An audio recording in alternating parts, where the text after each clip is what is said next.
der Livestream der Nürburgring Langstrecken-Serie. Präsentiert von Falkenreifen. Herzlich willkommen zur Nürburgring Langstrecken-Serie. Welcome to the Nürburgring for the NLS, the Nürburgring Langstrecken Series. Und jetzt ist das Rennen freigegeben. The red lights are out now. Viele Zuschauer unterwegs.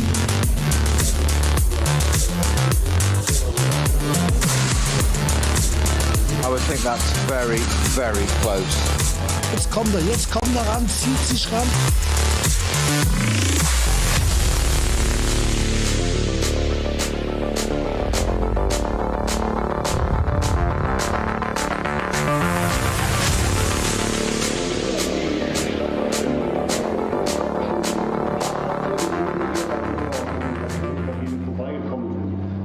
Good morning, everybody, and welcome along to our continuing coverage of the 2025 Nürburgring Langstrecken Series from the Nürburgring in the beautiful Eifel Mountains, which have sort of been playing ball weather-wise this morning as we head into what is round 7 of the championship. It's a double-header this weekend. If you're new to this, and I suspect there'll be quite a few of you who are, because of one particular driver who is doing his training this weekend to try and get his A license. More on that at the moment. Each of the rounds of the championship are run by a different German auto club. So this is the 65th running of the ADAC ACAS Cup 4-hour race. We have a different organising club tomorrow. It all comes under the VLN, and Nürburgring Langstrecken Series just means long distance, Nürburgring Long Distance Series. Running on a slightly different circuit configuration on the Grand Prix track to that which we use when we are here for the ADAC 24 hours. It's a bit shorter, so the times will be a bit quicker.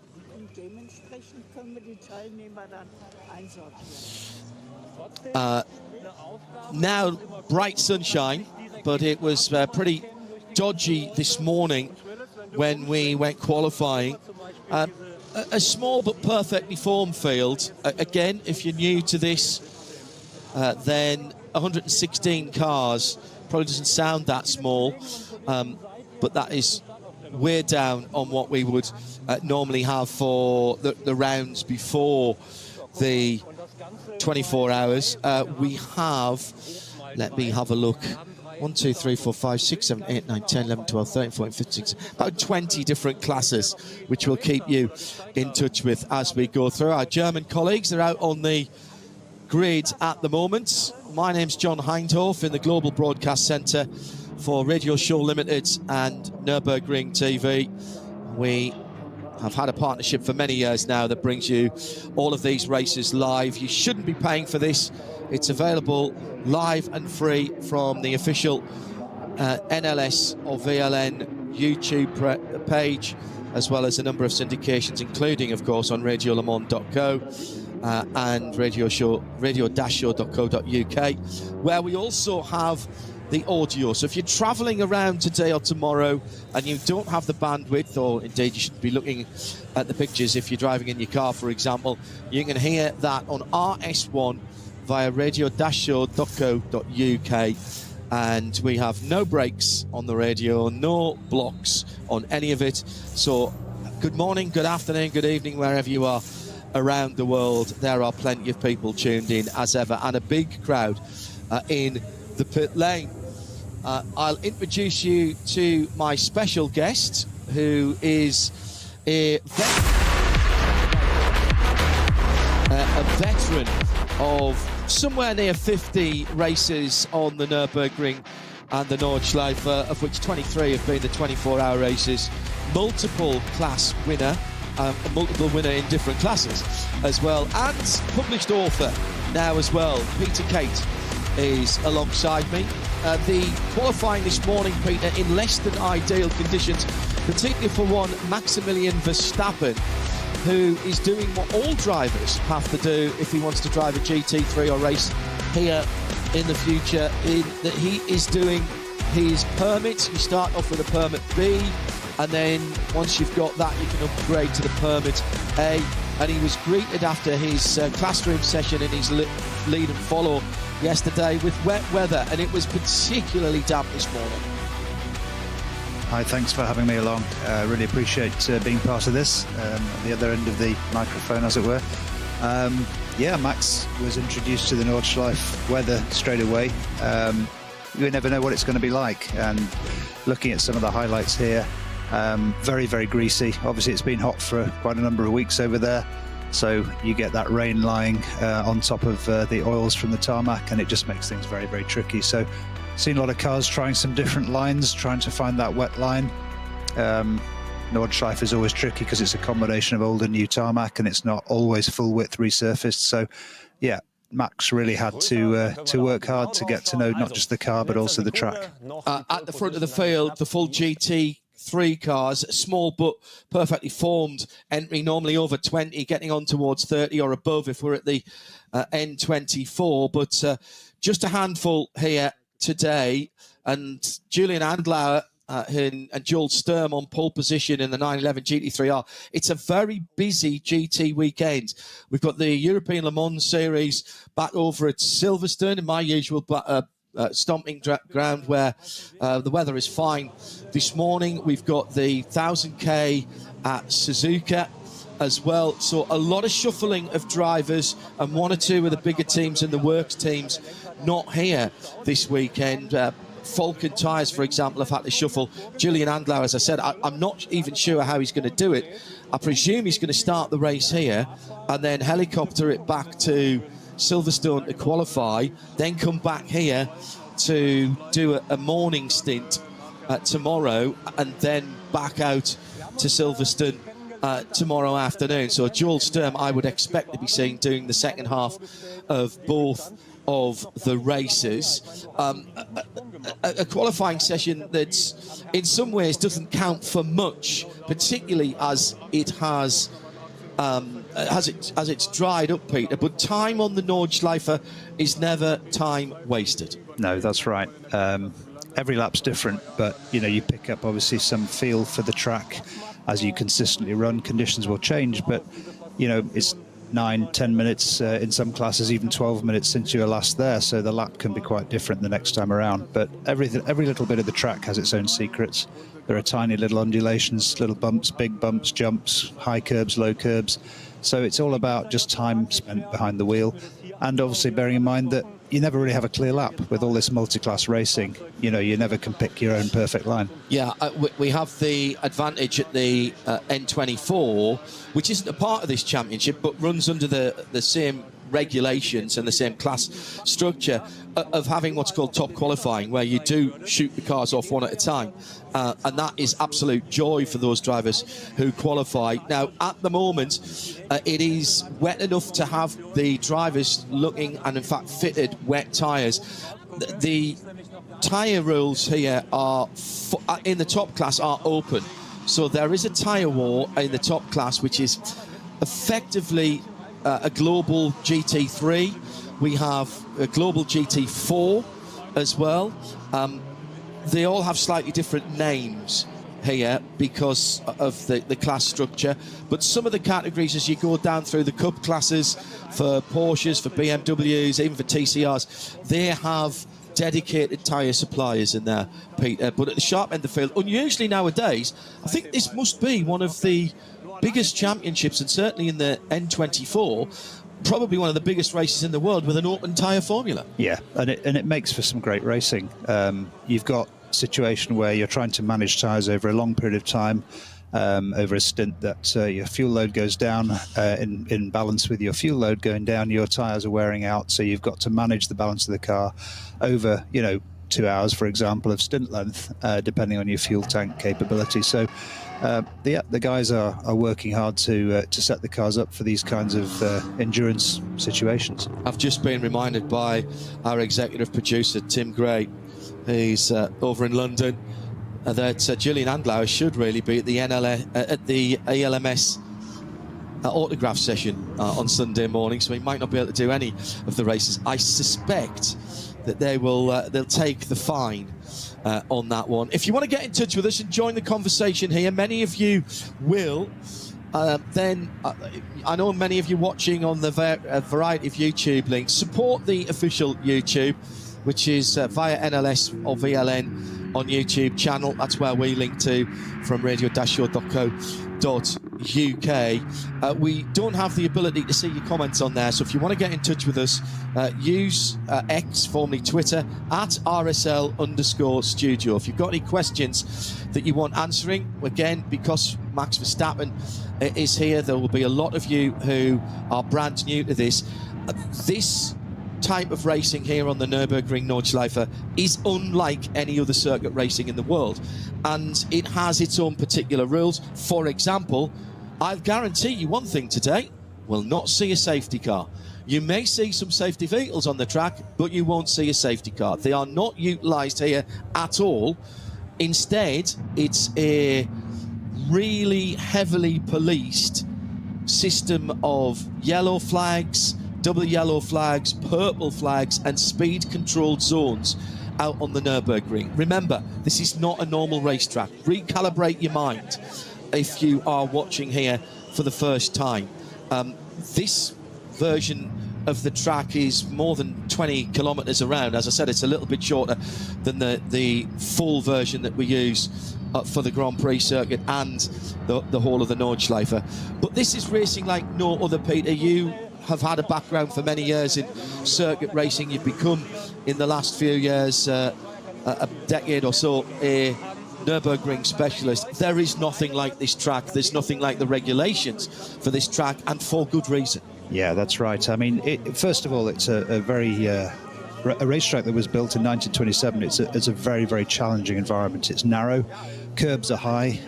Nobody gets pinged for track limits here, because if you exceed track limits, you're basically in the wall. Self-policing, I think they call it. Indeed. So that combined with the multi-class formats, we've got many, many classes here, many different capabilities of cars and indeed drivers. And I think when you're looking at the top down to the bottom in terms of lap times, there's up to like a 4-minute lap time difference, something in that region, from the fastest car to the slowest class car.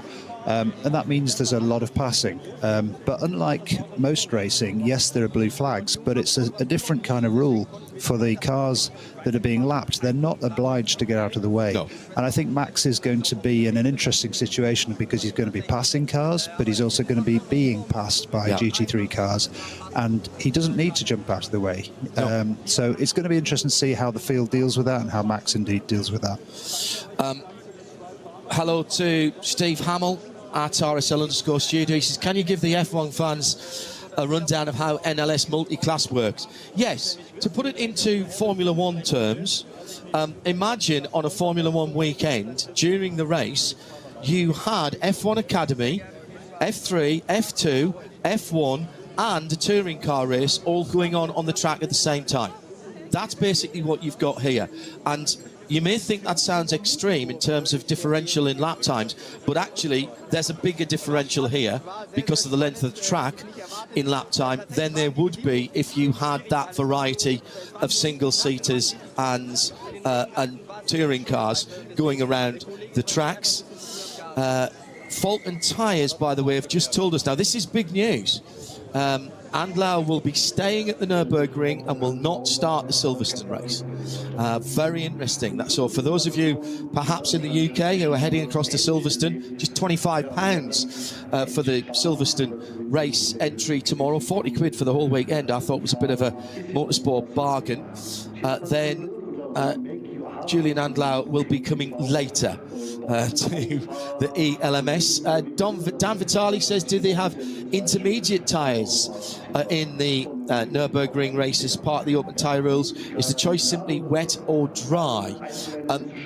In the top class, there is something that looks like an intermediate. It's not necessarily called an intermediate. They're often called drying wets, aren't they? Yeah, or even a cut slick. Yeah, you are allowed. It's much more open tyre rules than you have in any other form of motor racing, Dan. A lot of people will not understand why a driver who is has the highest FIA license that you can possibly get, who is extremely experienced in Formula One, having taken 4 World Championships, had to go back to school yesterday and sit in the classroom and do a test, a multi-choice test, answer questions, and then have his driving assessed whilst first following another car of the same type and then leading another car of the same type with an experienced instructor. Everybody has to do that, Peter. And in fact, actually, there's slightly less stringent rules for somebody who has an FIA international license. But this is not an FIA event. It obviously runs under the auspices of the FIA, as all motorsport do. But this is DMSB. It's German. It's very particular. And so the FIA do not have a legacy of being involved in this event. In fact, they pretty much ignore this event in terms of driver rankings. That's correct, These actually. events. Yeah, that's correct. I'm a good example. I've raced here for more than 20 years, but I'm still FIA bronze. Yeah. Because regardless of your results and experience here, it doesn't count towards... How many class wins here? 6. 6 class wins in. How many different classes now? Oh, that's a good question. I'd have to count that 4, up. I think. It's 4 or 5, yeah. One of the classes was combined, so it's confusion as to what that class would be called. But I think, the short answer to why Max, just like any other driver, has to do this, it's nothing to do with his capability. It's nothing to do with the car he's in or the cars he's driven over his career.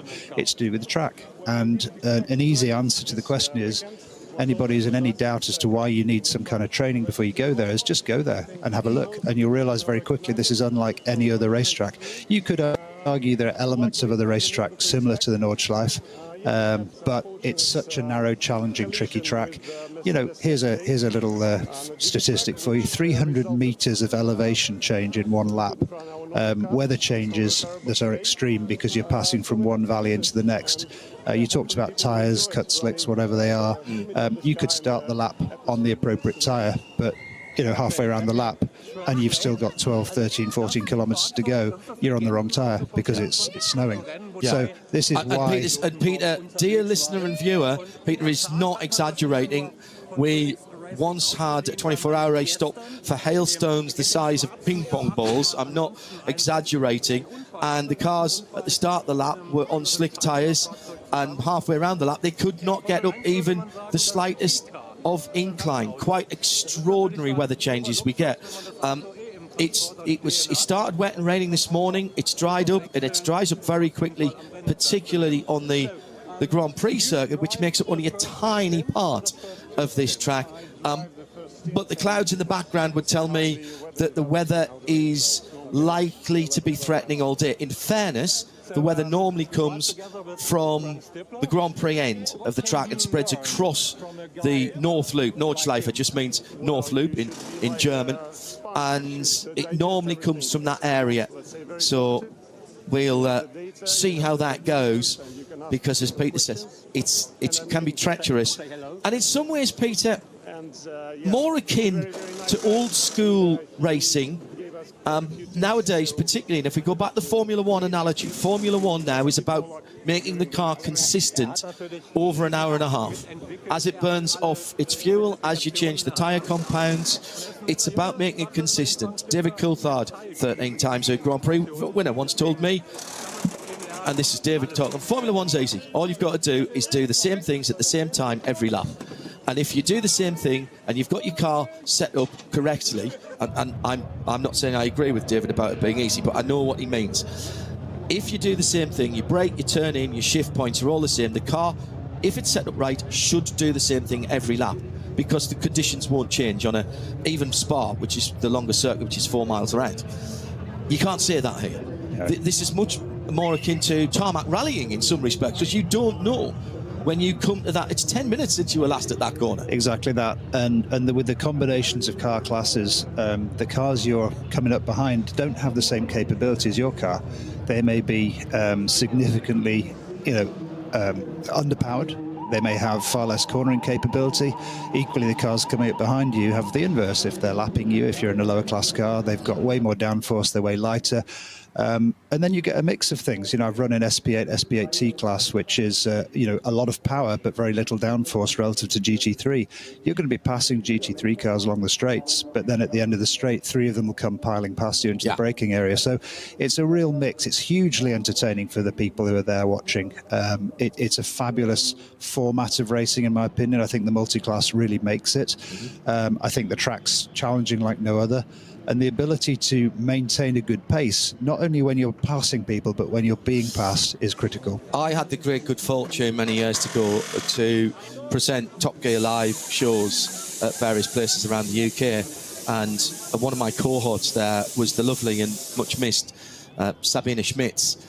And I had asked her this question, and I won't tell her. She grew up round here. She was driving round here when she was a teenager, along with her sister, who was also a very good driver as well, in a heavily modified BMW road car. There's a good story about that as well. I'll ask you the same question. Is there a perfect lap round the Nordschleife? Let me try to reinterpret the question slightly. I don't think there's a perfect lap around any track, but the Nordschleife is the least perfect, in the sense that it's so long and there are so many different alternative routes through the track. Not just because, you know, let's say you're in a helicopter looking down on a particular corner, there's obviously an ideal line you can draw onto that corner, but then when you get down to ground level, you've got these little tiny bumps and undulations. You've got surface changes where they've resurfaced a portion of the width of the track. They've maybe put some new white line or new curb in where the previous year it wasn't there or it was flatter. So you've always got to adapt, and I think that's what the endless challenge of the Nordschleife is.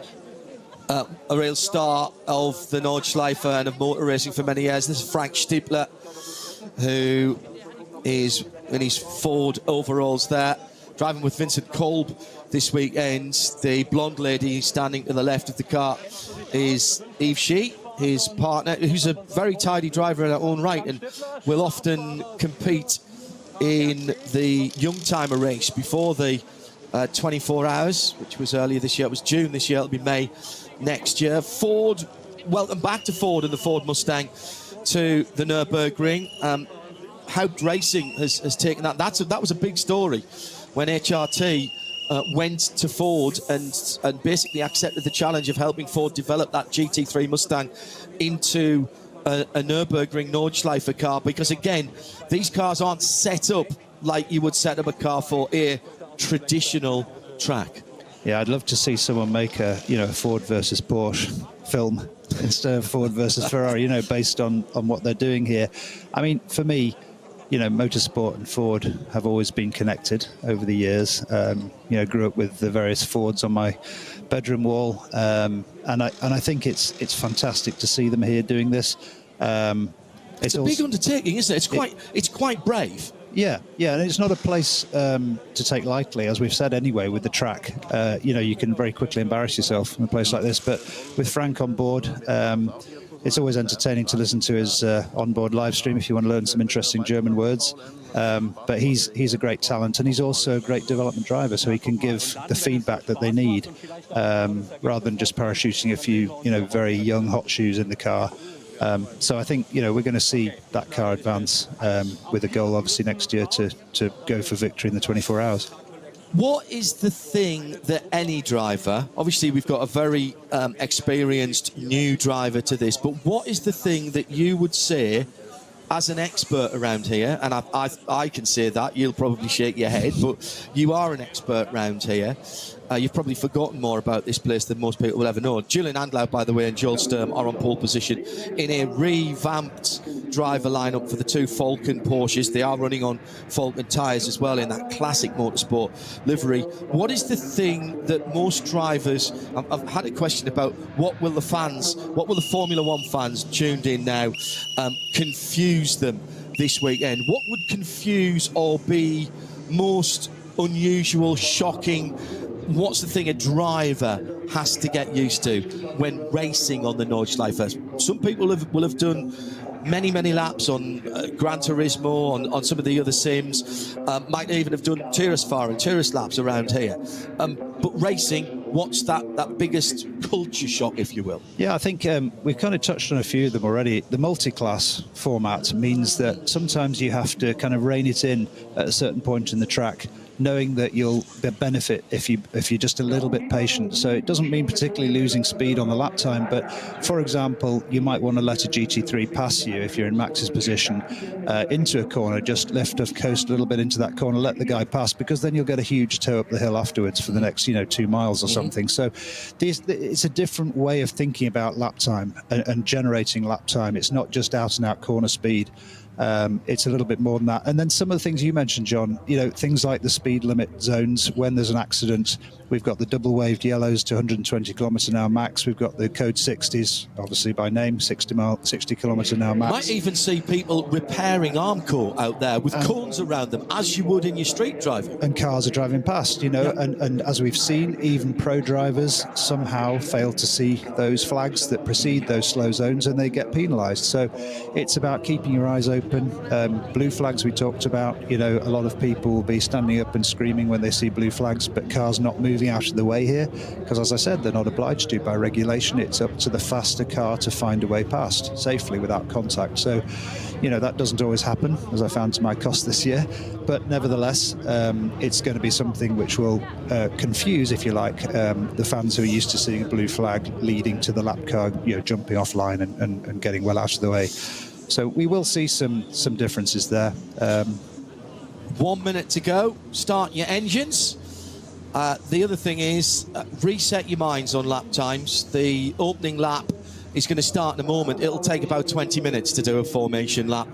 The grid, just over 100 cars down on the approximately 150, 170 that we would get for the Nürburgring 24, but this is a decent entry here, particularly in the sub-classes, all of whom are battling for a championship, let's not forget, and we're getting into the business end of that. The rumour is that Max Verstappen, should he complete his laps here today to the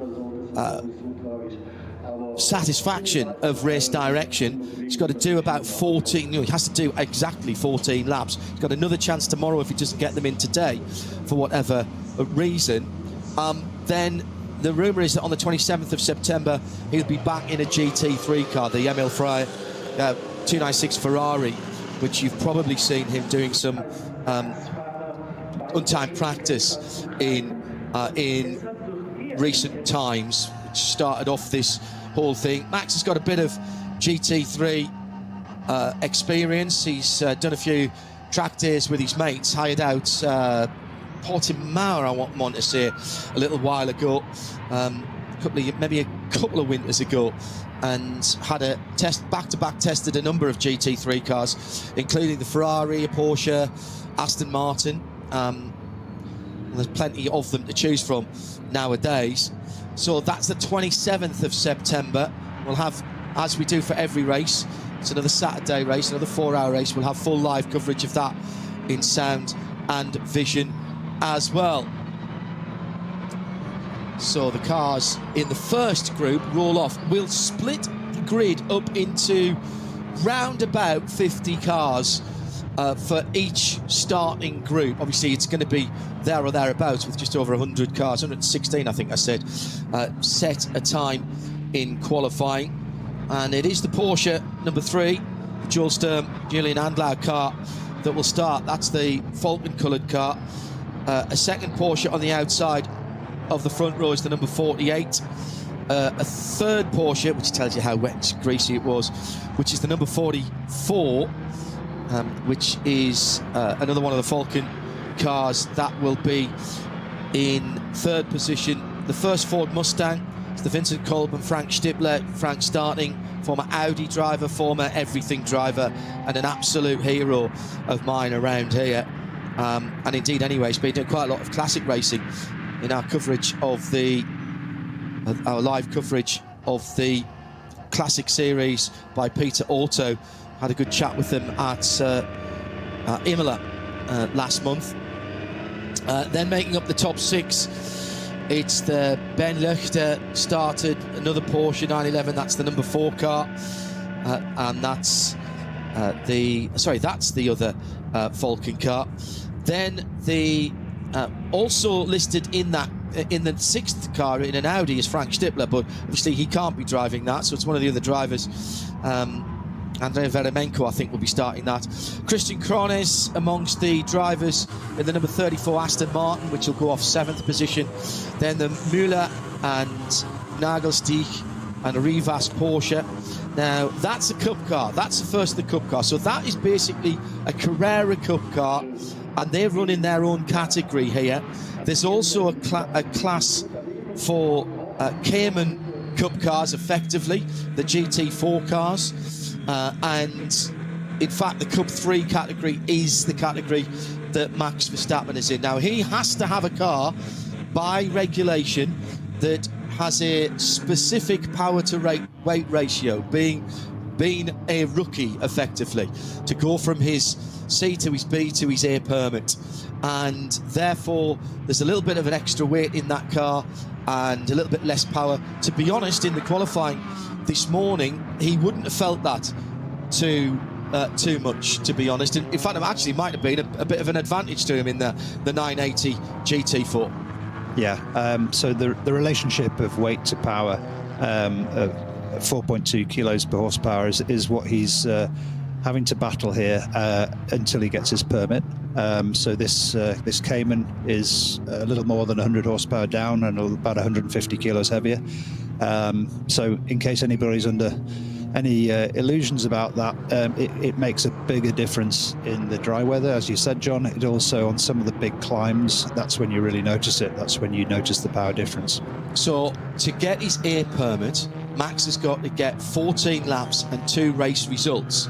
Now, he can do that in this race by being in 2 cars, and he is listed in one of the SP7 Caymans from the same team. Line Speed, very good team, actually. Patrick Cole runs a pretty good team. He was entrusted by Porsche to run one of their brand new cars when the next version of the particular car came out. So it's a good team. He's a good driver in his own right. And Max Verstappen is also entered in one of their SP7 cars. Now, the only thing I don't know about that is whether he can actually drive that, because I haven't delved quite deep enough, and I apologise for this, into the power to weight ratio. But there is another race tomorrow. Yeah. So he could go. So to get the upgrade, he needs 2 race results as well as the 14 laps. It's interesting how the officials are dealing with this. So his car that we can see on the screen right now is a detuned version of the Cup 3 car, but it is running in the Cup 3 class. Yeah. So similarly, there might be an opportunity for them to detune the SP7 Cayman to run in that class as a guest car.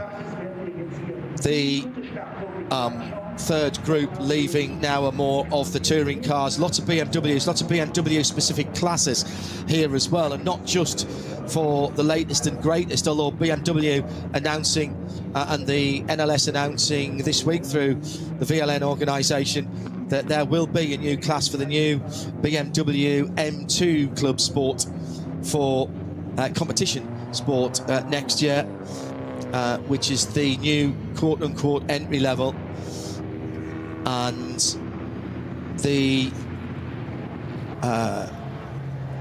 that, as I say, starting. BMW have been very active down through the years.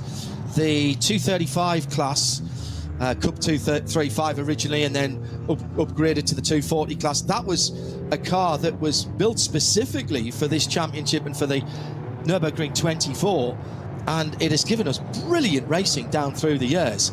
The other thing to remind you is the checkered flag will fall at the front of the field, but 10 minutes later, we'll still be watching people coming across the line having their own battles in class. So when the checkered flag falls for the guys in the GT3 cars at the front of the field, please don't disappear, because there will be class battles heading through to their own checkered flag. So 3 groups of cars have left. They will have 3 separate starting grids, and they'll form up coming down the long straight that links the Nürburgring Nordschleife to the Grand Prix circuit. If you do a tourist lap at the end of what's called the Dottinger Höhe, you come uphill through a little chicane, and then you turn hard right down to what's now called Sabine Schmidt's Curve, which is the first corner on the Nürburgring, leads onto the Hatzenbach. The guys will come straight on, just going through the link now, the third of the classes. but coming straight down from the Dottinger onto what would have been in the old days the exit of the Coca-Cola curve and the Grand Prix circuit. We used to have our commentary box right on the edge of there in the days when we were doing the European Le Mans Series here at the Nürburgring in the pouring rain. I remember seeing a young German driver who was going to go on to be something big, we reckoned, in a GT Porsche, unlapping himself from the prototype cars, driving around the outside, and that young German driver was Klaus Graf. A very fresh-faced Klaus Graf in those days. Just to comment, John, about the warm-up laps and the fact that it's such a long lap. So 20 minutes or so to the start line from when they set off. And the big challenge, as you can see, these cars are weaving, touching the brakes off and on, trying to keep heating the tyres. We've got an ambient temperature around 15 degrees, quite a stiff breeze going on. So, you know, tyre warmers, you know, before they were out there on the grid, that temperature's long departed. So they are having to work pretty hard all the way around this lap to keep tyre temperature to the line. The first pace car. Traum vieler Rennfans. The first pace car, a new Porsche 992.2. I noticed as it was sitting on the grid, a car that Peter here is very, very familiar with his work at the original Porsche Experience Centre over at Silverstone in the UK. Now 9, 10, I think there's now 11 worldwide. I've been to a couple in the States and had some fun yet to experience some of the ones further afield. So the Grand Prix circuit, and then on to the Hatzenbach, downhill into the left-hander, big curb on the outside there.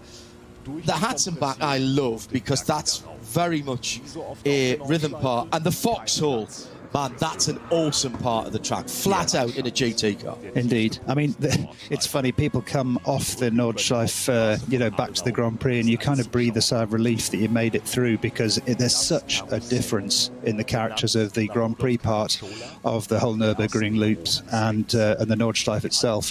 You know, there are some absolutely iconic corners, Carousel, Hatzenbach, you know, Flugplatz. There are jumps, cars are off the ground with all four tyres on a regular basis. And Hatzenbach is interesting because it's an immediate kind of introduction to the difference. You don't get any sort of gentle build-up into the Nordschleife. No. You're right there straight away through Sabine Schmitz down into Hatzenbach. You're suddenly in this valley, trees all around, very big gradients, very big change of direction, and a very narrow track. And very, very quick down the Dottinger horse. Slipstreaming opportunity there. Slipstreaming.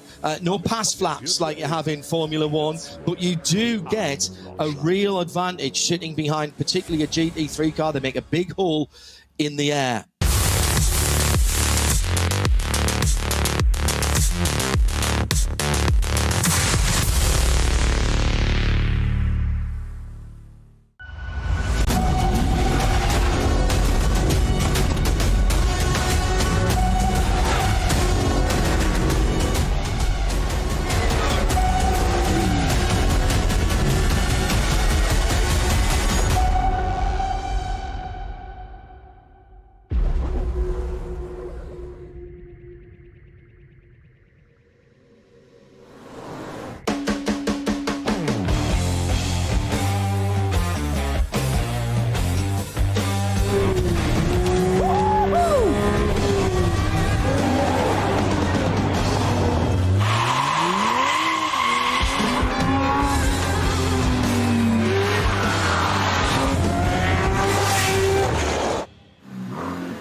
Sie sagen, es ist nur ein Auto, aber wir sagen, es ist Herzblut, Schweiß und Perfektion. Denn wenn du schraubst, dann zählt jeder Millimeter. Dann bist du in deinem Element. Du willst mehr als nur fahren. Du willst es fühlen. Die volle Kontrolle. Eine optimale Straßenlage. Wir wissen genau, was dich antreibt. Denn wir teilen die gleiche Leidenschaft. Egal ob auf der Straße oder auf der Rennstrecke. Wir sind immer an deiner Seite. Wir sind H&R. Offizieller Partner der Nürburgring Langstrecken-Serie.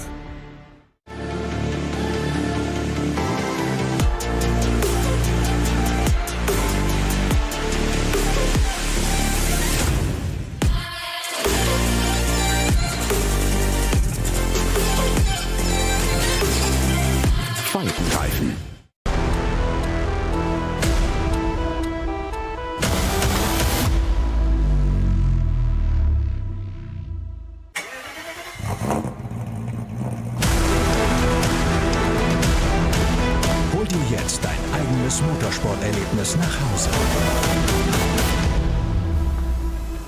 Dein Online-Shop für Simracing-Hardware und Zubehör. www.simraceshop.de.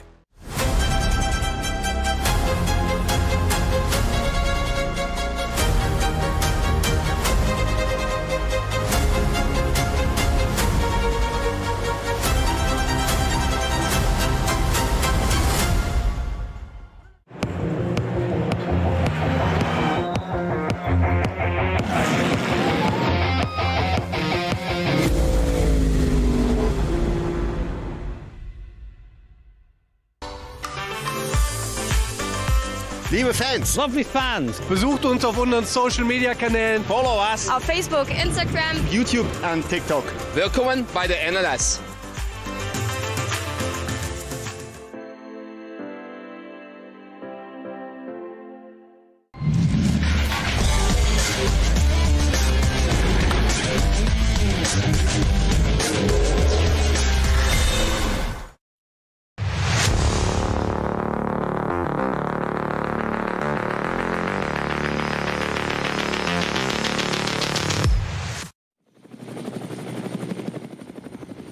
A 4-hour contest winding through the hills, the countryside, the villages and the towns of the Eifel region. This track opened in 1927, started to be built some 2 or 3 years before that, ostensibly for 2 reasons, actually for 3 reasons.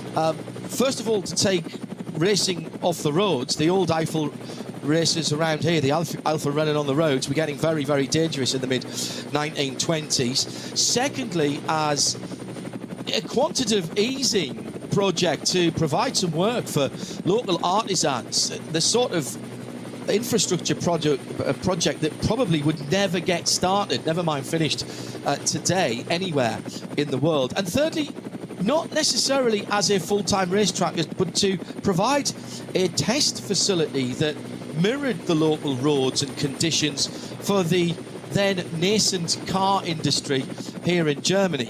And in fact, just to the left of where the cars are on the Dottinger Höhe now, not the immediate road to the left, but the next one across is Gottlieb Daimler Straße, named after one of the early pioneers of global motoring and automotive. And Gottlieb Daimler Straße has a whole bunch of fairly anonymous looking buildings on there, which are test centres for Aston Martin, for tyre companies, for major manufacturers all around the world who get access to the Nürburgring Nordschleife and what are called industry days to test their cars, to test their products, whether it's Bilstein shock absorbers or various tyre manufacturers. They're all here because this is considered the biggest test for any part of the car. And since 1927, it has been challenging the cars, drivers, technicians, engineers and part suppliers in its own very specific way. It is unique. It is a challenge like no other. And in 2 minutes' time, or thereabouts, minute and a half, we'll get the first group of the faster cars off. 3 different groups, starting at 3-minute intervals. We'll reset the clock when everybody gets started, so those 3-minute time gaps disappear. But what it does mean is that the guys at the front will get a lap without any traffic. And from then on, traffic will be a key point of what is going on. So the Porsche, number 3, leading them out as they are coming round one of the Falcon cars. Then the red and gold car will line up alongside. They'll come into 2x2 formation now. It's the number 48. Now we're seeing them start to pull together. Ford Mustang in there is the white car with the blue stripes. Driver's right, the pit wall side is the pole position because the first corner is a right-hander. We turn hard right through what is affectionately called that Haug Hook, which is the Mercedes-Benz arena properly. we have a slightly different version of the track, and then halfway down the hill to a tight right-handed hairpin. So we're only doing about a third of the Grand Prix circuit. Welcome to the Nürburgring Nordschleife for round 7 of the Nürburgring Long Distance Series, a double-header weekend, 4 hours on the clock, and we're racing. And it's a nice clean start at the front of the field, but already the Mustang using the big V8 engine to pull up alongside a pair of Porsches, nips into second place, dives to the inside. That's a smashing maneuver. That's the white car with the blue stripes. The pole sitter looks like he got a decent run in the second of the faulted cars coming through as well there. That's the number 4 car, the Ben Löchter machine, comes through into third. So a horrible start from the outside of the front row from the number 48 Porsche. That car's dropped down to 4th position. Now, let's just remind ourselves, this is an endurance, not a sprint.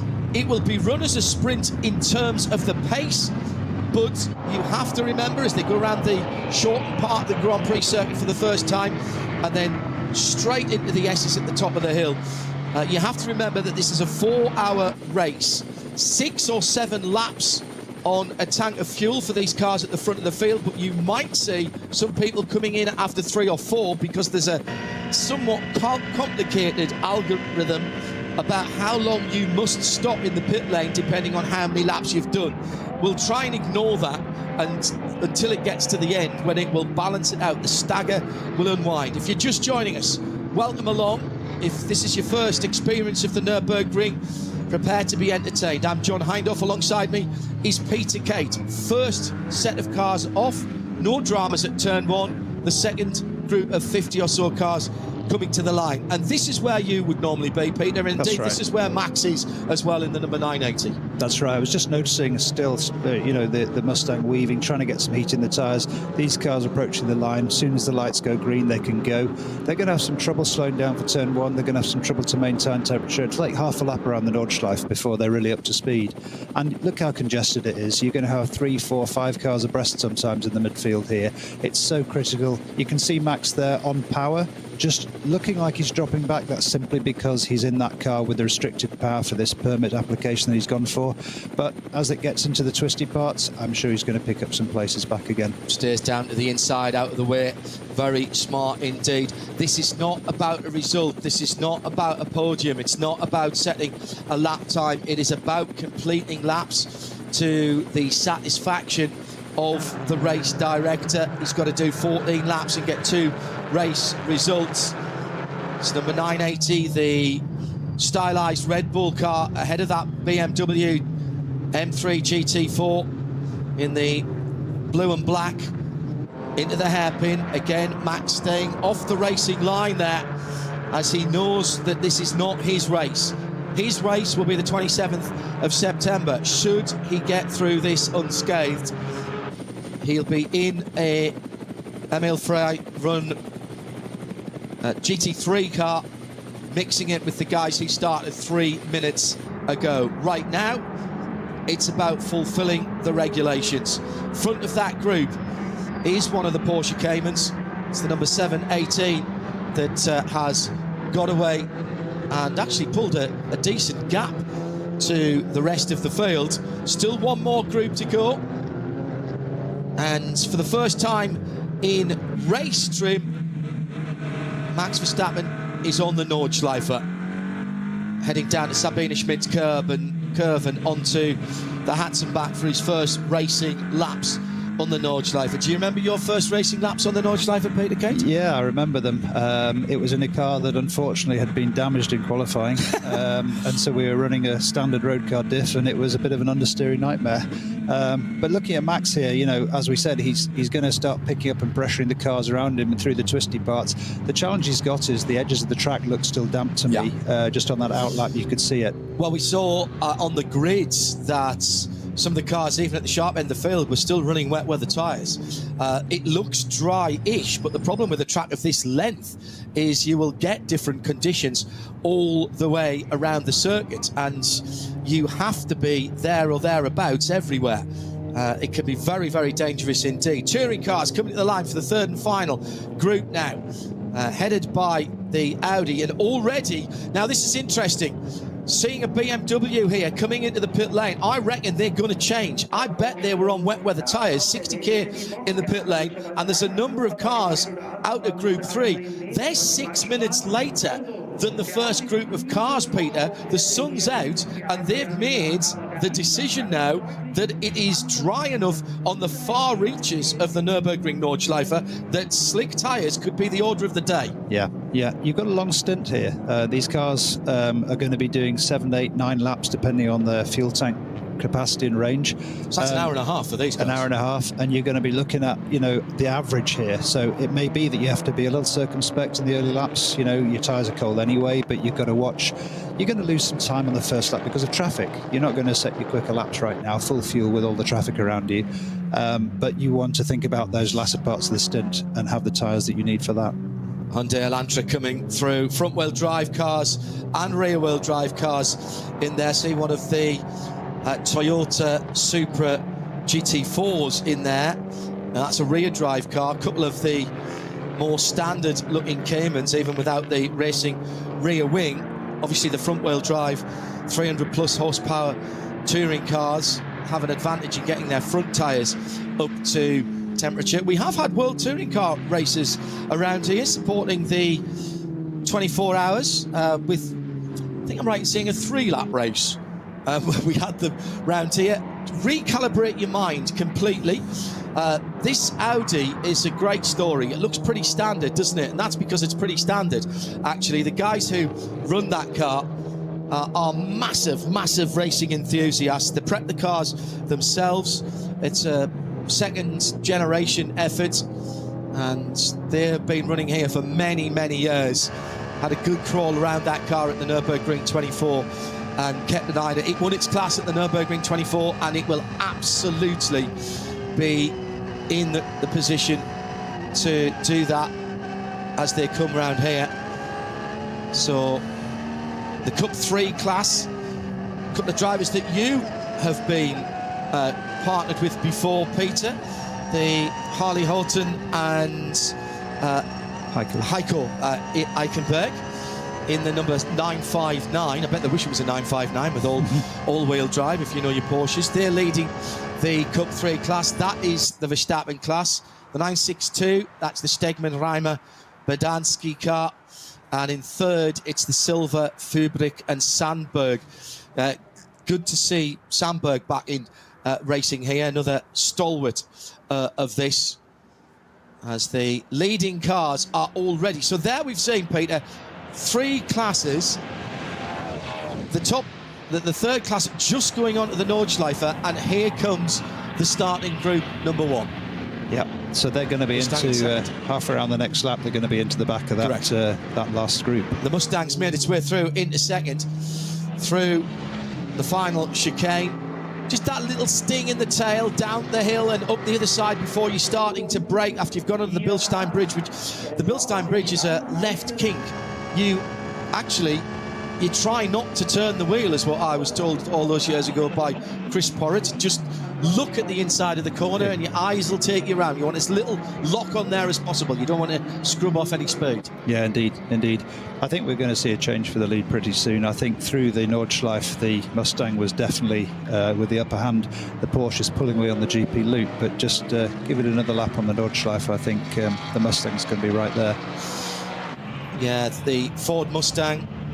I think it is one of a very few, perhaps even the only one of the GT cars where you could start with your road car, doing track days, go up through the Ford Experience Days, through Ford's Mustang Challenge, Ford Mustang Cup, Ford Mustang Challenge, GT4, GT3, and basically the centre section of the car is identical, all turned out at the Flat Rock assembly plant in North America. Mustang Challenge in the US coming to its finale in a start of next month on Charlotte Motor Speedway's Roval with the NASCARs. This is a GT3 version of the Mustang, and it is Frank Stippler that we decided was in that car, didn't we? We saw him getting in at the start. Meantime, as the cars come through the 5 timing loops, looking down on one of the Mühlner Motorsport blue and white cars, and then the very easy to spot Red Bull livery car. I suspect we'll be seeing more of Cup 3 than we normally do this weekend. The Lion Speed car went across the line in 45th position and 6th in its class. Will have lost some positions. That's one of the Mühlner Motorsport blue and white H&R supported cars just ahead of it. This very much looks like yesterday afternoon when I was watching Max Verstappen doing his follow laps. Had to follow a similar car around and then was waved by to do some leading. 8 laps completed yesterday, passed his exam in the classroom.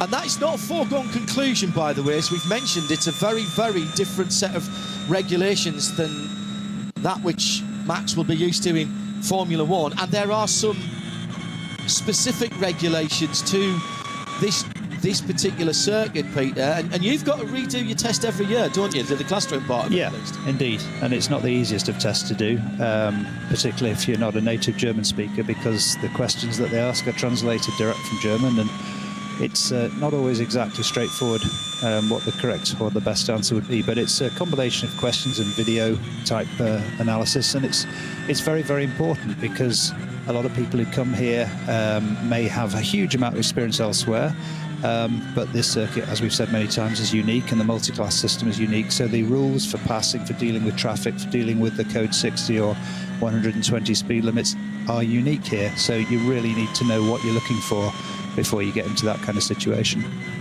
Number 948 is the Luxembourg sponsored machine of Black Falcon. They've got a huge amount of experience here, and that was a position just lost there to one of the Audis coming through. I think that was the Equipe Vitesse car with the number 50 car coming through. So 8:33 for that Cup car. Again, 992 GT3 Cup is what you would see in Porsche Carrera Cup around the world and Porsche Super Cup. Just coming now, is there a yellow flag down there? No, just coming down the hill to the bridge, which goes over the main street of Adana. Just either side. Big party there on the Nürburgring 24 weekends to close the street off and have the cars driving through. Always a great atmosphere. Now climbing up towards the infamous, and people call it the Niki Lauda corner now, effectively the corner that ended Formula 1 here, when Niki Lauda had that horrible, horrible incident that nearly cost him his life. And it's a tricky corner.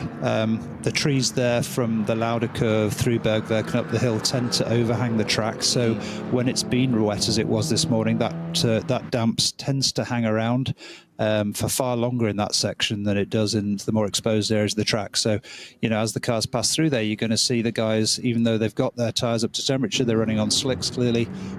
That's where, you know, it starts to get a little tricky. Hello, if you're just joining us, the leaders have completed a lap, and we are 15 minutes in. It is not your standard racing circuit. Thanks for joining us here on the Radio Show Limited network of channels and on the Nürburgring World Feed.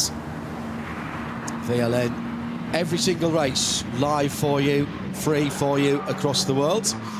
Front of start Group 3 with that red Audi, the S3 touring car effectively. Now, Ferrari 296 GT3 heading up the hill, just come out of Bergwerk through the sweeping left-handers, climbing all the time here, so crucial to keep the minimum speed up. There's a couple of corners coming up with your left-handers where you absolutely cannot touch the inside curb. And this is Klaus Abelin, who made history with us. I don't think this is the same chassis that won a couple of years ago. First ever win for Ferrari in all of the history. Huge achievement for Klaus, who did it without any factory drivers. Klaus, a local businessman, has his race shop pretty much within driving distance of the front end of the Nürburgring Nordschleife, and his business is meat products, and you'll see them all over Germany, and that's the sponsor Frikadelli. And of course, for many years and until her untimely demise, was the other half of Sabine Schmitz. They met through racing. Sabine is still the only female to win at the Nürburgring in that BMW many years ago. And Klaus Abelen, having missed most of last season and the early part of this, he's been concentrating on his historic driving, where he's got a couple of lovely old Porsches, including a very rapid 962. Talking to us earlier in the week, telling us that this is the prelude to a much improved and extended NLS and N24 outing for this car next year, where he promised us an all-star driving team. Now, if Klaus says that, he will not under-deliver. I will tell you that now. Now, is that a change of lead then as they go through? That looked to me as though the Mustang has gone through in the lead there.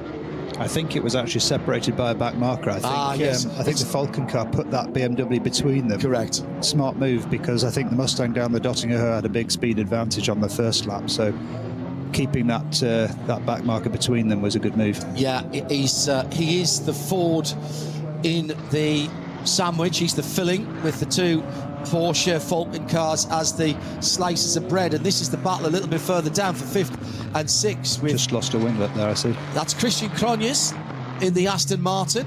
Now, how important are those aero devices then on these GT3 cars that Christian's just peeled off the right-hand side, and one of the right-hand side on the Car Collection Motorsports blue car ahead of him? Yeah, they're important. I mean, the dive planes or canards, depending where you come from, they'll make quite a difference at high speed. It's really the high-speed braking areas, just to knock the speed off into some of the faster corners, and to carry that speed through. For example, the corner you were talking about earlier, John, the Dottinger straight is preceded by Galgenkopf, very, very fast, right-hander downhill. That's when you need them. On the formation lap, that Porsche, the Car Collection car, with Alex Fontana behind the wheel, was exceptionally slow. And it's picked up now, as we've just been talking about, battling for position at the sharp end of the field. I think that was a complete reset by Alex there.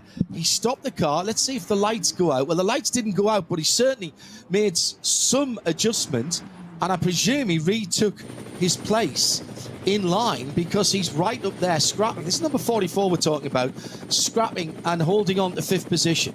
He is allowed to recover his place as long as he doesn't fall behind the last person in that group. Right. So that is one of the few rules that's similar to quote-unquote normal circuit racing. This track, such a variety of corners, of even of surfaces here. So this is the 777 Audi, the Sharkey racing car that we were talking about, and coming through Brunchen now, often called YouTube Corner because it's a good place to stand there, and still not comfortable loading up the outside wheels on the curbs there. Normally, as you come through that right-hander and start to climb the hill, there's block paving just on the left-hand side of the red and white curbs, Peter, and you'd normally be all over that. Yeah, car to car. Some of them can do it in qualifying. If they do it every lap, particularly TCR, you know, they can knock their suspension out. They have to be a little circumspect in the race. In a VLN or NLS race such as we're watching, it's less of an issue, but in a 24-hour race, certainly, hammering that curb every time, particularly if you're then hard on the gas off the curb, is when you start damaging drive shafts and such like. Now, hearing that also Klaus Abelen was a little bit late on parade, actually, in that Ferrari 296. So that's why, if you've got the timing is available. If you just search VLN or NLS Nordschleife It's on the front page, the live timing, and the ticker's on there as well. It is in German, but you'll be able to read most of it. Klaus Abelin then started way outside the top 50. He's already up to 46th and 4th in the SP9 AM class. We'll give you some updates in the variety of classes as we get through them. But they're all fighting for their own races out there. There's close to 20 different classes here this weekend in the 116 or so starters that we had, and we've got a penalty coming in as well for the Valkenhorst Motorsport Aston. I think that must have been for that contact.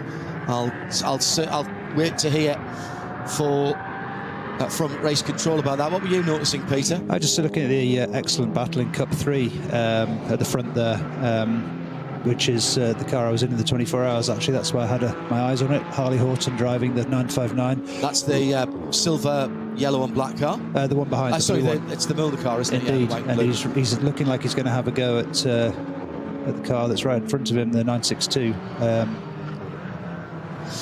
And that's the W&S Motorsport car. Max in elegant isolation, exactly as he would like to be. Probably humming tunes to himself at the moment. Track limits there as he on the Grand Prix circuits. That won't be being looked at for anybody. Headlights on.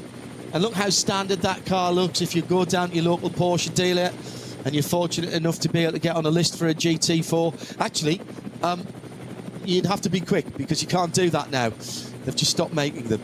Here comes the leaders through the Caracciolo carousel, the large carousel, heading out to the furthest part away from the pit lane. And Julian Andler has got Frank Stippler large in his mirrors. Stippler having to ride a curb that you would not normally use there and lost a bit of time. Andler made the best of the traffic there, Peter, and traffic management for these GT cars with no mandatory move over after 3 blue flag rule. In fact, quite the reverse. The race director would tell us the slower cars, don't move over, stay on your line, be predictable. Absolutely that. And it's, you know, obviously frustrating for the GT3 drivers. They've got their competitor big in their mirrors. They think every last 10 counts. And they want to move forward. So you're going to see incredible frustration, as you're seeing right now with Frank getting balked halfway through there. But it'll play back the other way. I'm sure the Vulcan car will be held up in a minute as well. At RSL_studio, if you want to get in touch on X, formerly Twitter. Peter Kate speaking with me, John Hindorf, in the Global Broadcast Centre for live free coverage. 112 cars, I reckon, started.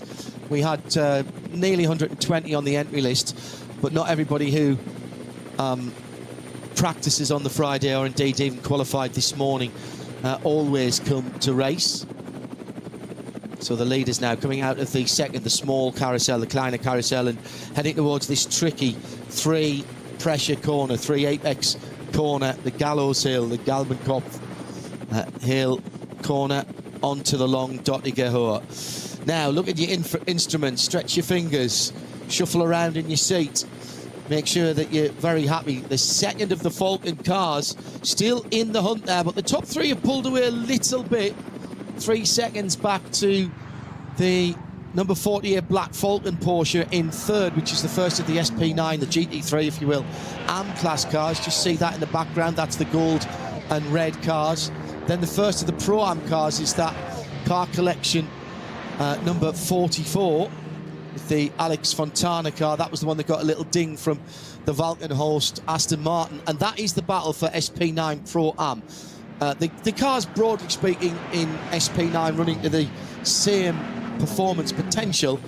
The different categories are all down to the makeup of the driving team. As we come side by side down in the first corner on the Grand Prix circuit, he's got the overlap. The BMW on the outside might just cause a problem. He might get the cut back. Does he do it? Nice bit of defensive driving by Julian Andlauer there. Made sure that he gave room on the outside, but got to the apex first. And now they'll be cutting through the traffic here into the hairpin, going downhill, tricky downhill braking into the hairpin, coming up the next left-hander as they go all the way off onto the other part of the circuit, now down through the gears. Still looking a bit greasy on the inside there, the Mustang in particular not looking great. Here's the penalty from race control. Now this is something that you will know if you watch MotoGP. That is basically a penalty loop rather than a drive-through, and it was for contact at the second corner on the Grand Prix circuit. Just clipped the back of the number 44 car collection Porsche and diving down the inside where there was no gap. And it wasn't heinous, but they've clamped down on that. They're not going to completely ruin his race. They've given him a long lap penalty. It's cost him a little bit of real estate, and he'll be feeling slightly chastened by that. Yeah, and it's tricky also because the edge of the track is still a little bit damp. That penalty lane is not part of the racing line, so it will have been a little greasy, hence he looked very slow coming out of that. Just going back to the battle for the lead, it's interesting to me the two Falcon cars have come together closer and closer as we've been going through here, and it looks to me like the lead car was held up a little bit, and that's what gave the Mustang the opportunity. But now we've got the Falcon car trying to muscle his way forward. Yeah, it's Tim Heinemann in the second of the Falcon cars trying to get second position as Frank Stippler came across a wall of other traffic. This is Nürburgring Nordschleife racing. This is why it's different to anywhere else in the world. Those cars all having their own battle do not have to give way to what's going on. Tim Heinemann's actually got eine schwarze Flag mit oranger Scheibe, which is the black and orange disc, which means the Americans call that the meatball. It means that he's got an issue with the car, and it is no GPS signal. All of these cars have a GPS locator, so there can be no complaints or appeal for anybody who is caught speeding in a slow zone or a code 60 or a code 120. And those regulations for track issues are and those penalties are mandated and are taken very seriously. Indeed, we have seen people thrown out in the middle of a race. They have had basically been told to come back to the pits and hand the car over to their teammates. They have had their permit to drive on the Nordschleife revoked in the middle of the race. When that happens, you have to go back through the school again. That's how important these regulations are.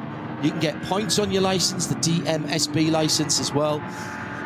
It doesn't necessarily affect any FIA license that you've got, but this, again, we have to keep saying this is a special circuit, and specific regulations are required to make these races run the way they do, Peter.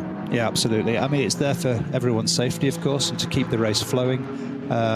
They could adopt different rules with safety cars, as you mentioned, but it tends to interrupt the racing, especially if it's a lengthy safety car, as we've seen, say, at Le Mans. What we've got here is racing continues, and you may have a section of barrier repair, but it keeps the flow going. Well, you've got a 25-kilometre Nürburgring Nordschleife. Forget what the version of the Grand Prix track we use. What would be the point of neutralising the whole circuit if you've only got 800 metres of the track that you need to go slowly on? And that's the thinking here, Peter, isn't it? Indeed. And that's why there's a big concern about some of these cars, like the Heinemann car, GPS not working, because they can't be tracked through the speed limited sections. Yeah. And it's all done and judged by GPS. Being asked to have the 777 team manager to the stewards room. Now, that was the Audi that we saw in the pits. That wasn't the car that started on pole position, but they had some problems. It is the TCR Goodyear class, of which there are 3 cars entered.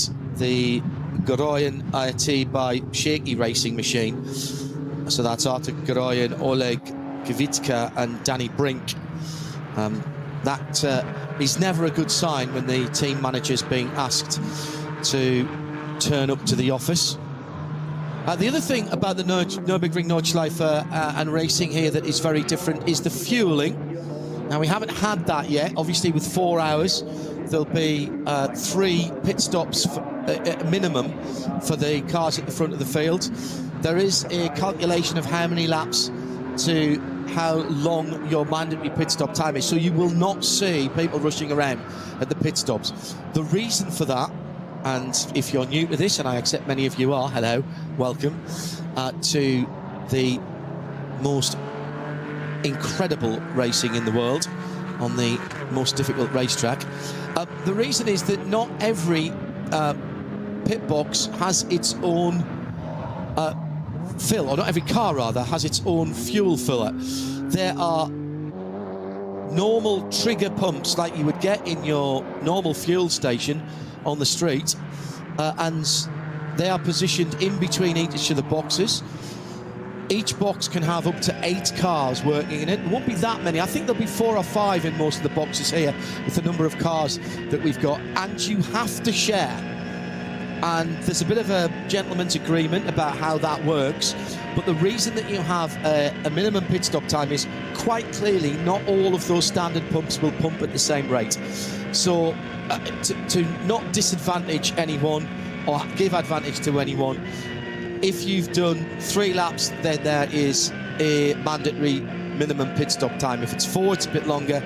If it's 5, it's a bit longer. To 6, a bit longer. Until we get to the end of the race, and then your last pit stop, you're working back from the end of the pit stop, of the checkered flag rather, to your pit stop rather than from your last pit stop. It's a bit complex, but honestly, it works, and it makes it fairer for everybody. It also brings in elements of strategy, because if you're in a class, a kind of a one-make class, and you realise that everybody's going to stop after lap 7, it may make sense to stop after lap 6, even though you've still got some fuel in the tank, just so that you're not waiting for a pump. It shouldn't be you're waiting for a pump, but there are more cars than pumps, so you do actually end up with... And you will actually get a slightly shorter stop doing that, if you can still make it to the end. We see in these 4-hour races, it's a bit easier in the N24, because everybody will pretty much do a full fuel run to start with. And also, of course, the amount of fuel that you put in depends on when you stop as well. So there's a sliding scale for that. At the front of the field, we have seen these 4-hour races, rather than being split into the hour mark. You might actually see somebody come in after 4 or 5 laps rather than 6 or 7 laps. With it, we're still not... Oh, actually, we've got some sub-8-minute laps there just come in for the first time, Peter. So it is getting dry out there. There's definitely a line. And there's... It's 7 minutes 56 for Julian Andlau, the awesome Porsche driver, works driver. At 7:56, we're getting down to business in terms of the lap time. Now, I was about to say, if we're not doing fast laps, then you're not burning as much fuel, but getting an extra lap here at the Nürburgring Nordschleife is nigh on impossible. Yeah, absolutely. Just in case people are very much aware of what Nordschleife lap record times look like, the reason that 7:56 is quick here is because we've added on, of course, the whole Grand Prix loop. Yeah. So when we're looking at the well-published car manufacturer laps around the Nordschleife, that is the Nordschleife only, it's missing the additional 2.5 miles or so of Grand Prix loop that is tacked onto this particular format. When you consider that the fastest competition lap ever by the great Stefan Beloff in what was then effectively it was a Le Mans top class prototype, and these GT3 cars are spending probably only 15 or 20 seconds longer than that now on the Nürburgring.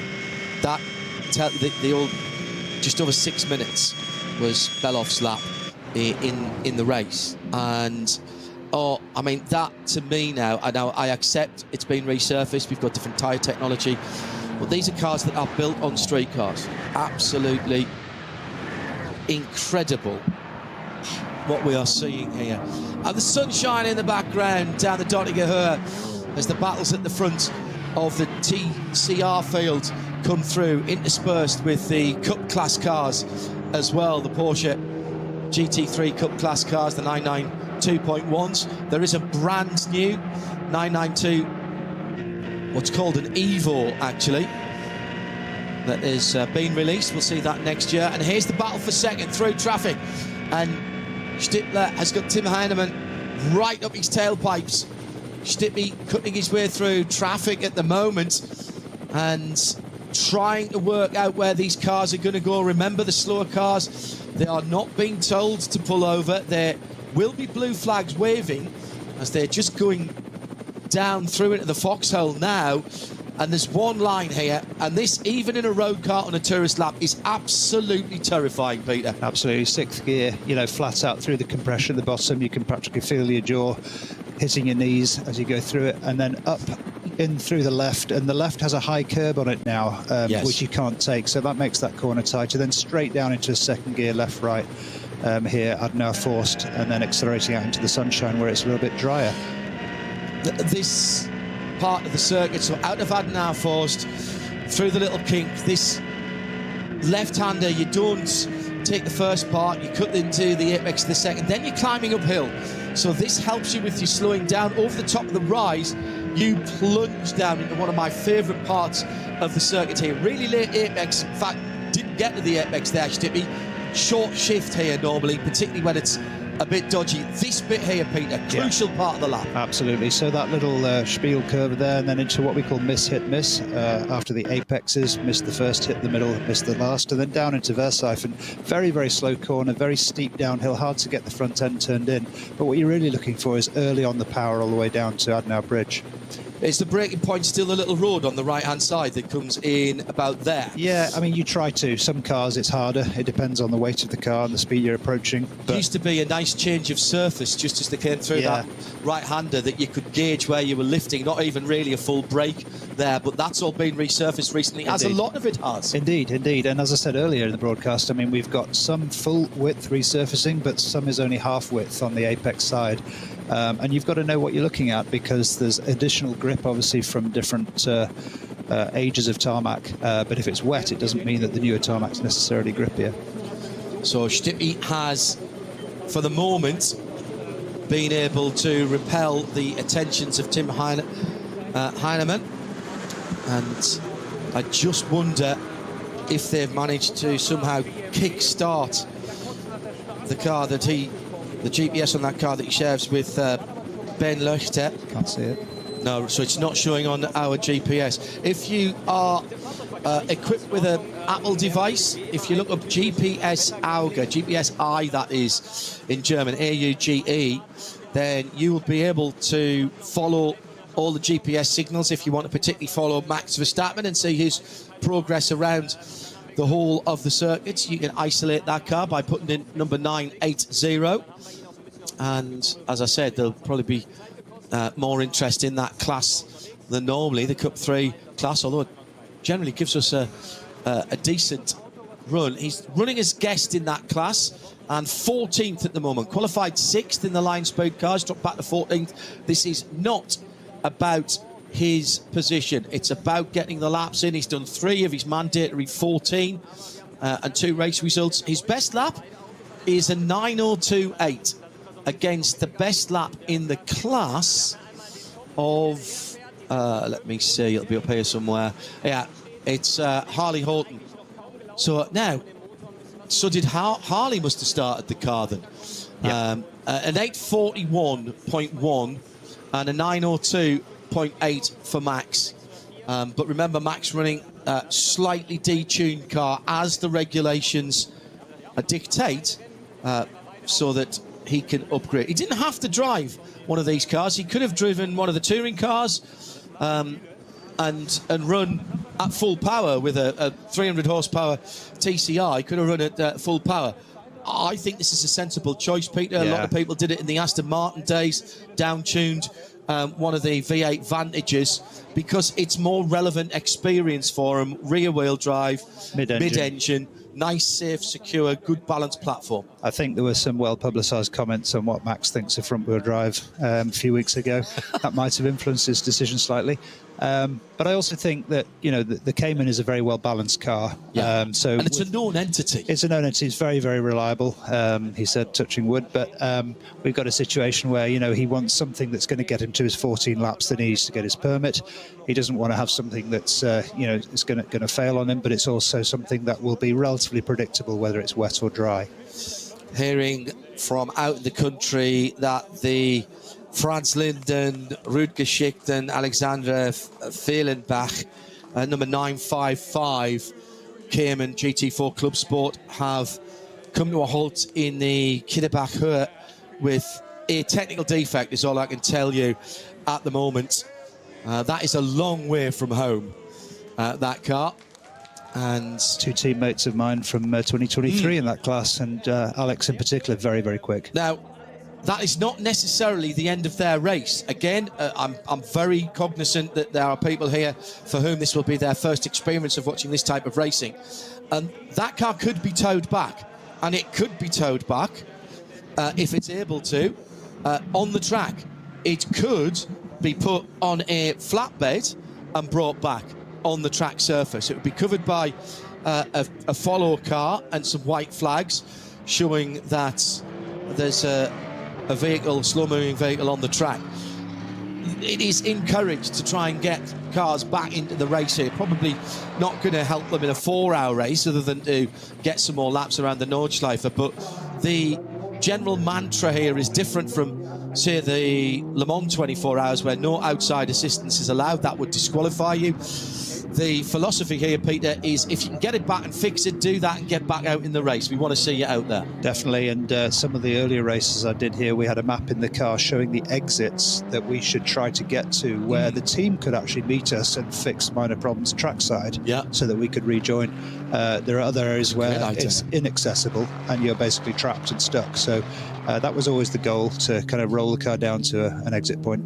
At RSL_studio on X Twitter, if you want to get in touch with Peter, Kate and me, John Hindhaugh. So the battle between the Aston and the number 44, that's the Valkenhurst Aston and the Car Collection 44 Porsche, after the fastest lap of the class in the SP9 Pro-Am by Christian Kronz.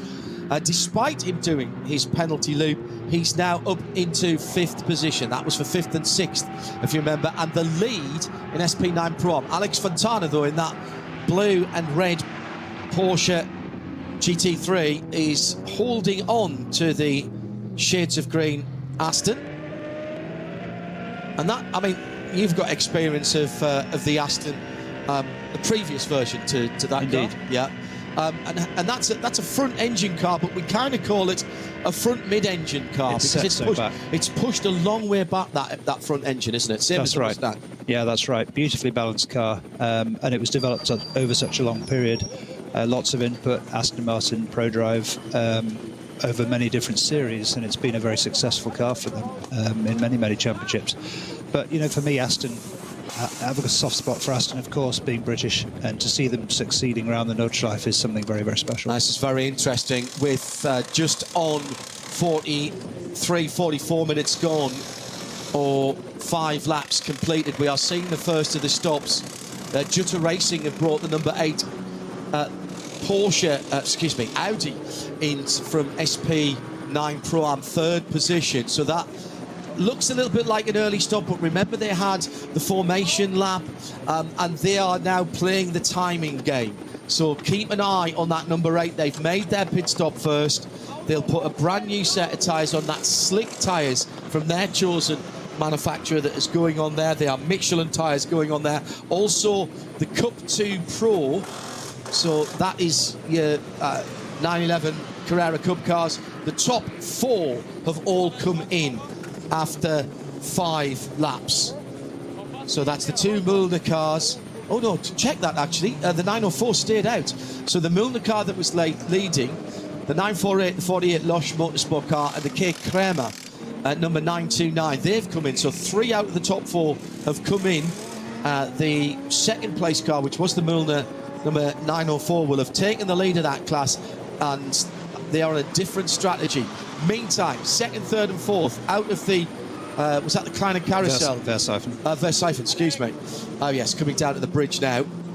Decent crowd here in the sunshine, as there tends to be. Very good value weekend this, with 2 races.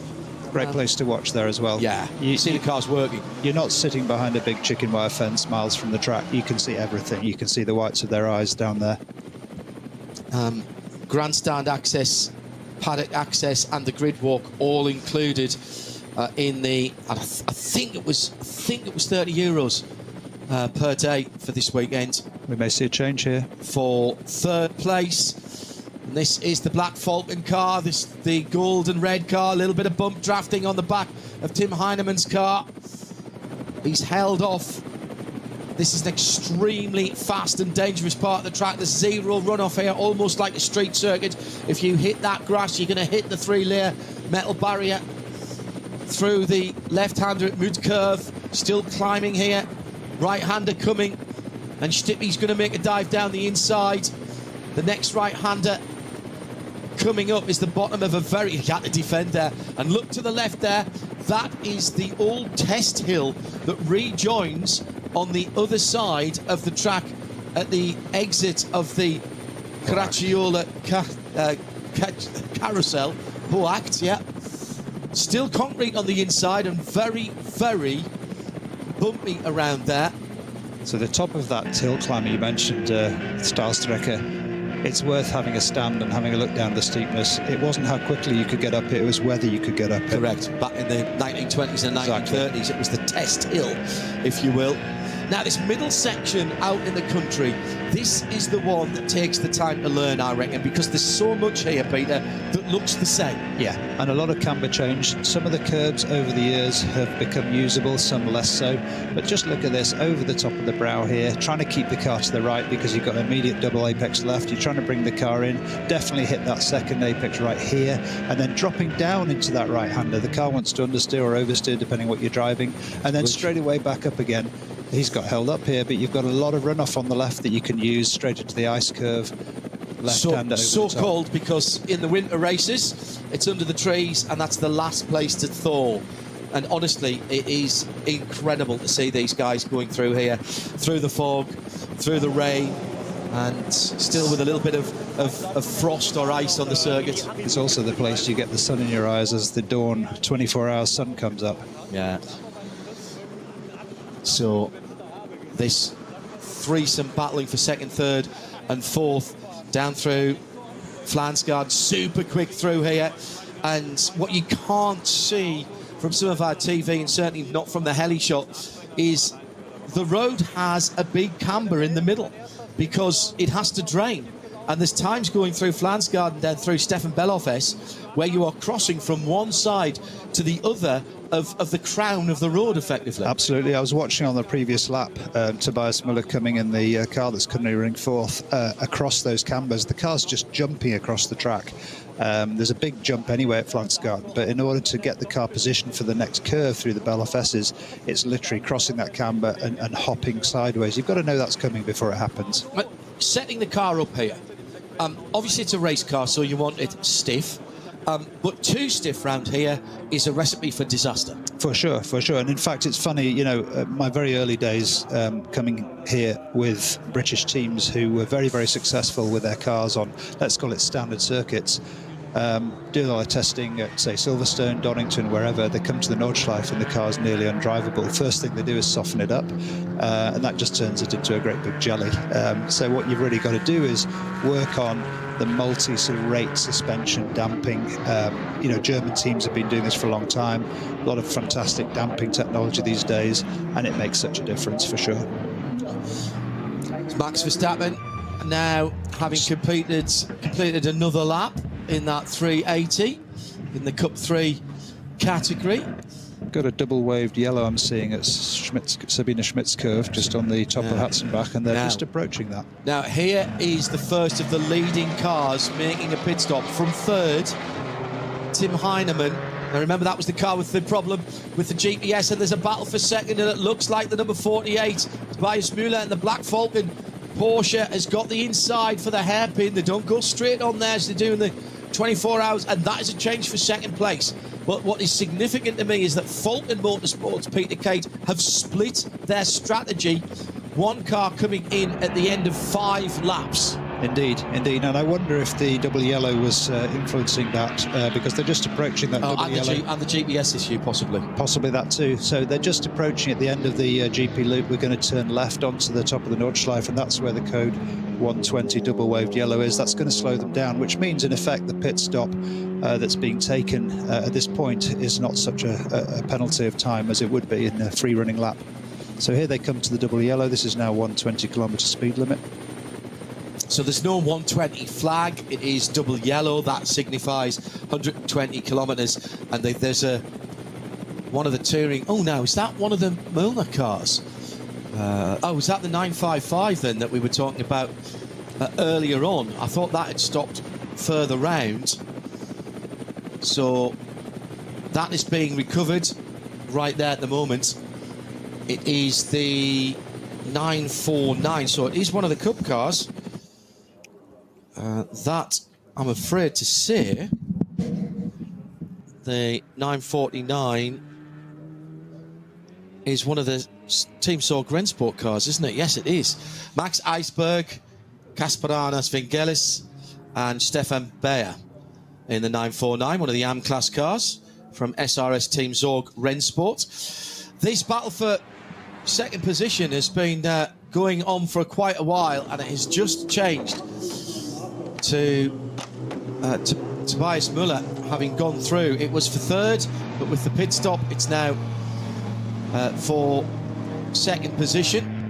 And there goes the Heinemann car, but I presume he's got out of that now, and Ben Löchner has got into it with Tim Heinemann. So if that early stop was any attempt to avoid the code 120, it's backfired a little bit because it's now a code 60 on the top of Hatzenbach. That's the danger, though, isn't it? And there's one at Her Act as well, further round the circuit, which his competition haven't come to yet. Also in is that the Christian Cronjes car? I think it was the number 34. Aston Martin Valkenhorst. That came in out of the lead, actually. They'd grabbed the lead, hadn't they? But into second. Now, that hasn't shown up as a pit stopper yet, but I'm pretty certain that was 34 in the pit lane. So I'll keep an eye on that. So new second position then is the Black Falcon of Tobias Müller. Second overall, leading in SP9 AM. But for the moment, we'll worry about his overall position. Still tracking that number 980 in the Cup 3 class, as Max Verstappen has just hit his fastest lap of the race, a 9:01.410. Still hasn't quite cracked the 9 minutes. That'll be a good target for him. Going to be lapped by the leaders again here. And in fact, no, this is only the first time he's been lapped because he hasn't pitted yet. So drops off the overall lead lap, but stays in his Cup 3 leading group, where he's still on the lead lap, but down in, what did I say he was before? 14th position. It's really good to see the clips we're seeing of Max. He's maximising the track. He's looking, and Smirres, he's dealing with the traffic really well. He could have held it out through that last corner before he moved over, but he thought, you know, let them by and slipstream them, and then he passes another back marker himself. Yep, absolutely. Battle for current second position, and the Mustang gets the drag and then goes round the right-hand side, climbing up the hill. Oh, on the grass just a little bit there for Stippy. His tyres scrambling for grip. So he went through the exit of the Mudka. That is such a commitment part of the track, though, Peter, because you're going uphill actually very steeply there, so you don't want to lift. No, and I can't say this on air, but the drivers have another name for that corner. I'm sure. And it's what you need if you're going to get through there at competitive speed. It's a blind corner. Super quick. It leads into an immediate, then sharp, or not sharp right, but a difficult right, because it's over a crest, and you do feel the car wandering again through that right. So it's a brave part of the track for sure. Christian Cronjes out of the Aston Martin, so that was a pit stop for the number 34 and his teammate is in. That is Matteo Villa-Gomez. So Anders Burkhardt, the Norwegian driver, yet to give that car a go. So Mustang back into second place. Let's not forget Julian Andlau for Falcon in the number 3 car. His teammates already stopped, and Ben Löchter has got in to the number 4 car. It's fascinating to see these two cars battle. The quicker Different parts, strengths and weaknesses. exactly that. The quicker parts of the track, the Mustang seems to have got the legs. The Porsche is, you know, its agility is showing through the twisty bits.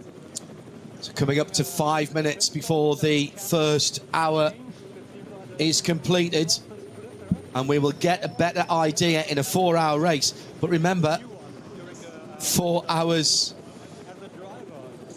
on the clock, you still have to complete the lap that you're on. So that could be 4:05, maybe as much as 4:08 for the leaders. That could be a bit more. So you cannot be miserly with your fuel. You've got to have enough fuel to do 1 lap extra, however long one lap extra is in time for you. Best lap now, Julian Andlau at 7:56.2. Actually, Tobias Müller in the AM car, proving what I said in that the performance is there for the AM cars in that gold and red car. 7:56.0, and that is the fastest lap of anybody around here. And in mixed conditions and through traffic, that's a pretty stout lap, Peter, in an SP9 AM car. Absolutely. Some of the track is bone dry, but as you've seen from the helicopter shots under the trees, there's definitely some wet on the edges, still damp patches here and there. And the problem is these leading cars are forced onto those damp patches because they're making their way through the slower car traffic. Entirely so. Let's see if the leader comes in this time around. Andlau is about 9 seconds ahead of these guys, so he'll be coming past the pits any second now, and we'll see if he dives in. This would be the completion of lap number 7. In comes the battle for second, and the leaders in as well just come in ahead. So the top 3 down to 60 kilometers an hour, and so Julian Andlau staying in the car that he shares with Joel Sturm. Andlau on Porsche duty at Silverstone in the European Le Mans Series as that championship makes its return to the UK for the first time in a few years, possibly as a precursor to the FIA WEC coming back to the Midland circuit. So top 3 are in the lane. That means now, what we've got to watch now, watch out for Ben Löchter in the number 4 SP9 Pro car. That's the other of the Falcon cars. He made the earlier stop, which would have been a quicker stop, as on the table of how long you have to stop. So we'll wait to see him coming onto the front straight, but these are long stops. These are not rapid stops. They are designed to be safe and to even out any differences in the fuel pumps. Verstappen has gone through to complete another lap. How many laps would you do in a standard Cup car? He's now complete. He's just starting 6th there, Peter. Yeah, in the dry, 7, maybe 8. You can extend that 8, 9 in the wet. But here, you know, with his 300 horsepower detuned version, I'm actually not sure exactly how far he'd go, but I would estimate, you know, at least a lap further, if not a couple. Yeah. And let's see if last time around he got under the magic 9-minute barrier, which I'm sure he is aiming for. No, 9:19. So we had the code 60s. We had code 60s. So 20 seconds lost there in the code 60 and the code 120s. So that's the difference that they can make. So, and we've now got at the exit of Bergwerk a yellow flag there. Now, if there's been somebody off the track there, that will not be a small incident, because that is again a commitment corner. The 777 Audi team manager asked to go and have a chat with the stewards in office number 5. Don't ask about office number 5. He's back out onto the track and circulating again. That's the 777 RS3 TCR LMS, but they've dropped somewhat out of contention in their TCR class, having dropped a couple of laps to the leaders. Looks like the Bergwerk yellow flag has gone, so it must have been a quick incident.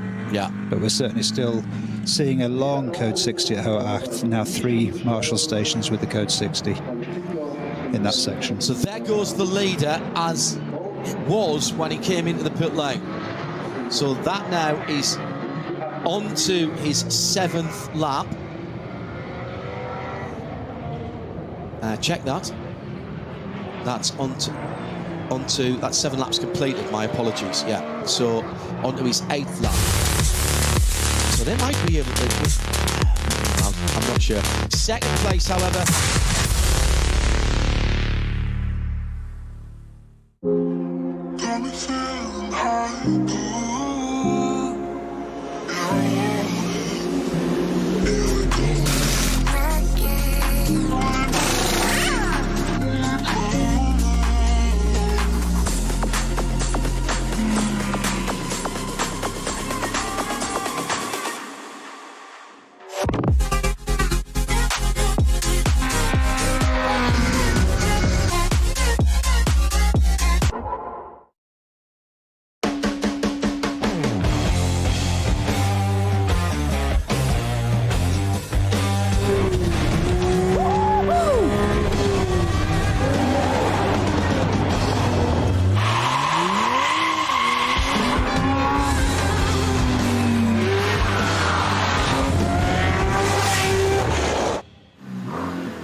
Sie sagen, es ist nur ein Auto, aber wir sagen, es ist Herzblut, Schweiß und Perfektion. Denn wenn du schraubst, dann zählt jeder Millimeter.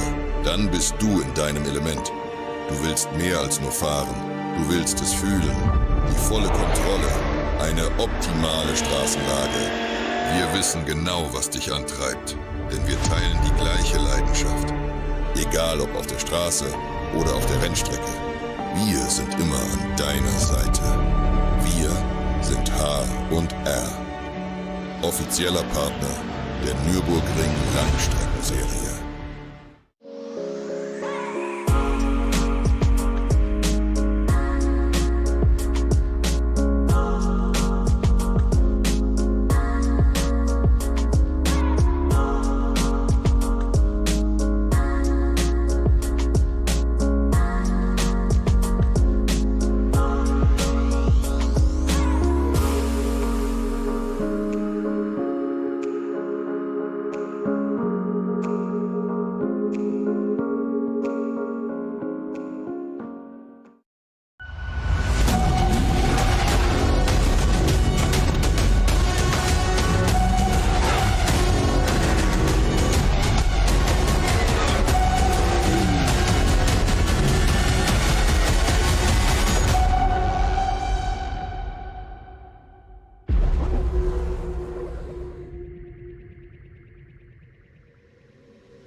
Liebe Fans, Lovely fans. besucht uns auf unseren Social Media Kanälen, Follow us. Auf Facebook, Instagram, YouTube und TikTok. Willkommen bei der NLS.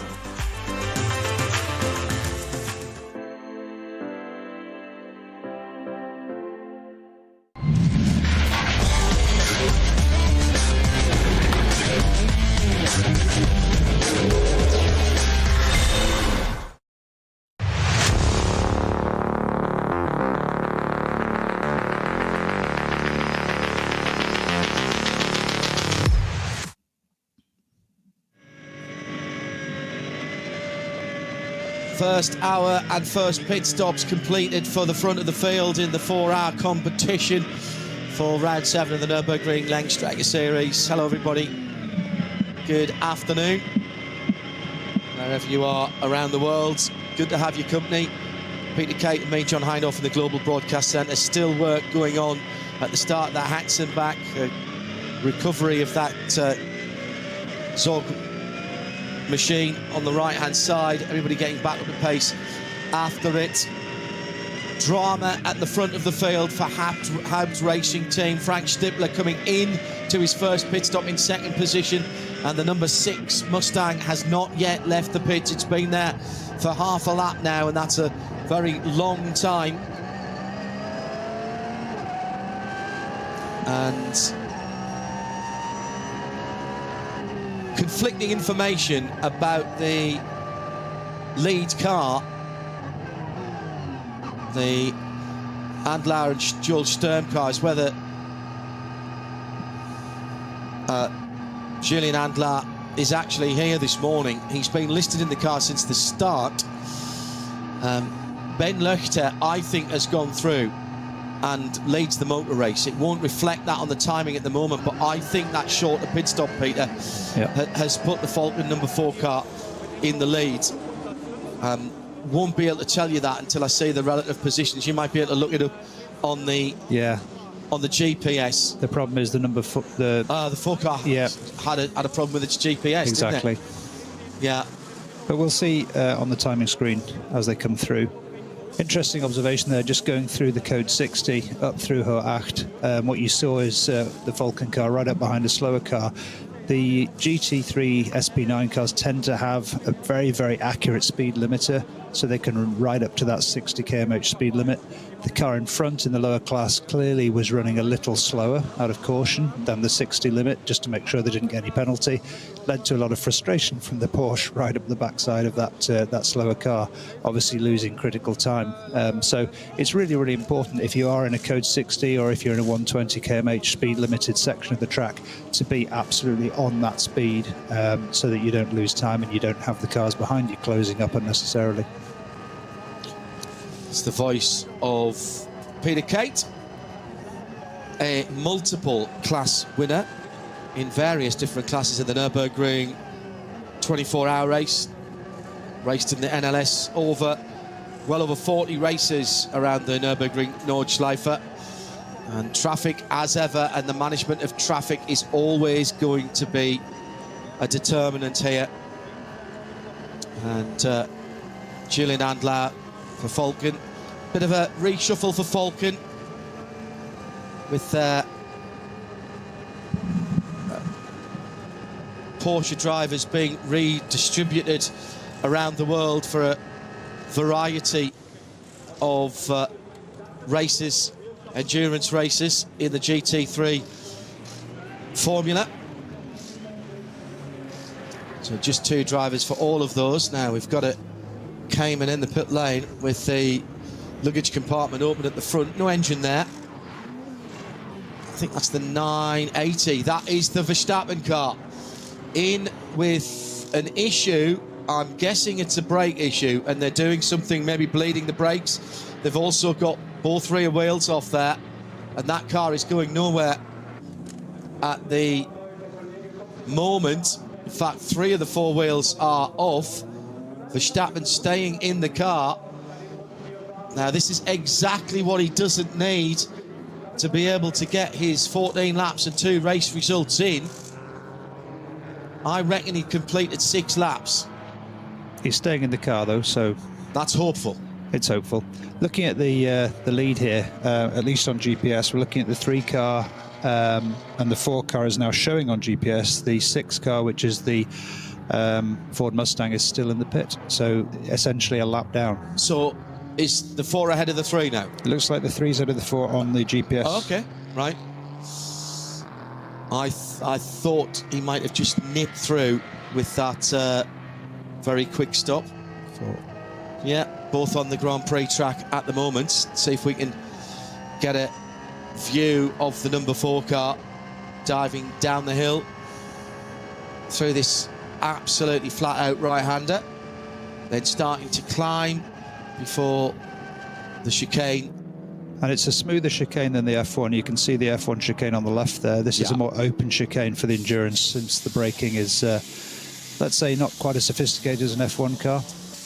Quite a transition there as you come off the Grand Prix circuit onto the link to the top of the Nordschleife, and there's quite a big bump, and everybody going through there, even the dry, getting lots of understeer on initial turning. Yeah, indeed, and it transmits that understeer into then oversteer as you start to apply power, as you kind of land again over the other side of the lump. Max leaving the pit then, good news, it's maybe just a check. Well, that might, I mean, that was an hour and 5, so that might just be a standard stop and a full refill and a new set of tyres. They did have the front of that car. It's a mid-engine car. If you look for an engine in the road-going version of the Boxster and Cayman, I challenge you to find it without going underneath. The Boxster in particular is a bit of a tricky one, because you fold the roof down and you think, is there something behind the back seats that I can get to the engine? No. Oh, hang on, there's a little thing that opens here. No, that's a luggage compartment. It is very low down, flat 6, so the cylinders laid opposite each other, often called a boxer engine, and horizontally opposed.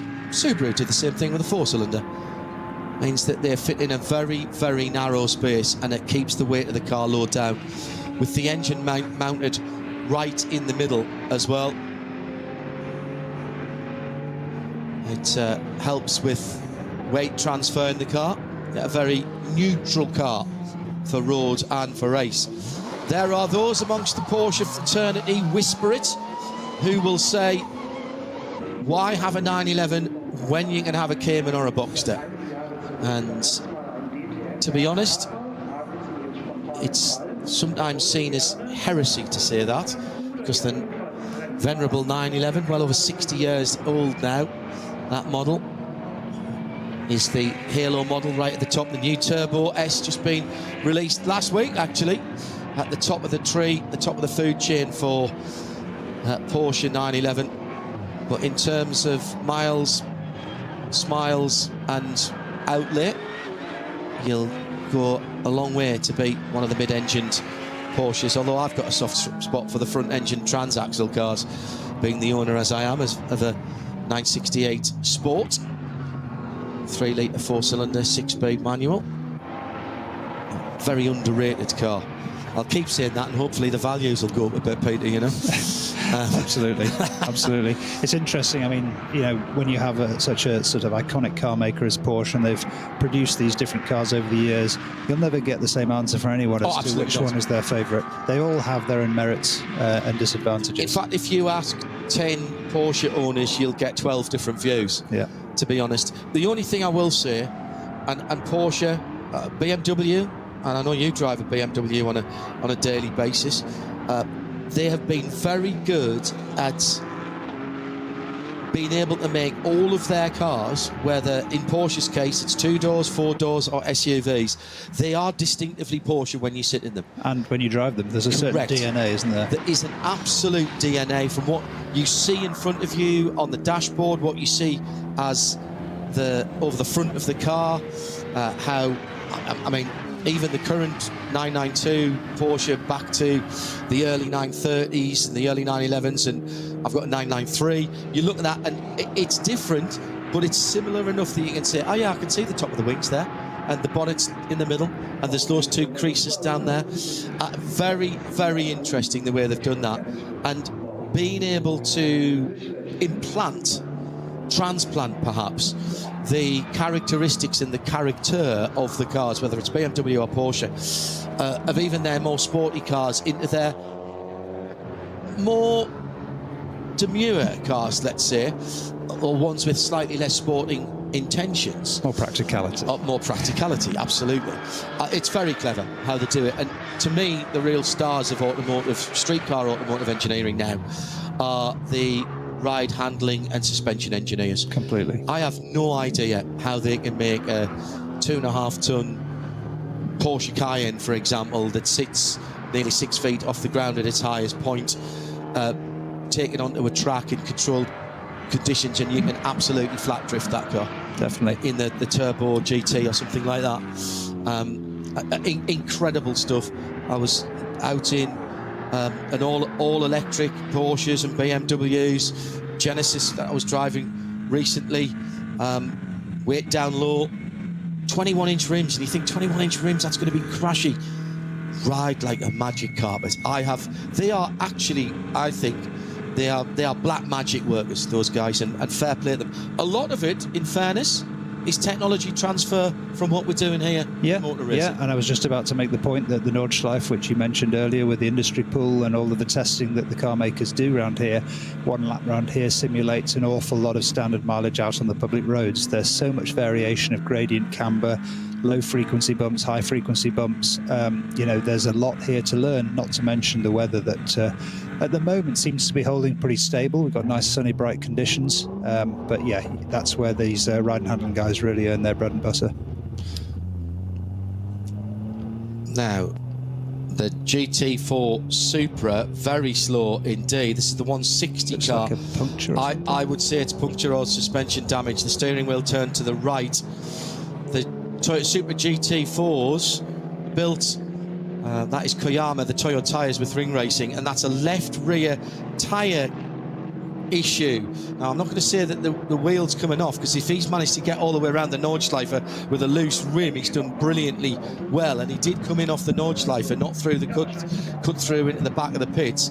GT4 Toyota Supras, all the chassis and cage work done by WRT up in Belgium. So the 90 minutes drive from where we are at the Nürburgring this weekend. Here's the Dupre Audi S3. Now, this is the car that I was mentioning that was on pole for Group 3. Pretty much a bog standard car, not even a big back wing on that. They actually were so successful that the class system was changed because of them. Because in the N24, front-wheel drive and four-wheel drive used to be put together, and that is a bog standard street four-wheel drive RS3, and they've done such a good job in preparing it and driving it, and it is one of the Dupres that is driving that machine as well, the second generation driver, and they now have had it changed. The classes have changed over so that the front wheel drive part of that class has changed over. Verstappen then 12th position after his pit stop in the class for Lion Speed.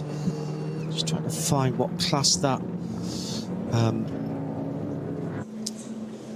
been put into. It's VT2, isn't it? There it is.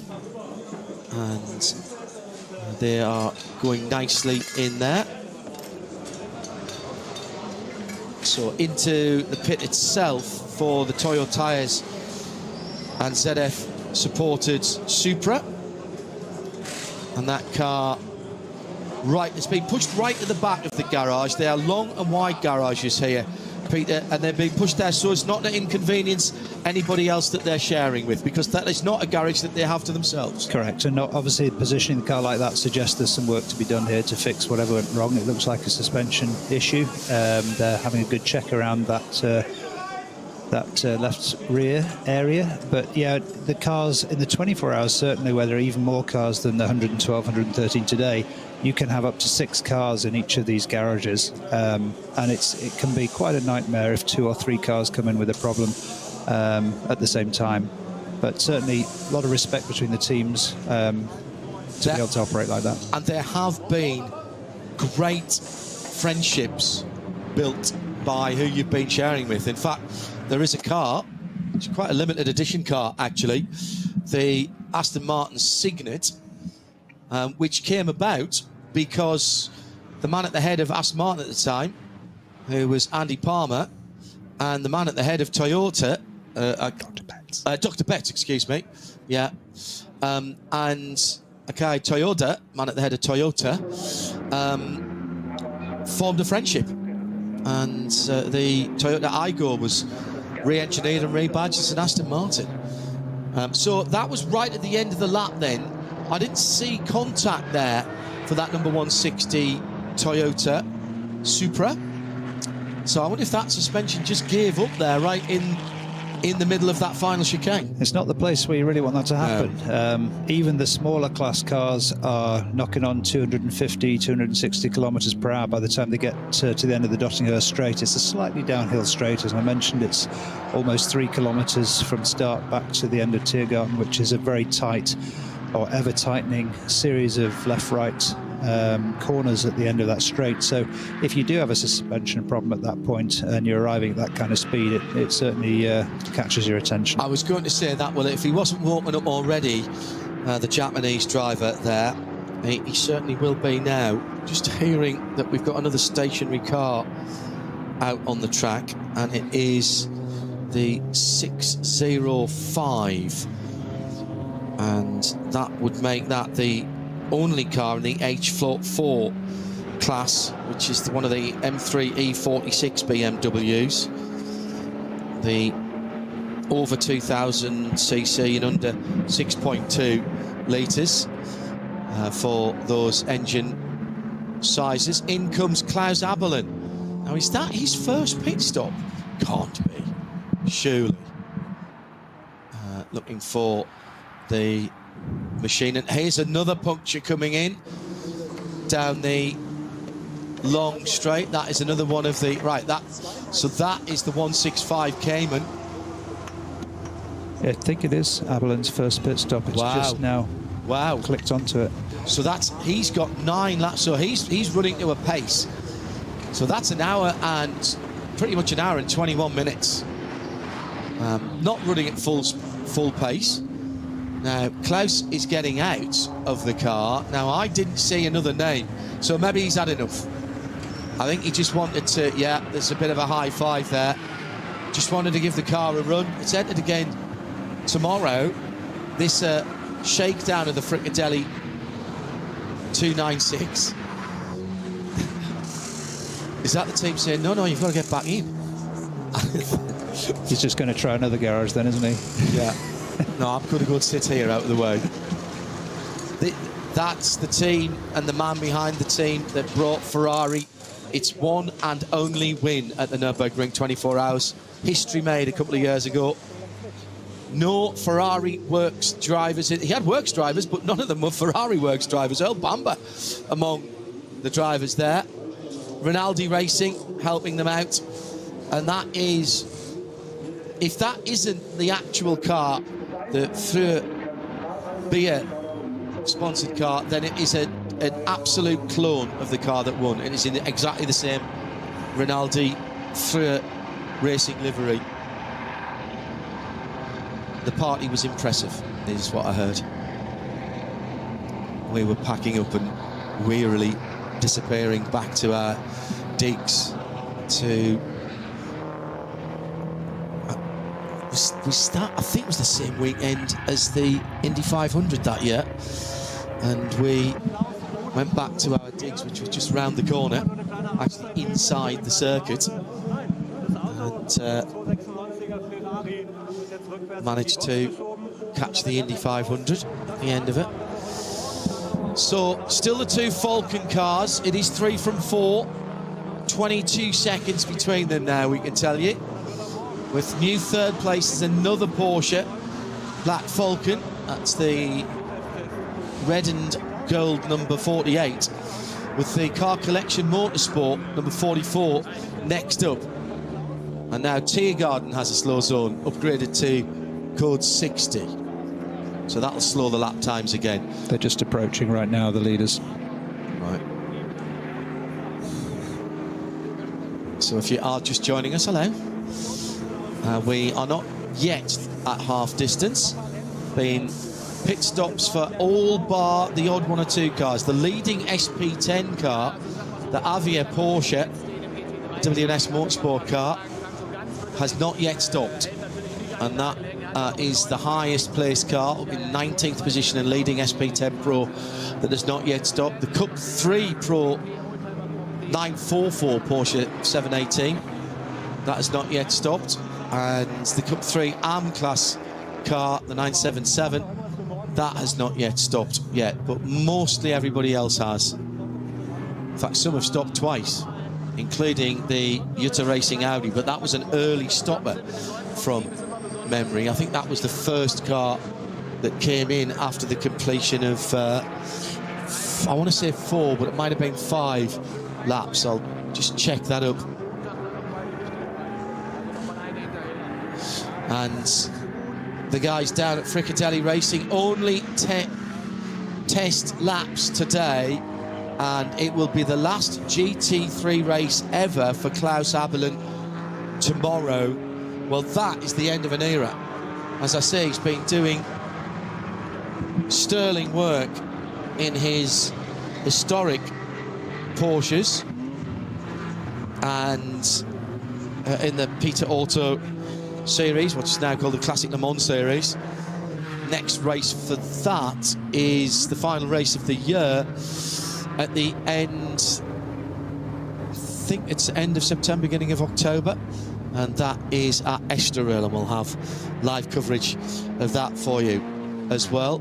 So that Avia machine that we said had problems on, that's the end of the Hatson back, isn't it? No, it's not. It's the end of the lap. That's 2 gone. That's the code 60. So was that the car that had the puncture that was coming in slowly, the 165? The 165 car. Yes, it is. So here we go. Yeah, it's the Avia W. So that's the car that hadn't made its pit stop, hence why it now hadn't we made know it. why. Well, actually, it's got air in all the tyres, so have they been a bit too greedy on the fuel? Because that's getting a flat toe from one of our vehicles. Absolutely standard operating procedure, by the way, what you're seeing. That'll be covered with flags, double yellows, white flag, and it is the driver's responsibility to be aware of that. Now, if you watch other form of motor racing, you may have your head in your hands and say, that's dangerous. It's only dangerous if the drivers don't heed the flags. And that's why the penalties are so draconian for those who did not heed the safety measures. Had a very long chat many years ago with an extremely experienced former Le Mans winner, actually, who is now an FIA steward. And talk about poacher turned gamekeeper. He said to me we wouldn't have to have slow zones and code 60s and all of the things that we do at Le Mans. He was talking about Le Mans in particular. If the drivers would just respect the yellow flags, but nobody does, they cheat on them. And I said to him, called him by his name, which I won't say, I cannot believe you're doing that, because if you'd been behind the wheel, you'd have been stealing a little bit of time here, stealing a little bit of time there, put the hand up out of the open cockpit to try and tell, yeah, I've seen it, I'm slowing down. But from karting onwards, you learn to drive with one hand and not slow down very much. Now, here's another problem for an Audi RS3 TCR coming back into the pit lane. Now, the opportunity here, Peter, he hasn't gone out onto the Nordschleife and caused a problem out there. There is a back entry lane, a cut through, if you will, to get back in the pits. He won't get credited that lap, but that means he's not going to cause a problem out on the Nordschleife. Indeed. So basically, he's driven an additional lap of the Grand Prix, assuming he gets going again, an additional lap of the Grand Prix course. So a couple of minutes lost, but much better than losing an entire 10 minutes or whatever your lap time is, depending on your car, all the way around the entire Nordschleife lap. So that back door is a kind of unusual situation, but it gives you an opportunity to if you've got a mechanical issue, to get back in and get the team to have a look before you depart onto the Nordschleife again. And indeed, teams that have tried to fix a car will often, particularly on the longer version of the Grand Prix circuit that we use in the 24-hour, you'll often send a car out to go and do a lap and bring it straight back in, just as an installation lap, if you will. Yeah, and indeed, those of you who watch qualifying, there is in fact also a short lap around the Grand Prix you can do before you start your full qualification lap, so you don't have to do an entire lap of the Nordschleife before you then set your quali time. Yeah, you can do a little bit of tyre warm-up. Still the slow zone where the... Now, That's barrier work that's going on there. And then the green flag, you're back up to full. So again, take your hands up from over your eyes, those of you who don't watch this type of racing.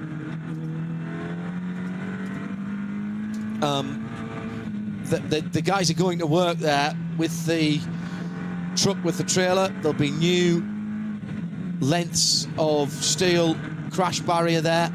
There's a big grab arm as well in case they have to replace a post. They've got welding gear. They've got all the stuff that they need. It's covered by a track services vehicle, and flags and the drivers have to adhere to the 60 kilometres. And if you don't, you will be penalised with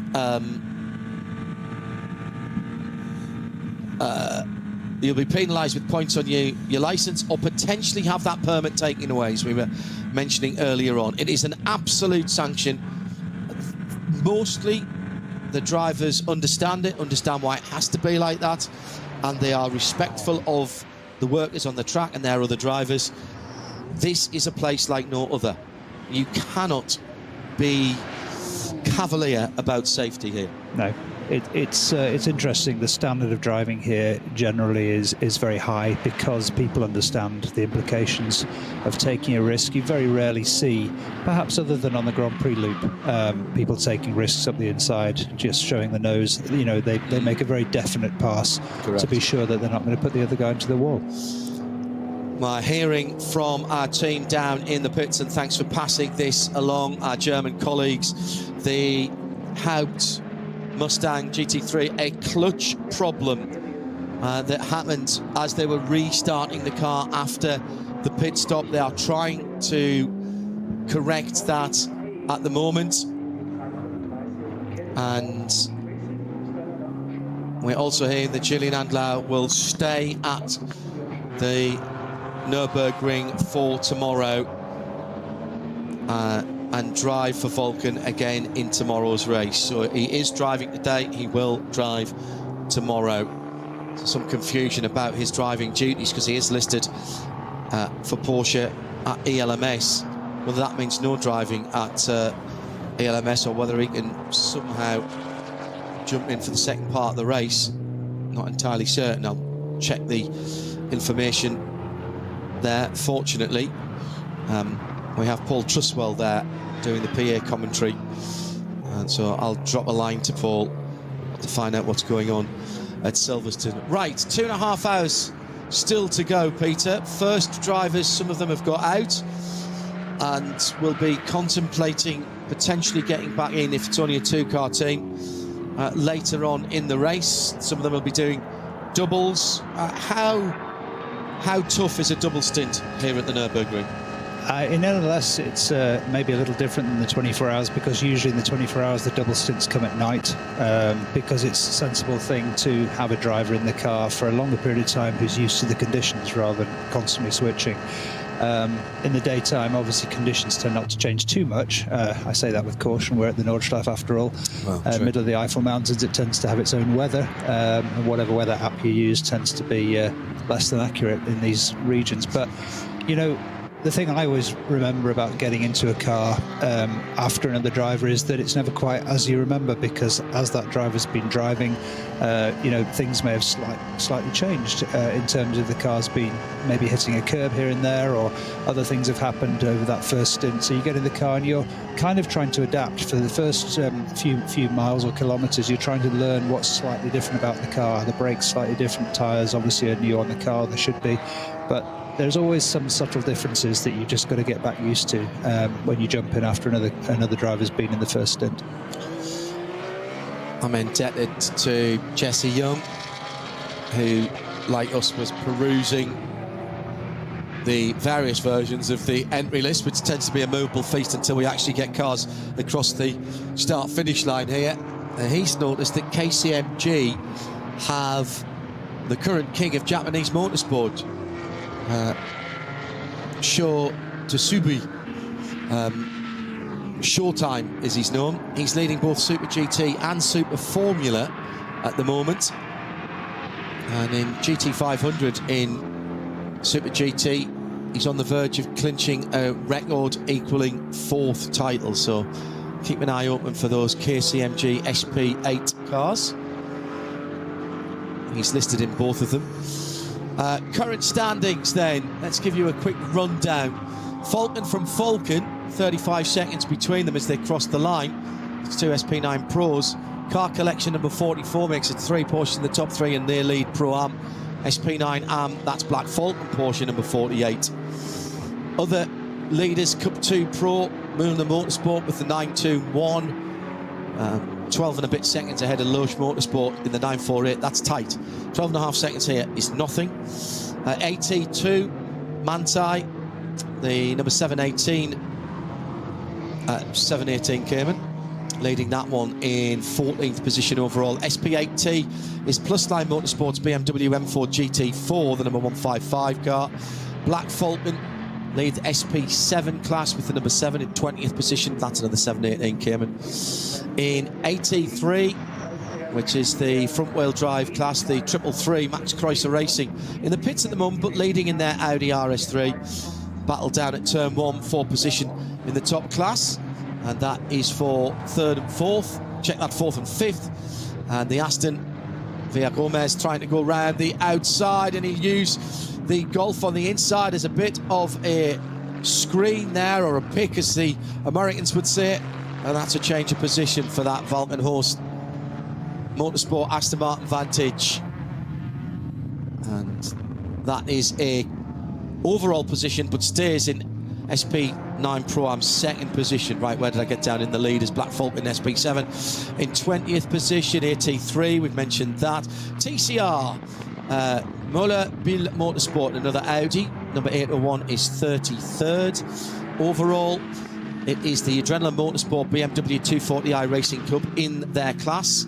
That's the number 1 car. They were last year's champions overall in the Nürburgring Langstrecken Series. The Adrenaline Motorsport BMW 330 is in VT2 lead. That's the number 500 car in 51st. VT2 rear-wheel drive, I should say there, the myriad of classes that we have. A couple more class leaders in position 68 and 69 with the Audi RS3, the Goroyan RT by Sharkey machine that we saw with problems earlier on. That's in the pits, but still leading its class. The number 321 in 68th and 69th is the Adrenaline Motorsport Cayman S in V6. The number 369 leads its class, and still we go on. V5, good little battle there actually, only a second between 2 Porsche Caymans. The number 440 just ahead of the 444 from Adrenaline Motorsport there in 85th and 86th position. VT3 Kievan Sports BMW 335i, one of the older cars. Number 460 leads its class in 95th position. The Hofer Racing by Bonk BMW M2 CS, that's a new class, the BMW CS class. They lead their category and they are in 101st position.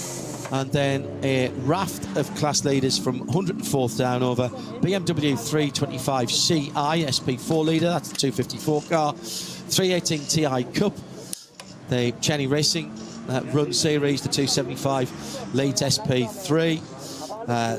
The 318i 529 leads V3, and the Hofer Racing M3E46 leads H4, the 605 in 107th position. I reckon there are somewhere in the region of 110, 111 cars still running, and there's 2 hours and 22 minutes remaining with Falcon Motorsports first and second. Peter Kate alongside me, John Hindorf, as the racing continues. By no means a clean track at the moment. Laps around about 8:15 to 8:20 for the leaders at the moment. Yeah, we've still got code 60 now at Arenberg. That's just after the very fast left and Schroedenkreuz, then heavy braking down to a 3rd gear right-hand downhill hairpin at Arenberg. So I'm not sure what's happened there. Such a long circuit. We must say thank you, as we always do, to our colleagues at Nürburgring TV. Such a huge amount of investment that has gone into this circuit, and indeed the whole facility. It's more than just a circuit, it is a destination. There's a couple of hotels here, a casino, a concert venue, an ice rink, various eateries. There used to be an indoor karting as well. I think there still is, in one of the lower levels of the car park, what used to be the car park of one of the hotels. This, as I say, is a destination. The ill-fated roller coaster is finally being dismantled. Funny enough, I was at COTA, Circuit of the Americas, last week, who were building 2 roller coasters, making that place into a theme park. But the major investment from our point of view is that the whole of the Nordschleife, now for at least a couple of years, I think, there is fibre links all around for the broadcast. So the ability for us to be able to turn up, and for the production company to be able to turn up and just plug in their cameras on a Thursday and a Friday for Friday practice, and then Saturday qualifying in the race, or indeed a Sunday as well. It cuts down the setup time and therefore the cost of televising these races massively. We've been covering races here for TV and radio since 2007, and it's been a massive upgrade. We get the helicopter up for more races as well, and not just for the Nürburgring 24. So fair play to the VLN, to NLS and to the Nürburgring, and especially our broadcast colleagues here at the circuit who do all the hard work and the heavy lifting. Even for our radio coverage, we simply can't do the commentary without being able to see the far sides of the circuit. And we should say that onboard camera technology has changed massively as well.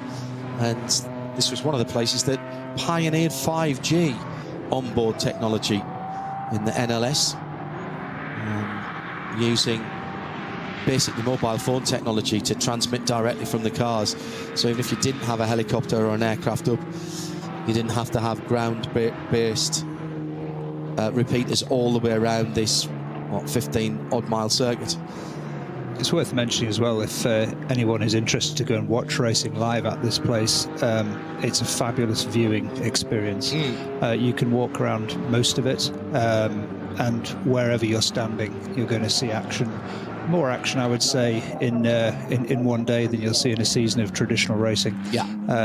Not just because of the multi-class format, but also because the circuit is so challenging. It really does sort out the good from the average, and you're going to be able to see that action very, very close up, looking down upon some really quite spectacular landscape in that part of the world. And if you are a keen photographer, there's bank sides and places that you can get some absolutely stunning shots. Not always exactly the same as the pros will get, because they've got more trackside access where it's safe so to do. I suggest that you look up Jochen Frozen Speed, who is based around here. Now, incident on the circuit and damage on the front end of the number 919. Now, we've called that car's name. That's 7th in the Cup 2 category. So that is a 992 Carrera Cup car in the Porsche Turbo body, with the, as all the Cup cars are, with the air intakes ahead of the front wheels and the vent on the ducktail spoiler. He's had frontal contact because he's lost the little piece of rubber that's underneath the front splitter, and I think he might have cracked a radiator as well. Strange, the location on the right-hand side out of turn 1. I don't want to make the assumption that he was tagged by someone, but it's a very strange place to end up, unless he was on cold tyres, which again shouldn't have been the case. It's one of the Click-Versiphon sponsored cars, and I expect to see that car come directly into the pit lane. Yeah, he's got tyre rubbing on the body. Yeah. Right hand side, and that's that little piece. I've done enough Carrera Cup in the last 20 odd 30 years all around the world, and whatever else has changed in Carrera Cup for the last quite a long time, the 4-litre flat 6 normally aspirated engine, 507 PS, that hasn't changed.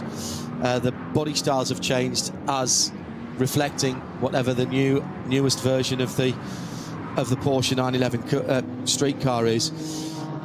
But they've always had this little bit of rubber that goes on, and it's basically just an interference fit on the front, the very bottom, the sticky out bit of the front splitter, and it drops down maybe an inch and a half. Yeah, he's definitely losing fluid on that car as well. And the difference that makes to a cup car, even in a sprint race, never mind around here, to the front aero, it's the difference between getting through a 45-minute race or completely goosing your front tyres in a 45-minute race on a normal circuit. And every team have several of them.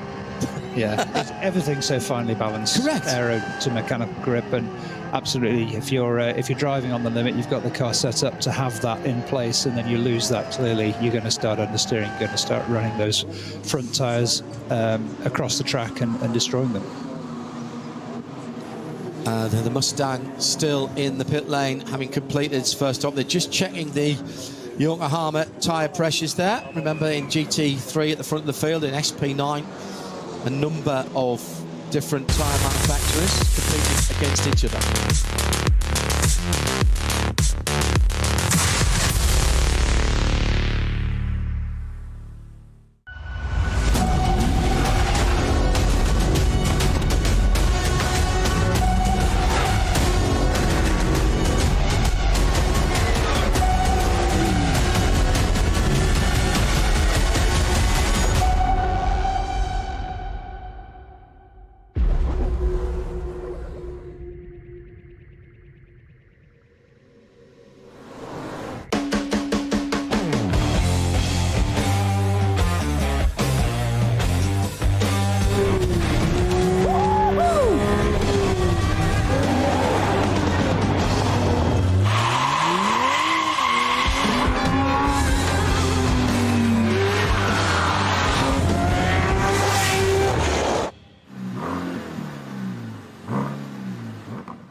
Sie sagen, es ist nur ein Auto, aber wir sagen, es ist Herzblut, Schweiß und Perfektion. Denn wenn du schraubst, dann zählt jeder Millimeter.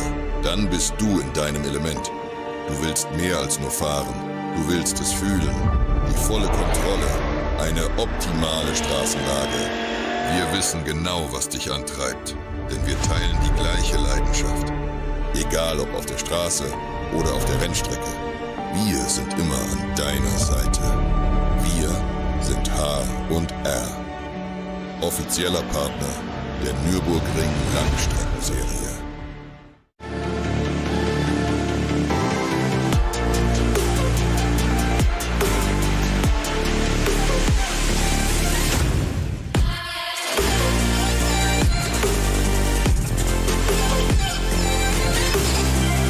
Falkenreifen.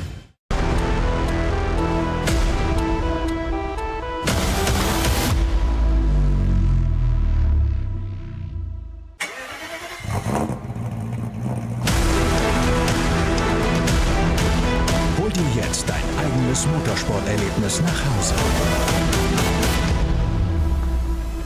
Dein Online-Shop für Simracing-Hardware und Zubehör. www.simraceshop.de.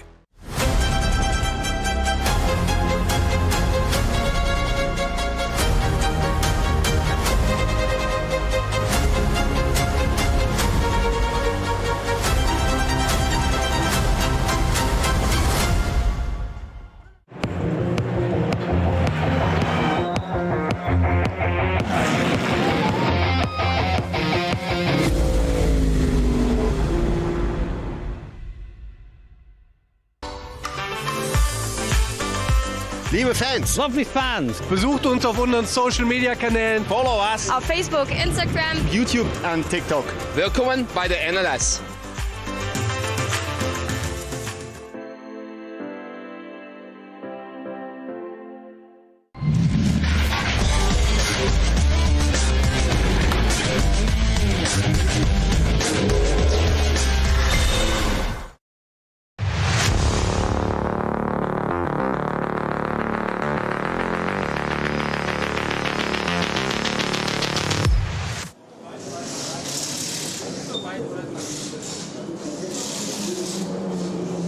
Accident, damage, contact with a barrier, pretty heavy contact on the front end of the Porsche. That's one of the, I think it's one of the Milner cars, isn't it? Yeah.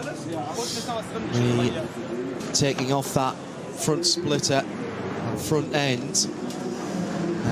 Can't see the bonnet, so I can't work out whether that's a Cup car or a GT3 car. I think it's a Cup car. I think it's a Cup car. Yeah, I think it's a Cup car. I'll tell you as soon as they take that bonnet off, because you'll be or that front end off, because you'll be able to see the other radiators. Yeah, it is, because the GT3 car, that middle radiator, which I can now just see under the mechanic's hands, that is tilted back and further back out of harm's way. So that is one of the Cup cars. Now, is that the car that was getting towed in earlier on, or is that another incident? That could be... well, the SRS Team Rennsport car is the 901. That's a Cup 2 Pro-Am car. That's hit something really hard. They've even managed to get paint on the headlamp unit, so that's gone into the tyre barrier and displaced the tyre bundles, hasn't it? Yeah. Yeah, that's done the radiator on the left-hand side.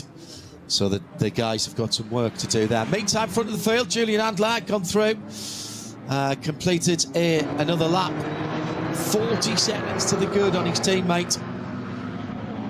And at the moment, the Falkman Tyres team, which do run on Falkman tyres, this is a huge part of their street car tyre development. They are another one of the teams supported and indeed run by the tyre company for the benefit of their tyre development. Started off in American racing, it's got to be nearly 20 years ago. They had a Porsche and a Ford GT at that point. Seem to remember them taking victory in the wet at VIR.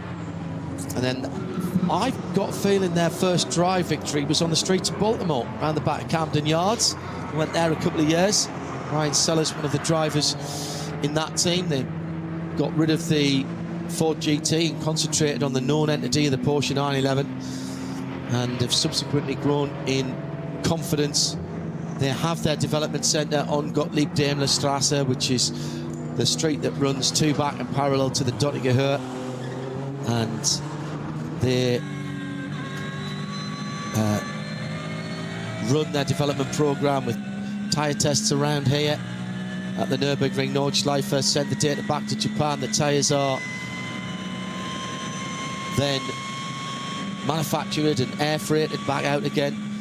Another car being towed back there just after the back of Bergwerk, heading up these left-handers up the hill. Black Falcon. Now was that a pass for position there? Jutta Racing and Black Falcon, I think it is. They've been having a battle. They were the other way around as they crossed the line, but now the 948 coming back through the field. That's, I think it's Tobias Muller, isn't it, behind the wheel of that car. Here the Porsche engine and the gearbox just easing back out of that. Meantime, at the end of the lap, they're coming through again. So that is the 48. And into the pit lane. Here comes the Jutta Racing car. And that is from 6th position. 3rd in Pro-Am. Alexei Vermenenko. But they were the team that stopped first at the beginning of the race, weren't they? They just did the 4 laps. So that is at the end of a 8-lap stint there. That's interesting. So 48 continues, leading in the AM category. And that is Mustafa Mehmet Kaya. Black Falcon team with strong links to the Middle East. We see them quite often in the Abu Dhabi 6 hours, the 24 hours of Dubai. They've swapped around for next year. So it's Abu Dhabi 6 first, and then the Dubai 2024, the weekend after, in the middle of January. We'll cover those for you on the Radio Show limited networks of audio and visual channels. Still that car being towed back, so caution flags out, heading through mud curve and up to the bottom of that run up to the Caracciolo carousel. Curbs there, absolutely vicious, Peter. Yeah. Both sides. Definitely. I mean, these aren't curbs that you would use. In fact, around the entire Nordschleife lap, there are very few, could count them on one hand, of curbs that you would use frequently. This is obviously intended to be a racetrack where you don't stray beyond track limits. As we said earlier, it'll punish you very severely if you do. Occasionally people have to take avoiding action, and then you really find out how severe those curbs are. But using them on a regular basis is not recommended. Occasionally people use the exit curb just to guide the car back onto the track a little bit, but it's not really a regular practice. Curbs tend to be slippery. They're old concrete. The paint is old in many cases, so really try and avoid them. Into one of the first garages, another one of the red, white and black Porsches. This the number 900, and very famous name in that car is one of the next generation drivers, of which there are legion here down through the car classes, and we've had a number of them down through the years. Actually, no, it's not. It's Peter Ludwig. I thought it was one of the Klaus Ludwig's boy, but that's not one of his boys in there. But we've had a number of father and son combinations down through the years, and father, son, and daughter as well. In the Opels, Volker Strycek bringing his family. Volker, former head of the Opel Performance Centre and one of the characters behind the old Opel Manta that used to run here with the foxtail on the aerial. A bit like Trigger's Broom, that car. Not entirely sure how much of the original car was left. It was quite heavily modified anyway in terms of the engine and the running gear, but it did have some very big accidents. I remember one year they're taking a sledgehammer to the back of it to get it back out on the track. It runs now in the Youngtimer, in the Classic. It's come out for the big race. Passing of an era, that one. You'll have raced against that car, at least when that car was in the race. Many times, and you're quite right. It looked fairly standard, but it definitely wasn't. It was driven very well, I should add. Volker was always a good driver. But the Manta has a certain place of affection in German hearts as a car. I'm noticing the number 6 car is lapping at normal pace right now. That Mustang is back out after that very, very long pit stop. So clutch adjustment, I would have said there, rather than replacement, because even the Haupt guys couldn't have got that done as quickly as that. Dropped, I think, 1 full lap, possibly 2. Actually, yeah, I think 2. Yeah, I'm scrolling down. I think it's dropped outside the top 100. Yeah, there it is, 106. So actually dropped 3-4 laps to the lead. Yeah, which is, that's 40 minutes, isn't it? Yeah. So you're not going to get that back. Good news for VER 33 fans. Max, who has stayed in the number 980 GT4 Cayman, and he's clocking up his laps. He is 9th in Cup 3 at the moment, but that doesn't matter. This is a different type of test for Max. This is not about his pace, it's not about the car's pace, it's not about where he finishes, it's about the fact that he finishes and shows himself to be competent, to not be getting in the way in a slower car. And you might think, well, why is that important? Because those are the rules. He's doing exactly what he needs to do. Yeah, and I think this is I think it's good to say that a driver of Max's standing and fame wants to come and do other forms of racing. We've seen it before, of course, most notably with Nico Hülkenberg, who won Le Mans outright, obviously with two teammates, in the gap between Grand Prix, in the summer gap between Grand Prix. And that hasn't been done for a very, very long time, where a current Formula 1 driver has gone to Le Mans. That year it didn't clash. Next year it will again with Canada, so that can't be done. And that was awesome.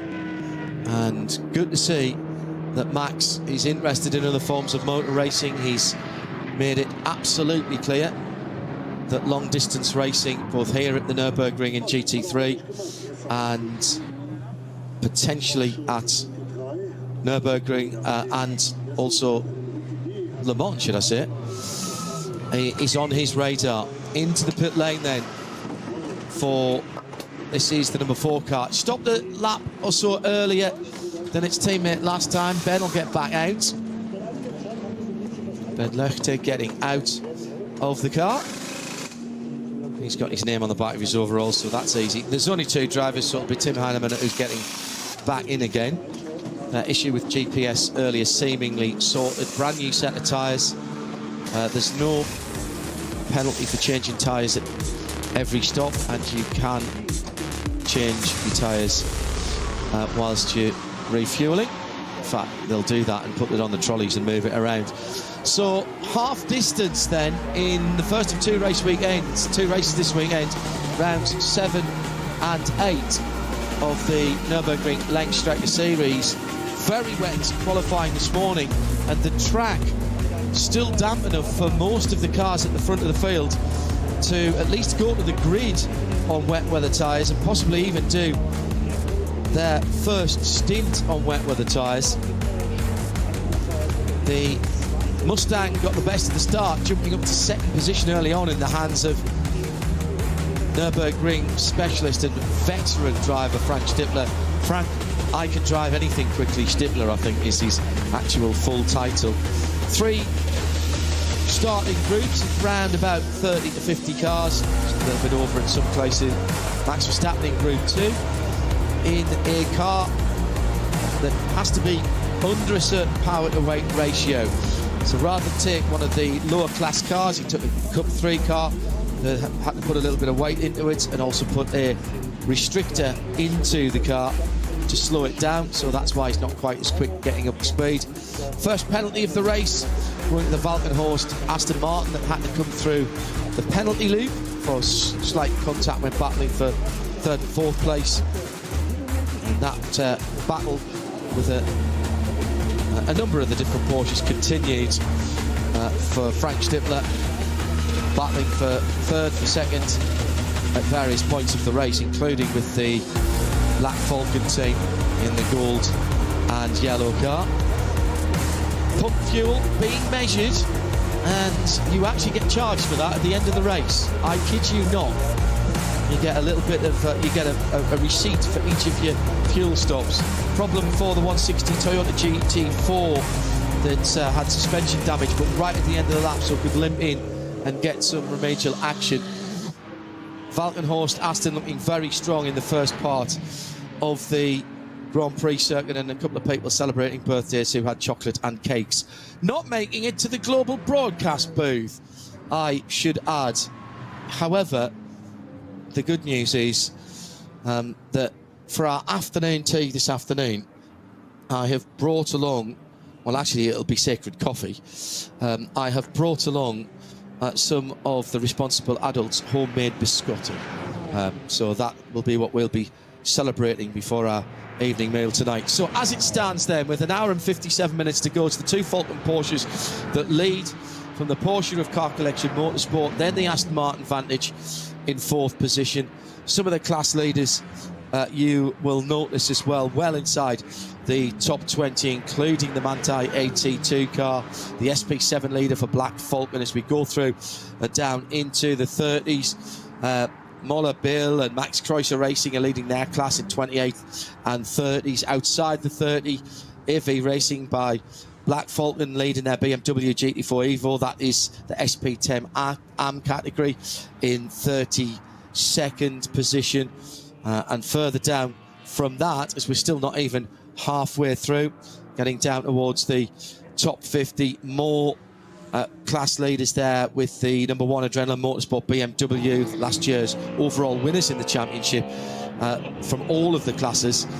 They're in there as well. The 929, which was causing us some problems out on the circuit, rear suspension damage. There's been contact with the barriers there. That car's come back on the flatbed, and the number 48 has had its pit stop for Black Falcon. They've twisted it back into the right place, ready to let it go. The work is complete by the look of it. They're just waiting for the time before they go. Has that got wet weather tyres on that car? I didn't see the blue markings that Michelin kindly normally do. So we're into the second set of pit stops now, Peter, at just over 2 hours. So these are the teams who are splitting this up into hour-long stints. Yeah, indeed. And just talking about that interminable wait as a driver when you've got your fuel in, your belts are ready, you're just waiting to go. There's normally a countdown on your dashboard. Obviously, a Lollipop Man has also the count down to the allotted time for your car to stop, but it just takes forever to tick away. You just want to get on with it. It's all time lost in your mind. I should remind you as well that Fernando Alonso also won the 24 Hours of Le Mans outright. I don't think Fernando... Was Fernando competing in 2018 though? Or was he not an F1 driver? Was he taking his sabbatical? I'd have to look that one up. I know it was still in a gap between 2 Grand Prix. The leader, answers on a postcard, please, or at least on a tweet at RSL_studio. Peter Kate and me, John Hindhoff, as the lead car, still with Julian Andler behind the wheel. He's battling on the far side of the circuit, and that is one of the 911 Cup cars, who steered to his line until he could give just a car's width, and that's all the GT need. The GT3 needed superior handling because of the additional aero, but actually, so we're coming into the Kleiner Carousel, but actually, it's good that he's got through there, Peter, because that Cup car is a bit more slippery down the tube, so exactly. Down the long straight, it would have been a bit of a chore. Yeah, and I was interested in the qualifying times and testing times. The Cup 2s are actually really very close, and in fact ahead of some of the GT3 cars in those lap times we were looking at. And it's always very, very difficult down this long straight. You've got a huge tow from a long way back, so yes, the GT3s will get some advantage if they're following another car, but certainly there are some classes, as I mentioned earlier, who will have a higher top speed than the GT3s, and that does cause some problems at the end of the straight as we tighten up into Tiergarten here, over these little crests and lefts and rights into the ever-tightening sequence before the Grand Prix loop. Just when you think you've got through and you survived the lap and you're coming through down into that compression before Tiergarten and Hohenrhein, as the leader comes into the pit lane, spot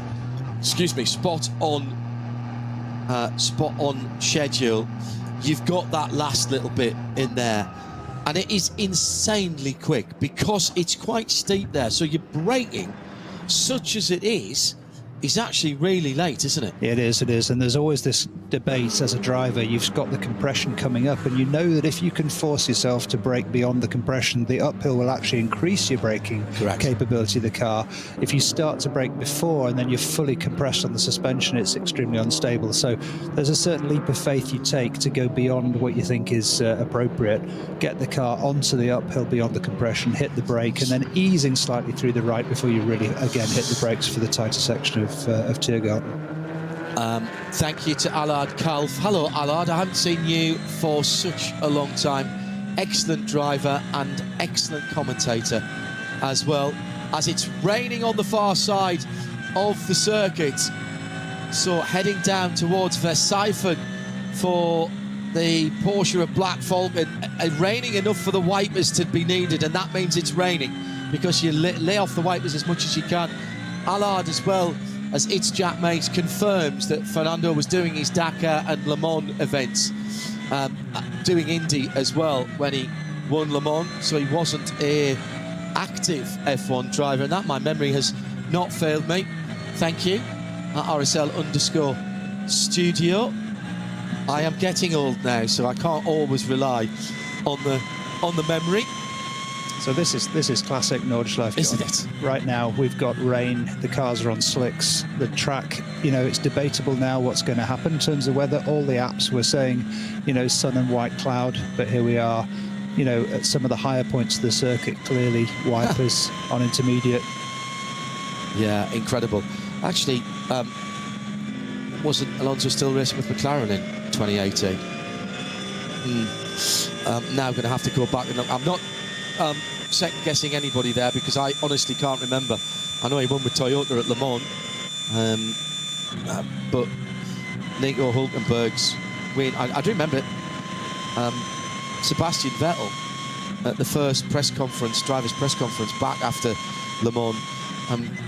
They went to Sebastian first of all as the senior member there, I suppose, and said, so what are we doing during the summer break? And he said, don't ask me, ask him. He only went and won Le Mans while we were all lying on the beach or on our yachts or whatever. Massive respect. And I think it's a lovely moment for Hülkenberg. I think it's fabulous when you see drivers who have been incredibly successful at their, you know, let's say primary category Formula One, and then they choose to go and do something different. Well, cross-code now is so difficult to do because everything is so specialised. Back in the days of, I still think probably one of, if not the most versatile drivers would still be somebody like Vic Elford. Go and look him up for those of you who are recently into motorsport and Formula One. Vic would do F1, he would do World Rallying effectively, he would do touring cars, he would do endurance racing. Sometimes on the same weekend, jumping between cars. He'd steer it. Yeah, absolutely right. Sarrazin, when he was in the World Endurance Championship, went off and did coefficient, what would now be called European Championship rallies in highly sophisticated four-wheel drive. I think that's what separates the real legends. I agree. You know, you can go back to Fangio, you can talk about Jim Clark, you can talk about any of these guys, multidisciplinary experts who just didn't really care what the category was. It's all about the competition. It's so difficult nowadays, though, because all of these... So, you know, you could go and jump into a Mazda MX-5 race. The Whelen Mazda MX-5 Cup that I commentate on in the States is tremendously competitive, and you think, so we've got a problem here for the Keller 969. This is the red, white and black car, and that again, that is fifth for SRS Team Sorg Rennsport, fifth in its class, and there's damage to the right front there. That car's been off the track. You look at that and you think, you know, how hard can that be to drive? It's a sequential box. It's a little 2-litre engine, 180 horsepower. But the guys who drive that and drive them regularly, it's $250,000, by the way, for the championship win. They are very, have gained a huge amount of expertise in those cars. And they sometimes go on to something else, sometimes they stay there and make a career of it. You get people jumping into that who are very experienced racers. Bart Kligerman came and jumped into it, and to get in the top 10, you're doing well. Yeah. And that's just one example. So you know, you go and jump into a touring car race against guys who've been touring cars all the time, and you think, it's a 300 horsepower front wheel drive car, how hard can it be? Well, it is hard because these guys are doing it every day. So doing this cross codes stuff, and forget, by the way, about the danger, and ask Robert Kubica about that, and how his Formula One career was ended by an accident in a rally car, and how he's rehabilitated himself and then come back and won Le Mans in the overall is an exceptional story. But for an asset in a Formula One team of the importance, and I'm talking in business terms, in PR terms, in championship points terms, and championship points, every point means money in Formula One, to even countenance allowing Max Verstappen to come and test here, never mind to come and get his license and race here, and potentially at the next weekend on the 27th of September to race a GT3 here, right at the sharp end of the field. That to me shows, first of all, a degree of persistence, I'm sure, by Max to say, no, I really am going to do this. I want to do it. But also a degree of trust and respect from the team to say, yeah, but honestly, please don't go out and try and win everything. First of all, because we need you for the rest of the Formula 1 season. Yeah, definitely. And he is an asset to that team. And that's before you get to the human terms. Don't think I'm being cold, dear viewer and listener, when I say that. But we are talking about people at the very, very top. It's basically like letting your star soccer striker turn out for his mate's team in a local league. And I'm not at all denigrating the Nürburgring when I say that. It's a completely... It's the same thing. You kick the ball and put it in the back of the net, but it's at a completely different level of competitiveness against people who do that all the time. Yeah, definitely. And I think, you know, you can boil it down to Max doesn't need to do this. There's no reason for his career to do this, but he wants to do this. He was quoted recently talking about the Nordschleife as being the top of his list of racetracks because it's the most challenging. And it's sitting there, you know, unresolved in his mind. This is something he wants to do because he wants to prove to himself that he can handle this track. And the quickest cars that go around this track are GT3 cars, and his goal this weekend is to be able to get to a point where he can drive that. I'd like to advance a theory, John, that's just occurred to me in the last few minutes. Number of laps that Max has driven now in this car is almost where he needs to be. Yeah. I wonder if he'll go in a detuned car tomorrow. Yeah. And run this car in Cup 3 at the pace that it's intended to run, as opposed to his permit restricted But car. he's got to get 2 results. He has to get 2 results. He's got his 14 laps though, hasn't he? Yeah, but that would only be one result. So he still needs to stay in that is my understanding of the regulations. Unless he jumps in the 89 car for the rest of this race. Correct, which is, he is entered in both the cars. In that case, he could get his 2 results. Out of this event. And he's done his 14 laps. Correct. So, absolutely right. He doesn't need to do 14 laps in both cars. Nope. He has to do a total of 14 laps. Well, he's coming round to complete his 15th. I think he'd peel off into the pit lane here. If we see him in the 89 car, I think he'd get out here. It might lead to that theory being proven. I think he'll get out here. His teammate is about to jump in. And, now, that's not the teammate that I was expecting to get in, but this is one of the protégés, isn't it? And that's it's Chris Lullum, isn't it, who's jumping in.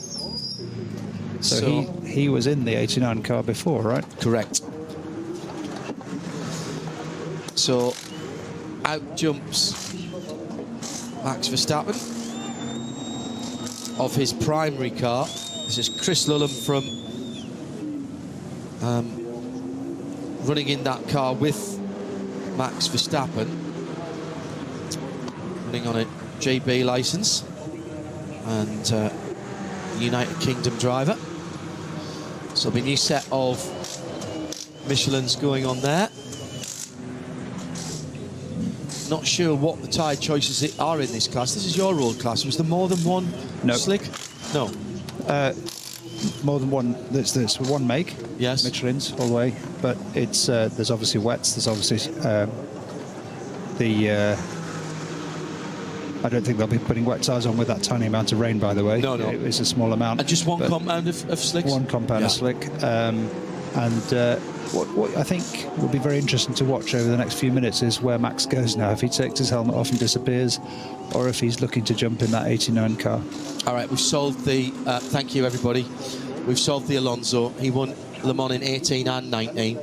He was out of Le Mans, out of F1 in 19, but still racing in 18. So there we go. Did it both ways. Thank you, Allard. Thank you, Jack. Thank you, everybody else. Paul. Schimmel as well. At RSL_studio.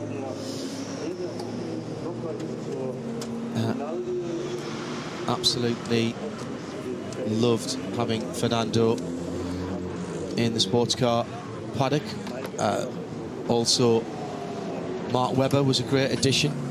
Mark, of course, walked away from F1 to come Le Mans racing. Didn't have to. He had offers in the F1 paddock. He's been a Porsche fan and Porsche driver for a very long time, Mark. Still lives in the UK, of course. And he weighed up his options and decided to come racing in sports car racing and won Le Mans. And raced for Porsche at Le Mans, I should say, and World Endurance Championship. One of the few. It's nice to watch Mark's career. I watched his first ever race in British Formula Ford on the British Touring Car Championship back in, I want to say, probably 97 or 98, somewhere around there, when British Formula Ford was on there. Dan Weldon came through there as well, God rest his soul. Were you still in the British Touring Car paddock at that stage? That was, I was in the Fiestas in 97, so in the sort of junior ranks of touring car, when touring cars were the Super Tourers. Yeah, correct. A fabulous era, indeed. Well, that was Mark when he came over to the UK, and I was very privileged to see Mark's final race, which was the last race of that season's FIA WEC at Bahrain. And he gave me a lovely interview at the end of the race. Followed his career. Once loaned him and Klaus Ludwig the Jochen Mass, also God rest his soul, my hire car when I was at Homestead covering a race. It came back all in one piece, but with fumes in it. Of course, racing drivers. Actually, no, it was Ludwig. I was right the first time. Yeah, great to see this interest. And hello to you all who are Max fans and broadening your motorsport knowledge here to see what goes on outside of Formula One. Well, there's plenty of motor racing across the season here at the Nürburgring and sports car racing in general, and if this is something that Max is interested in, then World Endurance Championship. We were at Texas last weekend in horrendous conditions. Next round of the IMSA Sports Car Championship, which is the parallel series to the World Championship and uses the same type of cars for the top class that go to Le Mans as well. That is next weekend. That's the 6 hours of Indianapolis on the road course. We'll have that for you in sound and vision as well across the Radio Show Limited network of channels, although our primary portal there will be imsaradio.com rather than radiolemans.co or .com.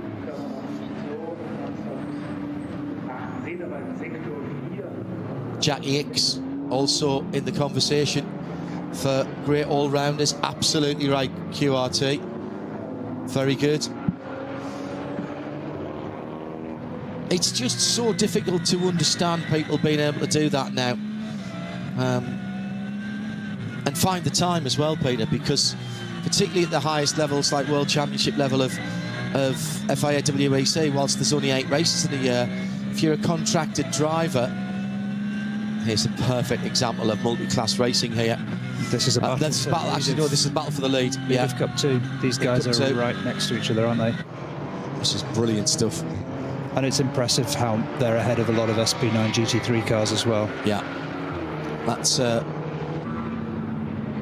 Scherberth and Müller fighting there. Müller Motorsport and ADAC MX Motorsport.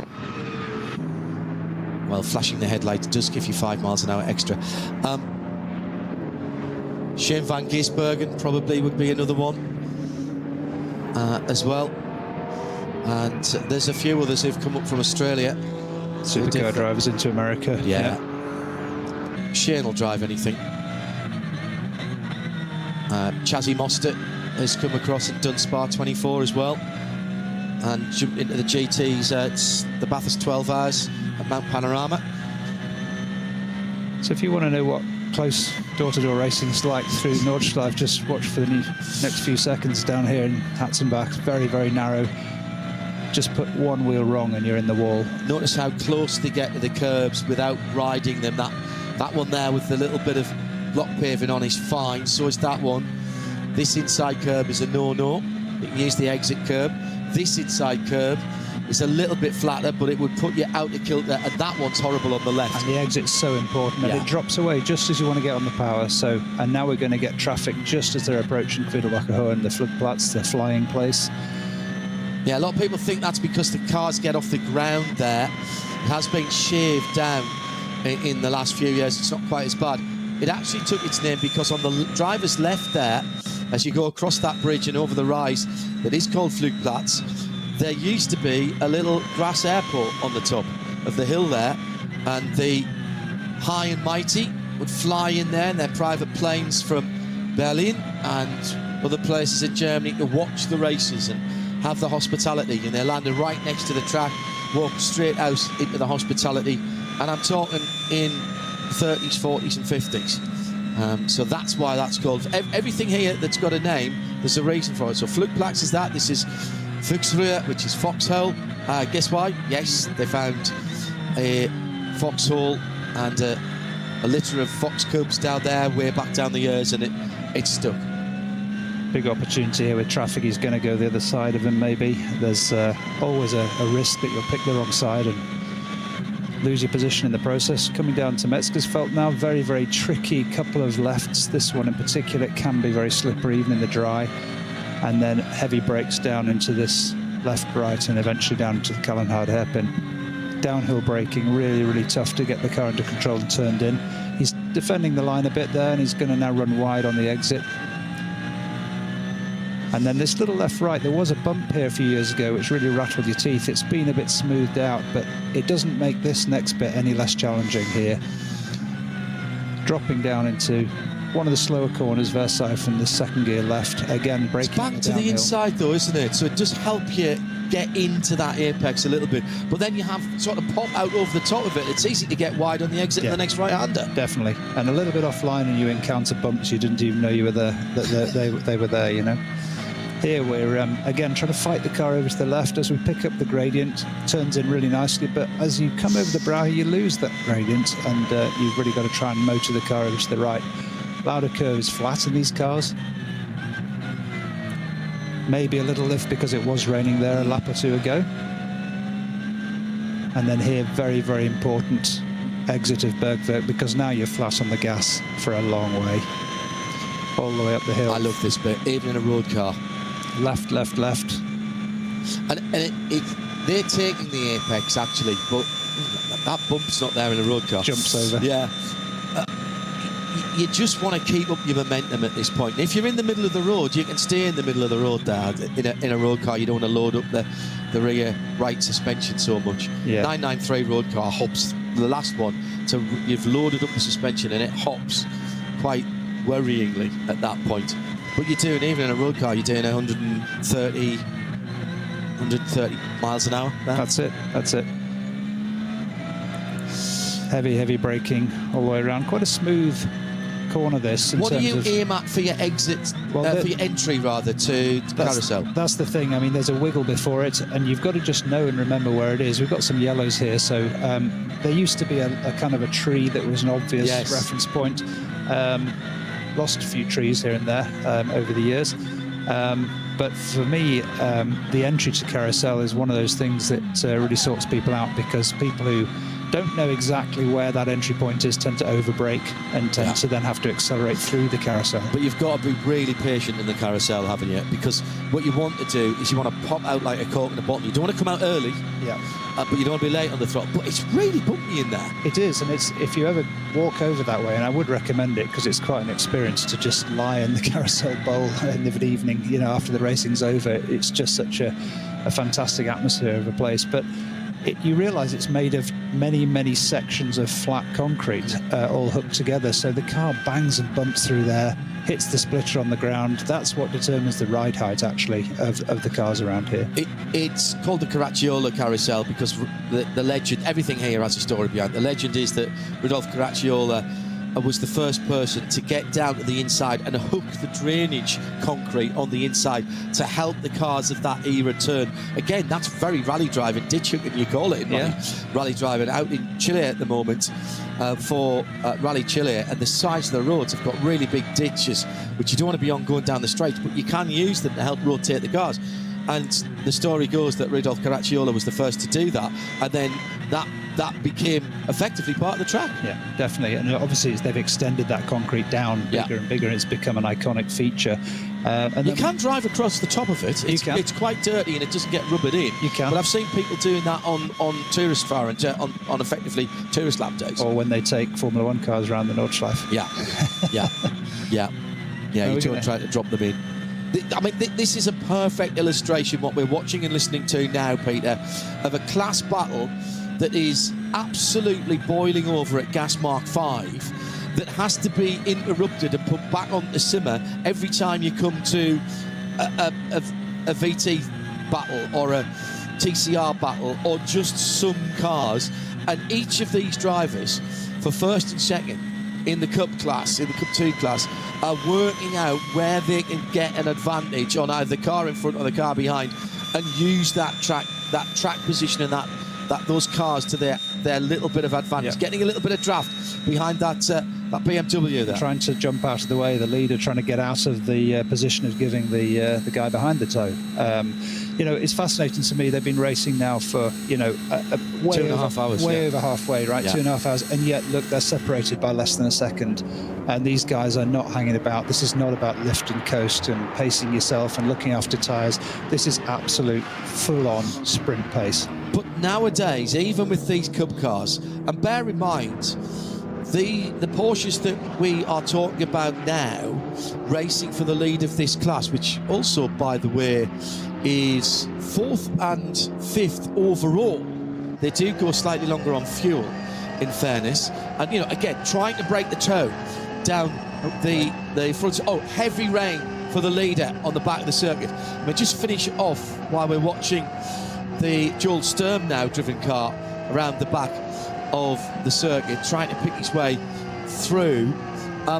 So that's Metzgersfeld. Correct. Yeah, up towards the top of the hill before it drops down to Kalmar. Those two Porsches, those cars are built to do 45-50 minutes in a Porsche Cup race. Porsche have, in the last couple or three iterations, certainly 997, 991 and 992 Cup cars, whether they were meaning to do it, but they have stumbled across it. Oh, lead us off! And that's what could happen. Just coming out of Kalmar down the hill. Did nothing wrong there, but just lost the front end. Ironic, the driver's name is Sturm, which means storm. Right? Yeah, Joel. But Porsche have stumbled across a really cost-effective endurance racing car, right up to hard 24-hour races here in Dubai. We see them as well, and it's extraordinary. I always say that if I drop the big prize on the Euros, I'd buy a Cup car and go endurance racing with it, because it's a really cost-effective way to get super performance and reliable. Super reliable. And at the front of the field, the GT3s, and that's what we're talking about how this race has changed. It's an endurance race at 4 hours. It's 4 one-hour sprints. The 24-hour race is an endurance race at 24 hours. That's 24 one-hour sprints. It is as simple as that, isn't it? Absolutely that. And no doubt a radio call's coming through to these guys about the rain that they're about to encounter as they're coming down. How good is radio coverage around the track? It's a lot better than it used to be. There were big gaps in the radio in the old days. And, you know, you were frustrated because you could hear them, they couldn't hear you, that kind of thing. But nowadays it's a lot better. It's a lot better. Gone are the days when you'd have to shimmy up to the top floor of the Dorrent Hotel to stick an enormous aerial on there to get the coverage. Well, this is great driving by Joel Sturm, whose lead is getting on for 40 seconds over his teammate Tim Heinemann, and then a great battle going on there, actually, because the Mulner Motorsport number 921 leading is right with the second place car, or at least 2 minutes back. My apologies. A little spin for the front wheel drive Audi 801. Now, if I'm going to be driving around the Nürburgring Nordschleife in the wet, I'll have the front wheel drive car, please. Even with slick tyres on. It'll give you just a little bit more opportunity to keep the car on the track. Just looking to see where that 801 was running. It's second. That is the Moller Bill Motors. That was the leader in TCR. It's now been It's now gone back to the 777, the Goroyan RT by Sharkey RS3. I mean, the weather now that those Cup cars are on, and that's at Adenauer Forest, isn't it? So now we've got a big gap between these two cars. The 948, which we're riding with now in the rain, is way second. off the back of the 921, which has disappeared up the road. Both on slicks. That's heavy rain, that though, Peter, That's some significant rain. So something happened along the way there that we didn't see as we cut away. Well, what we can do is, well, that was a Sector 3, which is the end, sorry, Sector 4, which is the first sector of the Nürburgring in Sector 3. 209. No, I'm wrong there. Let them come through the next timing point. I think the 948 has got ahead of the 948. Yeah, that's what I was on the GPS. It's showing ahead, even though the timing screen hasn't changed. Yeah, they won't have come through the next timings. Yeah, this is the battle for third overall, by the way. Yeah, so and this is helping them because they're not using as much fuel. But the amount of work that is going into the wheel there. Notice it is a Batmobile style butterfly wheel. Yeah, I think not a full wheel. I think that 948 is clearly somehow through that range section has passed the 921. The 921 is showing us just a couple of seconds behind it now. Yeah, and that is Tobias Müller, who's behind the wheel of that Black Falcon Acton Facing Lush Motorsports car. You know Tobias. Yep, coming into some heavy rain again as we ride through Lauder Curve. Definitely not flat in these conditions when you're on slicks. And a new bit of tarmac, so if you're going to get relatively new bit of tarmac, so if you're going to get any... It's trying the wet line here, look. Yeah. Trying to get on the traction up the inside of the exit of the corner to miss the rubber on the road. Yeah, it's not even flat out on the straight bits here. On and off the throttle, feeling for grip from the rear with his right foot, feeling for grip from the front with his hands. Absolutely tipping down now at the end of the lap. And the red and yellow flags, we're not supporting Catalonia here on the Grand Prix circuit as well. That is basically contamination on the track. Do you know what? I'm not sure I'd have tried another lap here. And this is the leader, Joel Sturm, going through. It's often called slippery surface flag, which is absolutely true, it is, but it's some kind of contamination or something on the track that shouldn't be. So it could be a bit of debris, could be a bit of bodywork, a wheel, a tyre. It could be oil, it could be wet, but it's there and it shouldn't be. Almost a lose from Sturm. What a catch that was. He was on the lock stops on the right, then on the lock stops on the left to get it through turn 2 on the Grand Prix circuit. His teammate is coming into the heavier rain now, just underneath the bridge at Andres Bucher curve. This is the one that you just look through. You barely turn the wheel here, but he's had to lift off. Normally that would be flat even in a road car, even in a moderately capable road car. But he's got no grip at all. Driving on ice, he'd have more grip. If he was on winter tyres, on ice or snow, he would have more grip than he's got now. This is fingertip stuff. And you can so easily understeer into the barriers, which is nearly what... And he stayed out as well. Now, that's interesting. They haven't split their strategy. They're not quite in the window to go to the end. And I wonder if they're just going to try and tough it out. But the lap times, I'll be very interested to see as they go through. 8:19, and that's just with the last bit. The first bit of the circuit is bad as well. We're going to be closer to 9 minutes, I reckon, if this weather stays the way it is. It's absolutely wet now down here, coming down into Fuchsriver. It's full wets, and yet here they are. And they must be looking at the weather forecast. They must be looking at this as a temporary shower. The fact that they both didn't stop. Brave. But you're going to lose a lot of time around here in these conditions. Yeah,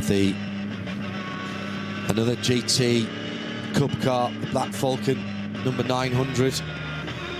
And that car has got Peter Ludwig, Alexander Hart and Mark Rosenberg driving. I recognise the helmet actually, so I will have to find it.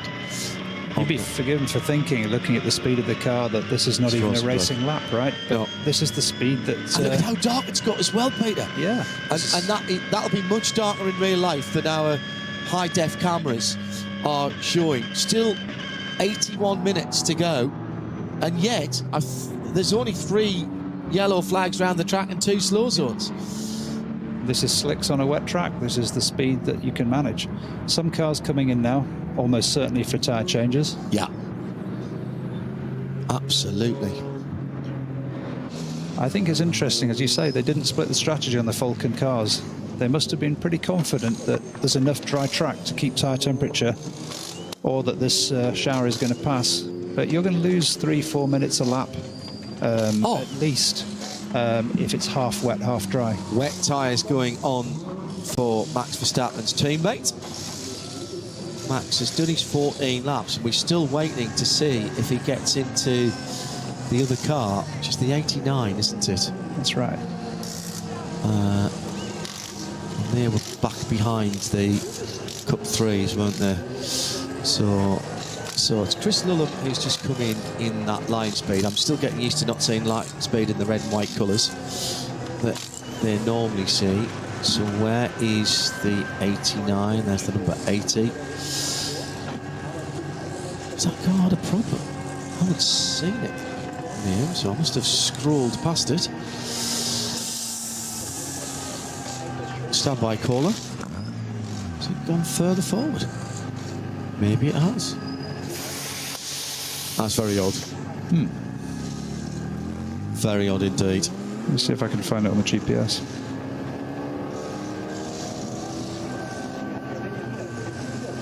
Out goes that car with its wet weather Michelins on. Still, as I say, well over an hour to go.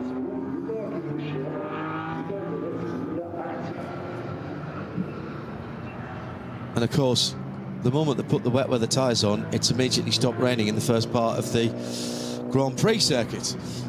Now that said, that doesn't mean that it won't be bad somewhere else. And of course, the weather blows across. This is a track that not only is long in length, but it covers a huge area. It is literally, there are villages and towns within the boundaries of the track. And you know where the leader is now, I mean, he's looking at anything just to get back. In fact, that is very slow for Joel Sturm. See if he picks up pace. He's going downhill to, is that Kesselchen? That's Kallenhard down. Kallenhard, excuse me, yes. And he's looking for the so-called wet line. This is where you're trying to drive off the traditional racing line, because that's where all the rubber is. But look, that Audi there, probably having... That's the Jutta car. Having some wet tyre on there. Well, let's see if he's made a recent stop. Oh, you can just hear the Porsche spinning up. That's Jutta Racing, as I say. And have they made an extra stop? Because that's a huge incident as well for one of the other Audis. So, which is the Jutta car. Yeah, well, they've made 4 stops. If that was the Jutta car, that would be the number 8. No, this is the 8 car with damage. So that was one of the other Audis that went through. At the moment, with the nom du cause of Selv behind the wheel, coming to the end of the race, demolished the left front of that car. So which of the other Audis might we think that was? Was that it? Must have been the Equipe Vitesse number 50 car that went through. Now they have done 3 stops, so they might have been into the pit lane. Front left wheel is locked completely and scrubbing on the ground, and throws off a bit of the splitter as he drifts the car precariously through the final chicane. He's getting no steering help at all from that left front because it is locked solid, and I'm pretty certain he's on the alloy rim as well. Yeah, looks like it, doesn't it? He's doing a pretty good job to get that car in. The underside of the car is rubbing against the tarmac, and all of that is being thrown out underneath the car. I don't think that's an engine problem. It's just showing how the aero works from the front wheels back. Still an hour and 17 minutes to go.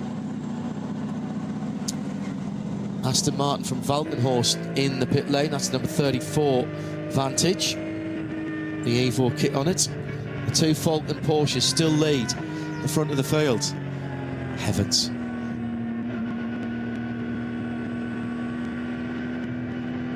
And, oh, there's a Cup Cayman off, a bright green Cayman off just before Bergwerk. Standing water now on the track on that new piece of tarmac. And that is treacherous. I mean, that is just above walking pace there. And this is racing speed on slicks on the rain. If you were in a road car right now, you would drive straight past these guys on standard road tyres. Exactly that. You'd be doing 20 mile an hour quicker. And look what happens if you've got the right tyres. And the amount of spray that's been thrown up from the Audi TCR car that's just gone by Tim Heinemann, I would say that he is on wet weather tyres.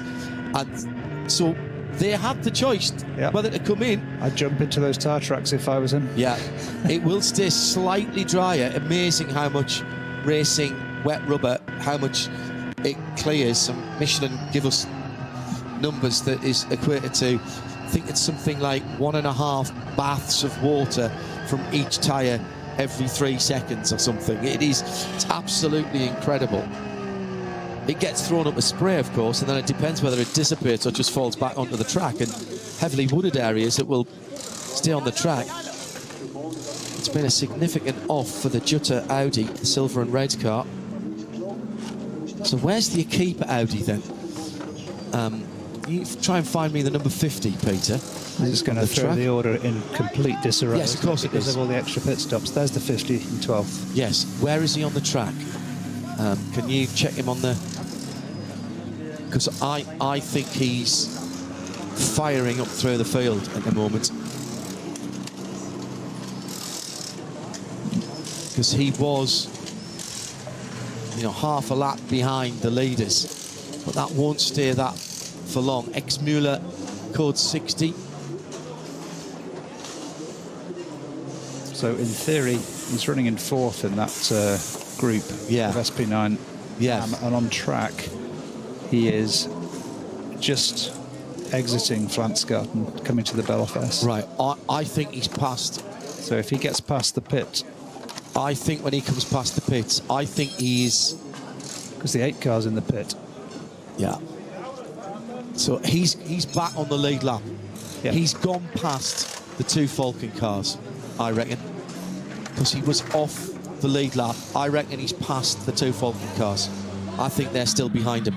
Let me see if I can confirm. And that's the kind of change we can see happening. Let me check the split times here. Yep, you're right. Yeah, I thought so. The way he drove past at the far side of the track, past our leader.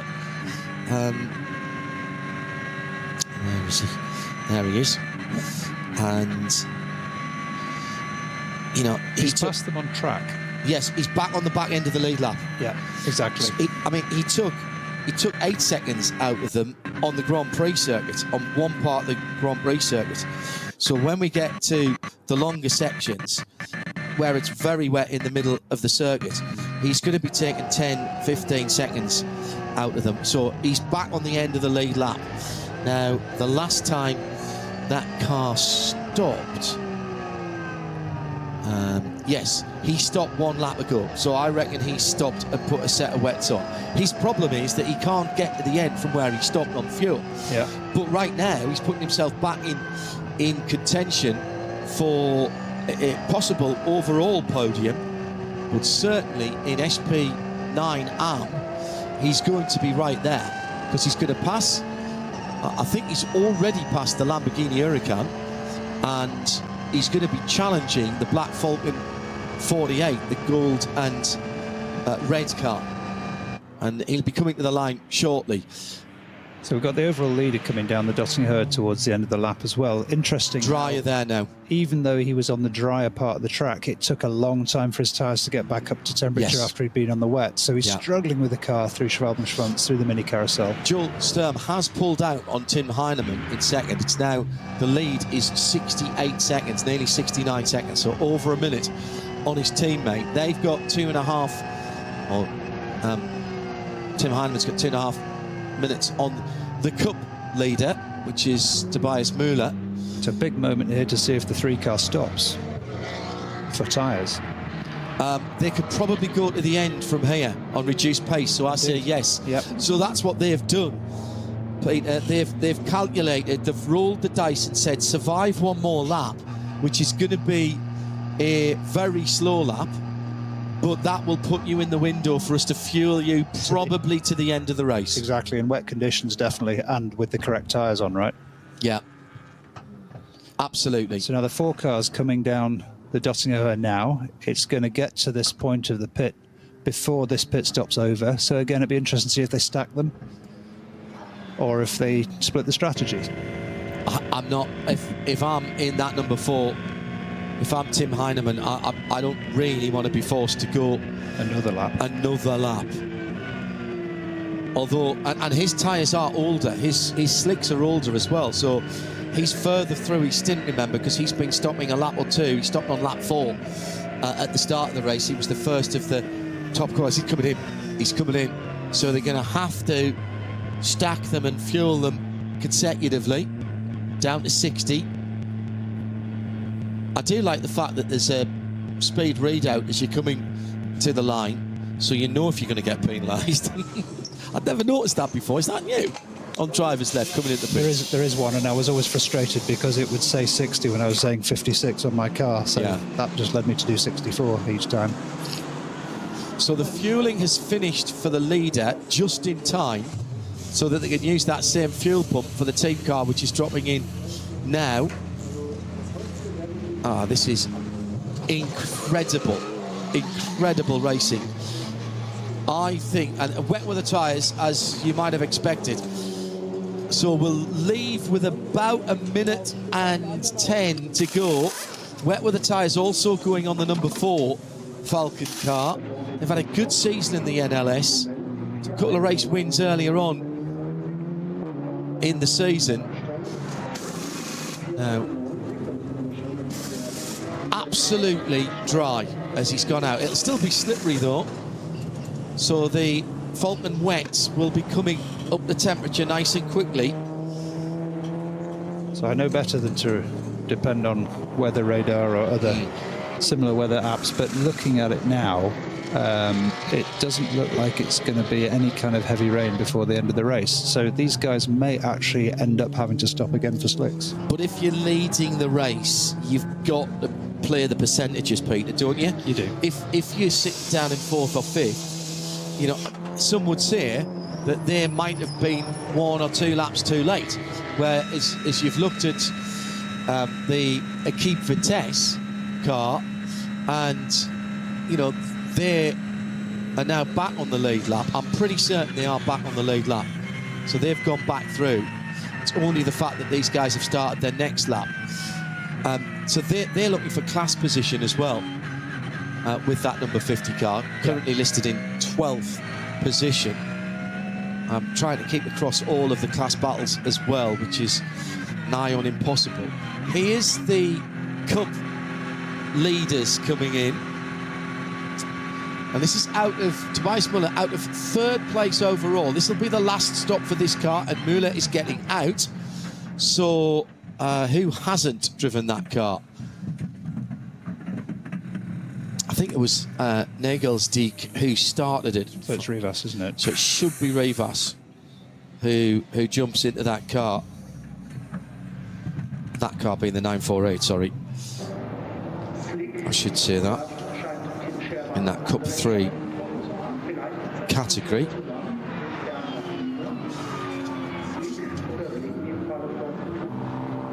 And that sounds like flat out for quite a long time.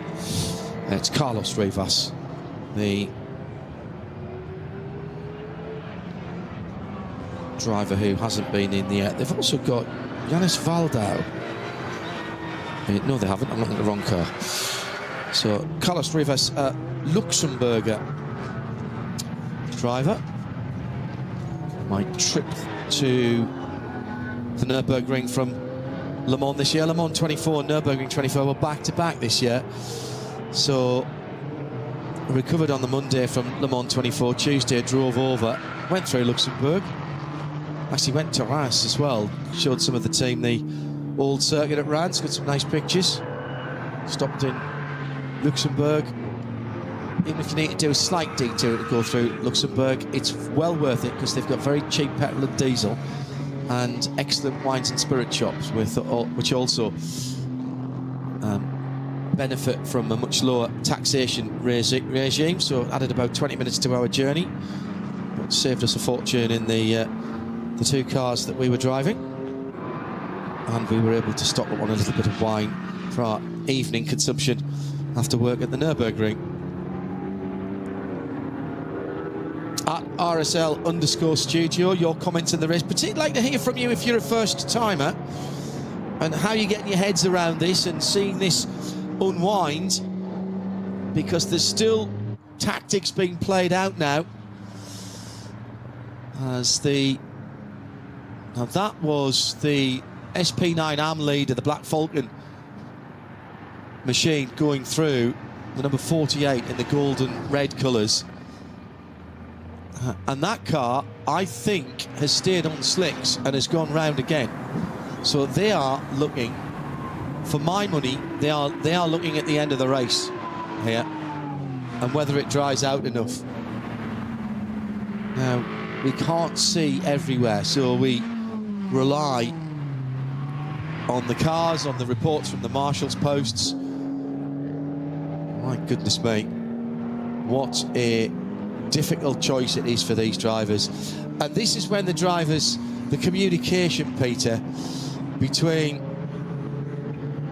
the drivers and those on the pit wall, ultimately only the driver really can make the decision on what he can see, and you can only see the bit of the track you're on at that time or that you've just driven. Yeah. So it has to be I presume it has to be a compromise between what you've just experienced in the last 10, 12 minutes. Lap times, by the way, have gone out to 12 minutes from 12 and a half minutes from just under 8 minutes. So 4.5 minutes, or half as long again in time from a standard fast lap. So it has to be presumably a conversation and a bit of a compromise of, well, it looks like it's going to get better. Yeah, but I'm in the car and it's not getting better at the moment. Or it looks like it's getting worse. How worse? It's tricky because obviously on the Nordschleife you do have a view from various points of the circuit. You can see the weather, but the people on the pit wall have the weather radar. They can see the direction. And potentially they might be looking at onboards from other cars and other parts of the track. And there may be also teammates who are, giving information back to the team that's then relayed to you in your car. It's a tricky one, and it's such a changeable track. That's what makes it such a challenge. You could have an area of the track that, fantastic amounts of water, but still 90% of the rest of the track could be totally dry. So you just got to suck it up and deal with it. Now into the Caracciolo carousel with waved flags there. Was that just the debris or the slippery surface flags? So. Yeah, it is. I can see the red on it now. Oh, no, that's double yellows. Now it's 120 limit. Wow. Quite a relief, I guess, for these guys. I love this part of the track as well. You literally aim the car at the sky as you come up over the top of this right-hander. You're normally aiming for the curb exactly where that, just beyond where that track vehicle is, and that's barrier damage there again. That's the barrier truck, code 60. That's been there for a lot of the race. That damage. Yeah. Normally you'd be picking up speed here, just round the right-hander. This is vicious, dropping away to the left, but you can use the curb on the right-hand side when it's dry here. That's a brave move.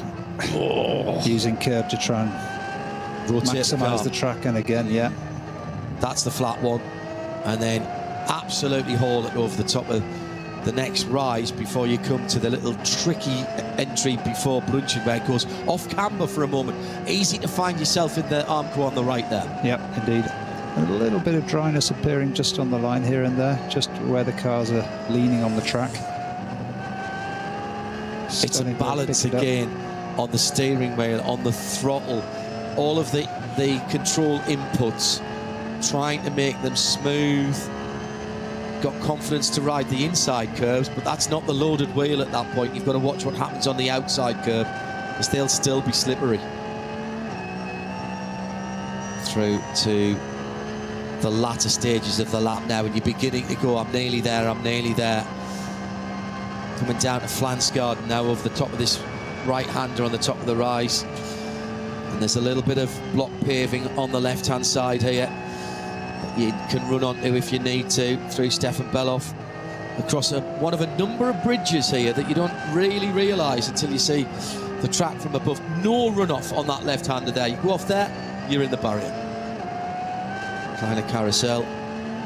So how long has that tarmac been on the inside of the Kleiner Carousel? Yeah, it's there, but we tend not to use it too much. What you're really looking for is to keep your right-hand wheels on the banking still and not go so high up the banking you drop off the camber, as it were. The more you use of that tarmac, you know, the less of the banking that's available. So now another lap to be completed, coming down to exactly an hour. Be under that as he comes through. And Joel Sturm then leads the motor race by just on a minute. Hello to Hugh Williams, first timer, loving it. Laid up with a bit of a back injury at the moment. This is passing the time in a most satisfactory way. Keep up the commentary, guys. We will. Peter, Kate and John Hindhoff. Hugh, just relax, man. There's another one tomorrow. Same time, same place, same back time, same back channel, as they used to say. That's very 1960s as well, showing me age there. Thanks, Hugh, at RSL_studio. Let's hear from some more Nürburgring first-timers.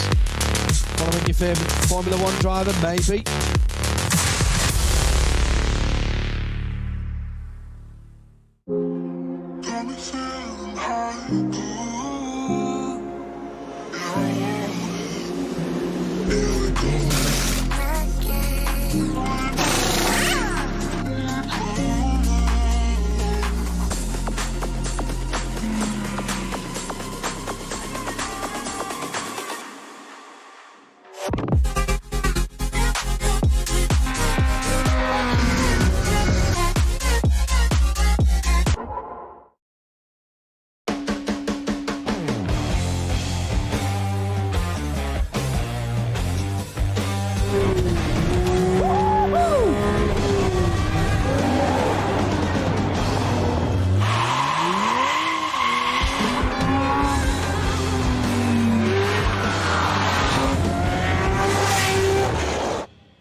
Sie sagen, es ist nur ein Auto, aber wir sagen, es ist Herzblut, Schweiß und Perfektion. Denn wenn du schraubst, dann zählt jeder Millimeter.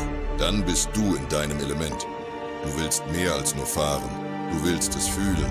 Die volle Kontrolle, eine optimale Straßenlage. Wir wissen genau, was dich antreibt, denn wir teilen die gleiche Leidenschaft. Egal ob auf der Straße oder auf der Rennstrecke.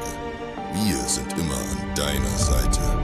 Wir sind H&R. Offizieller Partner der Nürburgring Langstrecken-Serie.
Liebe Fans, Lovely fans. besucht uns auf unseren Social Media Kanälen. Follow us. Auf Facebook, Instagram, YouTube und TikTok. Willkommen bei der NLS.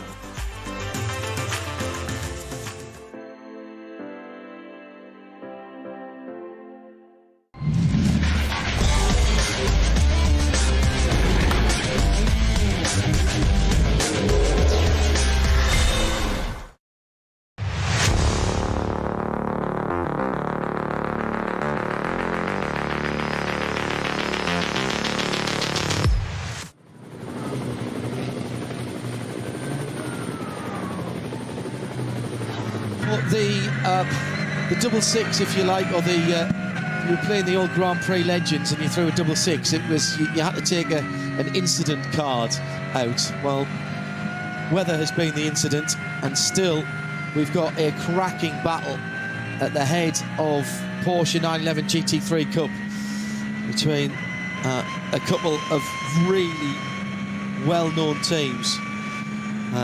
Carlos Rivas is in the 48 Lush Motorsport by Black Falcon. That's the leader of the car. Behind him is Tim Shebath in the Müllner Motorsport car. When I say behind him, I mean basically on a short bungee cord. And in fact, he's pulling out to the right-hand side as they come to the end of the Dottinger Höhe. And halfway down the Dottinger Höhe, just underneath the bridge at Andreas Bucher, and down into the compression. Wet and still drizzling, but inconsistent weather around the circuit, I think is the fairest thing to say. These two cars, I think must be on wets. I think they must be on wets. Yeah, I'd agree. Looking at the way they can put the power down out of there. We don't get a tyre readout, but well, I'm trying to have a look at the sidewalls as they go through, but I cannot believe they're doing that. Hello to Arnage Rob, one of our regulars, enjoying this battle down the inside into turn 2, sticks the nose in, comes back out, Shebath backs off. He says, thank you, interesting to hear Peter Kate Racing's analysis of the track and lines. He's driven a few laps here. If I gave him a steering wheel and sat him down blindfolded, he could do me a lap of the track. He has done it. I've seen him do it with a dinner plate. There are some things you have to do to get through COVID. Yeah. Oh, yes, those long COVID winter nights just flew by, didn't they? Absolutely. So, as far as we are aware on the Max situation, 2 race results is how we are reading this. So he can run the same car tomorrow. He has completed 14 laps. So the lap, I reckon that the lap component in a race, so long as the race director is happy with what he saw, is okay. But he needs a second race result. So if the car goes out tomorrow and is classified, it actually doesn't matter how many laps Max has done in it. He could just do a couple of laps and somebody else could finish the race. Or the potential is he could jump into the other Lion Speed car, which is the 81 car, which we don't think has started today. It certainly hasn't been credited a lap. It was on the... Oh, there it is. 89 car. 89, car. Sorry, not 81. Yeah. And the thing is that he needs to complete 20% of the race distance, which expires in about 3 minutes of today's race. Yeah. So if he were to appear in the next 3 minutes in that car, that's an option, but I don't think he would, because that would leave a lot of risk. I think more likely to your idea, he would run it in the car tomorrow. The whole point of this is getting into a GT3 car on the 27th, well actually on the 26th and the 27th, Friday and Saturday. We'll have coverage for you here, all live and free, no subscription required. If you're watching somewhere that is asking you for a subscription, then please don't. All of the NLS races are live and free via the YouTube world feed in English. There's a German feed as well, and once we don't do the qualifying on the English language feed, our German colleagues, they get up earlier than us, and they do. So you can watch qualifying from, that is, I'm going to say 9:30 Central European time, I think. No, 8:30 Central European time, that's 7:30 in the UK. And this race start again at noon. That's on the 27th. Colleagues from Germany just talking through the track. Yeah, we used to always have one of those maps on the studio wall. Very handy. You can buy them at the shop. There's a couple of really good souvenir shops, and one of the ones to spend a bit of time in is down past the Dottinger Hohe, where the petrol station is, or the Tankstelle as it's called. It's where we go down. There's a hotel there and a car park, and you go down there for your press accreditation. And there's a great cafe where, if you catch it at the right time of day, you can have schnitzel in a breakfast bun. And schnitzel for breakfast in a bun with a good coffee is one of the great joys of the Nürburgring. All schnitzel is great.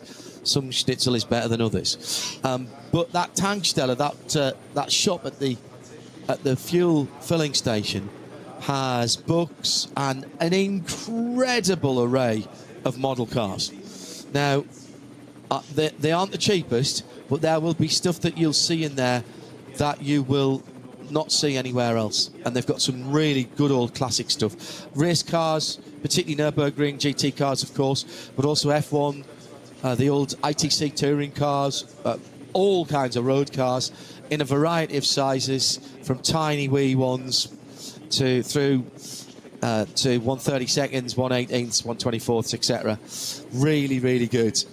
Really, really good place to go there if you go to the Nürburgring for some track laps or you're passing by. And if you are in Europe and you go, hang on, the Nürburgring's only 30 miles out of my way, go along there. Even if you don't want to do a track lap, go along, have a look at the whole complex, drop into the Tankstelle, and then maybe drive down to one of the areas where you can look on the track. There are very few days when nothing's happening. And if you're lucky, it might be one of the industry days, and you'll see some prototypes or some disguised cars driving around. If you sit next to where the entry is, which is halfway down the Dottinger Hohe, you'll see them drive on the public roads in their camouflage. And you'll go, oh, look, that must be the new such and such. Take pictures, sell to Auto Magazine, make €50 if you're lucky, if they haven't seen it before. John, we're just getting to a point now where these cars that change tyres, they're lapping in the 9 minutes. Yeah. I'd hazard a guess that change back. They may want to think about changing back. We've got, 50 minutes remaining here. They're going to be losing 2, possibly 3 minutes a lap at this point if they are on wets on a dry track. It is, I mean, always being on the right tyres at the right time is key in motor racing, and it's really hard sometimes to second guess. You can only, using a cricketing term, you can only play the ball that's been bowled, and trying a predetermined shot sometimes doesn't work, and that's the same in here. Actually, they're looking at the Gesamtstrecke there, the old Nordschleife, some of which is still there. That was the south loop all the way down to Mühlenbach. And some of that road, some of those are now public roads, some of it's still there, just carried on past where the Grand Prix circuit is. And there's a couple of campsites down there.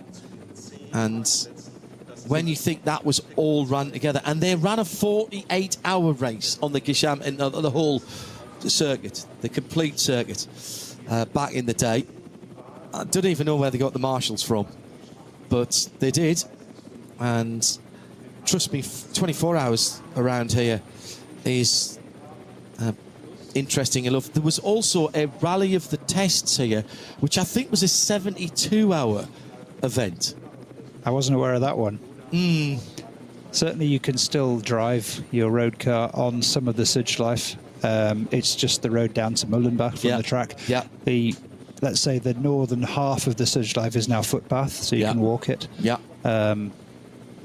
But you can get to any of these points, and of course the Nordschleife itself, on a tourist day you can drive your road car around. You pay a fee at the barrier, drive around, and enjoy something which is, I think, as you said earlier, could never be built today. It's such an extraordinary challenge. No. Don't drive, if you're in a hire car, never drive your hire car, because you will get fined when you take it back to the airport. the hire companies all forbid you from doing the lap. It isn't, in point of fact, really a public road. It is a toll road, but it's not a public road. And pretty much all, in fact, all of the car hire companies there forbid you. And you might think, well, how are they going to know? There are cameras and there are things on your hire car that identify it as a hire car. And there are photographers as well who spend their time going, ooh, look, that's a Hertz car. I can see that because it's got X, Y, or Z on. And he takes a picture, or they take a picture, and send it in. And it's all digital nowadays, of course. And they effectively get a bounty for that. And you're speaking to somebody who actually did get lifetime ban from one particular hire car company, who I won't name, for doing exactly this. Did you really? Indeed. But the good news is, all around the Nordschleife, there are rental companies that have race cars or specially prepared cars with roll cages with appropriate suspension that you can rent for the day for the number of laps that you want to do. Share the car with other people, other friends, and I would always recommend doing that, because you'll get far more out of that than trying to drive, run-of-the-mill rental car on a circuit like this anyway. My first laps around the Nürburgring Nordschleife were in a Ford estate car when I was going there to do some work with Aston Martin, and I knew I was going to be driving the next day, so I got my old Garmin sat-nav, put it right next to the rear view mirror, plugged that in, and this is it on your sat-nav. And so every time I looked in the rear view mirror, which was a lot, I could see what was coming up next. I knew it a little bit, certainly up to Carousel, I knew pretty well. But after that, that's that middle bit, like I said, that all looks a bit similar. And that's how I learned it. And Ford and Aston were piled up at the time. These days, people have got various video games, if you still call them that, simulation, race sims, and you can access Nordschleife. The thing that it doesn't show you, though, are the bumps. Correct. And even the cameras that we're seeing now, the onboards, they smooth out the bumps, and it's always very shocking when you go there for the first time. The comment I always hear is, I can't believe how bumpy this is. And if you don't know where the bumps are, you don't expect them to hop the car across the track on the exit of a corner. That's when you get into trouble. So and the physics of even a road car are so difficult to mimic here. Everybody is about to rescan. All the big games companies and sim companies about a rescan. It's an enormous job, as you might imagine, to scan the Nürburgring Nordschleife, and there's only a certain amount of machines that can do it. And so what they do is, actually, I'd really quite like to make a documentary about it. They do it overnight, because it's when it's closed, and it takes 12 hours of overnight scanning with 3 or 4 machines to scan it all, because it's scanned down to plus or minus a couple of millimeters. To try and give it as much realism as possible. And the last time it was done, I think, would probably have been for the iRacing version of the track. And what an incredible undertaking it was.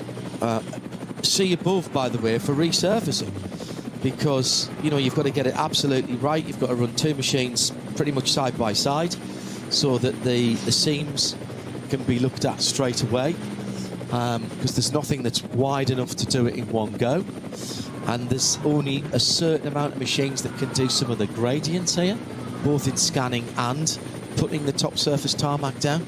So these things have to be planned meticulously. This is why the Nürburgring is so different and unique, and poses specific challenges, not just for the racers, but for maintenance and the sim companies and everybody else. There's nothing easy, there's nothing straightforward, there's nothing traditional about the Nürburgring Nordschleife. Indeed. And along that theme, I'm just noticing from the helicopter view, there's still spray coming off these cars, running all the way from Flugplatz down through Schwedenkreuz, all the way down Fuchsrunner here. So those guys who may have thought slicks were okay, I would say the time's not right yet. Peter, you threw yourself in, you said it, the things you do in COVID, but one of the things you threw yourself into in COVID was writing a book about your adventures and misadventures sometimes in motorsport. Nürburgring very much a part of the later part of your career, and particularly Nürburgring 24. The book has 24 chapters, one of which is you describing how you get ready for your stint and then describing the first lap of a stint. What was that like to write, not just about this race and this racetrack, but the looking back on your career? I mean, cathartic? Yeah, cathartic. I mean, the book, as you know, John, you were one of the first to see the draft. I mean, I never really intended it to be published. In fact, it was quite a personal thing. And when you read it and you encouraged me to go down that route, my first thought was, oh, I should censor everything and change everything. And thankfully, you encouraged me not to do that. But that last chapter, that lap, that night lap in the middle of a 24-hour race, is all based on reality, and it still sends a shiver down my spine when I read it. Hairs stand up on your neck, because this is one of those life experiences which you struggle to mimic anywhere else. And it's why I keep going back, it's why we keep going back. I'd hazard a guess it's why Max is here today. Surely. Because he knows that it's just going to give him some level of excitement and thrill that, you know, perhaps he's not going to find just in every avenue of life. So even given that he's a multiple Formula One champion. So this is a big challenge, this track, and I tried to capture that from the driver's eye view. I described it as a warts and all description of national, international motorsport. I heartily recommend it. I sat down and I'm a fast reader anyway, and I do read a lot of books, but I sat down on a beautiful summer's afternoon back at home with a cup of tea, a pot of tea actually, a pot of Tregothian tea, even better, one of your sponsors from earlier in the career, and sat there and read through it. It was on a computer, which is not how I normally consume a book, but I absolutely voraciously consumed it. It's called Racing Hell: The Hidden Truths of Motorsport. It's under Peter's name, Peter Cate, C-A-T-E. If you search for it on your favourite search engine, it's available at all good bookstores, and some not so good good ones as well, but and online as well at the usual places. And if you're even mildly interested in any form of motorsport, actually, Peter came up through the School of Hard Knocks in club racing in the UK on a British touring car supports, and then through the touring car, and then sport and GT car racing, including, as I said, 23 so far outings in the Nürburgring 24 and about another 20-odd NLS races as well. So he's heading towards a half-century of races at this place. And read it, enjoy it, and you'll see the side of motorsport, and you'll learn about the side of motorsport that perhaps sometimes isn't as glitzy. It's not a whingy book, it's not a moany book, but it's absolutely the truth. And the highs are the highs and the lows very much the lows, particularly in Peter's early years when he was spannering the cars himself, working with his dad and various friends.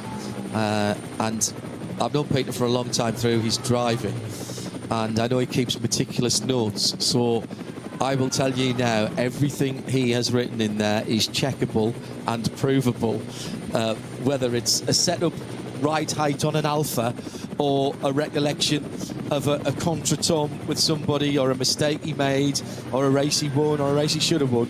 They're all checkable, because that's the type of person Peter is. He lives his life and in the same way that he drives, which is meticulously. Racing Hell: The Hidden Truths of Motorsport. Go and look it up. Right, we're down to the last 40 minutes, Peter, and you can't breathe a sigh of relief at this point, even the guys at the front. 2 minutes and 4 now between first and second. The two Falcon cars are still struggling on those wet weather tyres, but there was a lot of time between them and the rest of the field, but now that black Falcon SP9 AM car has closed in on them. Now just down to 5 seconds the last time past the line. So there goes the leader onto another lap. Let me just refresh the main screen to make sure that we're getting the latest. And I think we are. Never mind about pit stops now. This is running to the end. Yeah, lap 22. top 5 have gone through. I'm watching the split times here, and Sternberg in the Black Falcon car took 5 seconds out of the leaders in the first part of the Grand Prix circuit. So this is the number 48 GT3, and off for the leader in the Cup class. And that was the 948 Cup 2 car. Yeah, that was Carlos Rivas, and he had a minute. So that was at the top of the foxhole. I think he's got back out before he's lost his lead. In fact, he has, because we've not seen Hofmeister come through yet. And again, I can check that on the splits. So even, well, with that off, it was a 350 in that sector 4. So he was being, Rivas was being gained on by Hofmeister. But let's see at the next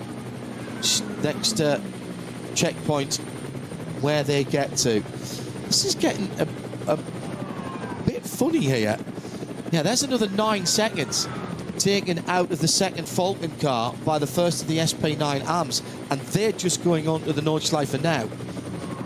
So I think we're going to see a change of position as Alex Fontana's made his last stop in the number 44 car collection Porsche. So they've done it a very different way in terms of their pit stops. So they're going to do a short run to the end. Does mean he'll have new tyres and a fairly low fuel run. So if it's dry now, which I think from their point of view, you've got to put dry tyres on that car. Slap Alex Fontana around the face a little bit and say bad things about his family, get him riled up. Yeah, as long as he's careful through the damp sections, he's going to be picking up a couple of minutes a lap on the wet tyre runners, all else being equal. A couple of minutes is what Peter Cade said there. Not a couple of tenths, not a couple of seconds, not 22 seconds, a couple of minutes because of the lap times. Remember, fastest lap, just under 8 minutes at the front of the field, went out to 12.5 minutes when it was wet. So literally adding half as much again on, now back down to about 9:26 for the leading cars. So 9.5 minutes, so still a good minute and a half away for those guys on wet weather tyres. What I'd like to know what tyres that Black Falcon number 48's on. I've got a feeling they're on dries. It would make sense given the timing of the stop. Again, we haven't seen a full lap. And they've gone into second.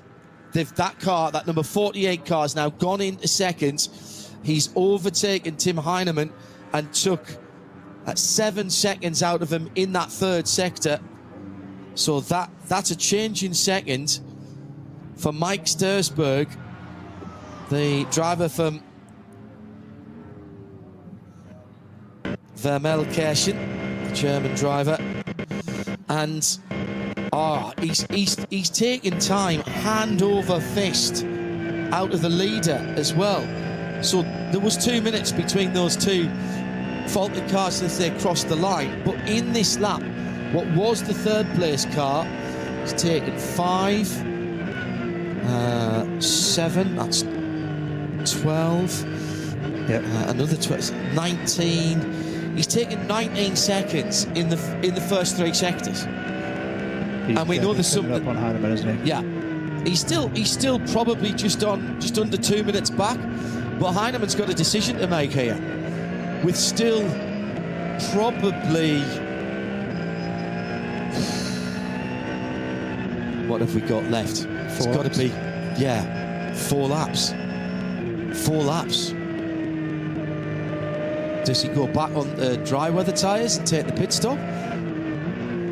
He's got a faster car than the car that's chasing him down, but at the moment he can't use that performance, Peter. Yeah, and if these wets are going to start getting worn out, they're not even going to perform well in the damp sections. Yeah. It's nothing more frustrating than a wet that's worn. You start feeling like you're driving on marbles, starts getting too hot.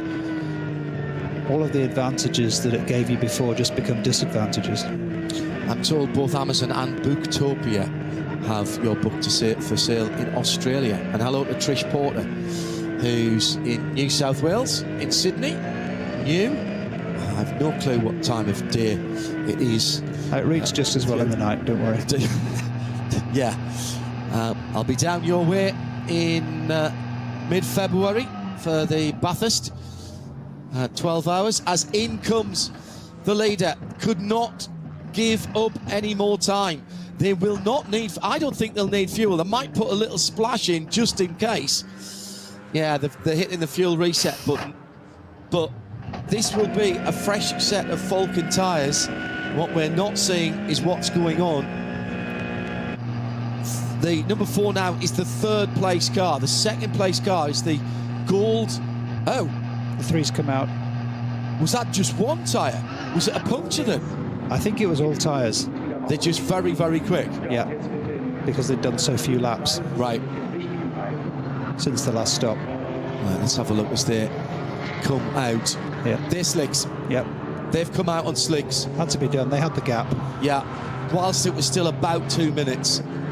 Now, waiting for the gold and red number 48 Black Falcon car to come through.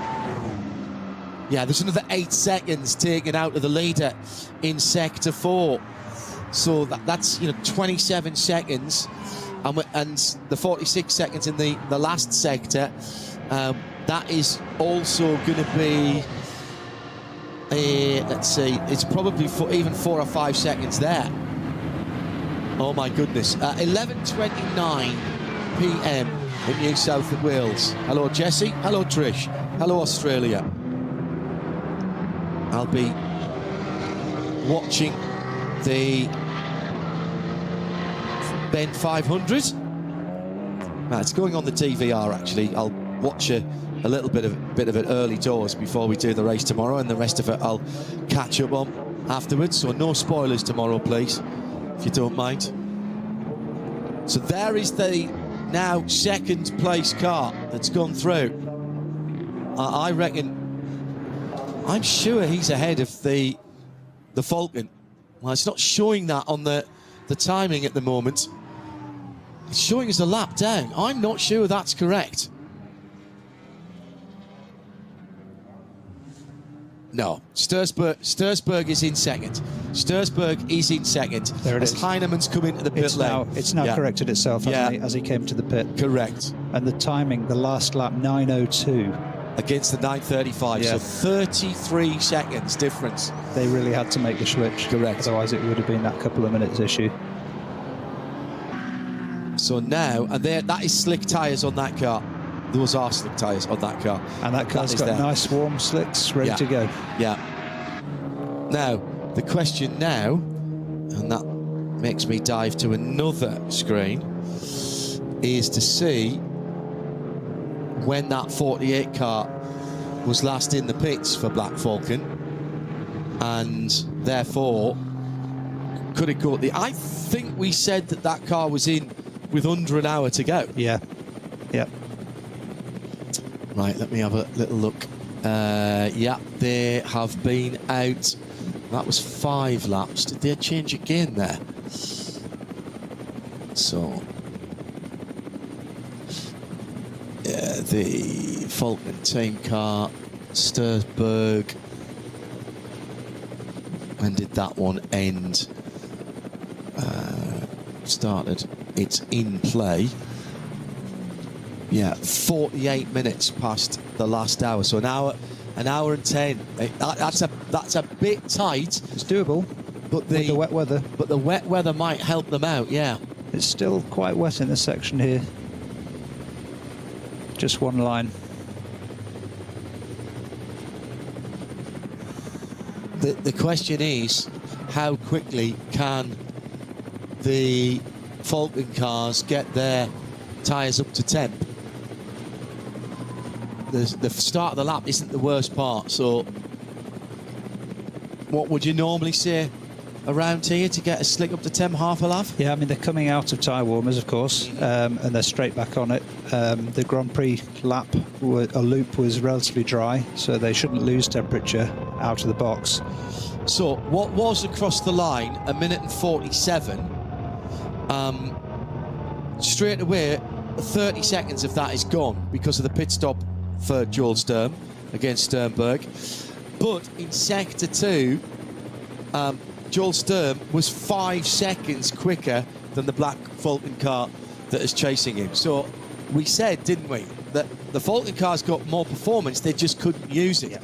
So now attention switches back, Peter, to the Tim Heinemann car, which is now 28 seconds behind the black Falcon car for second, and obviously lost further time, but was 2 seconds quicker in Sector 2. So now it's a complete... The hunter has become the hunted for second place.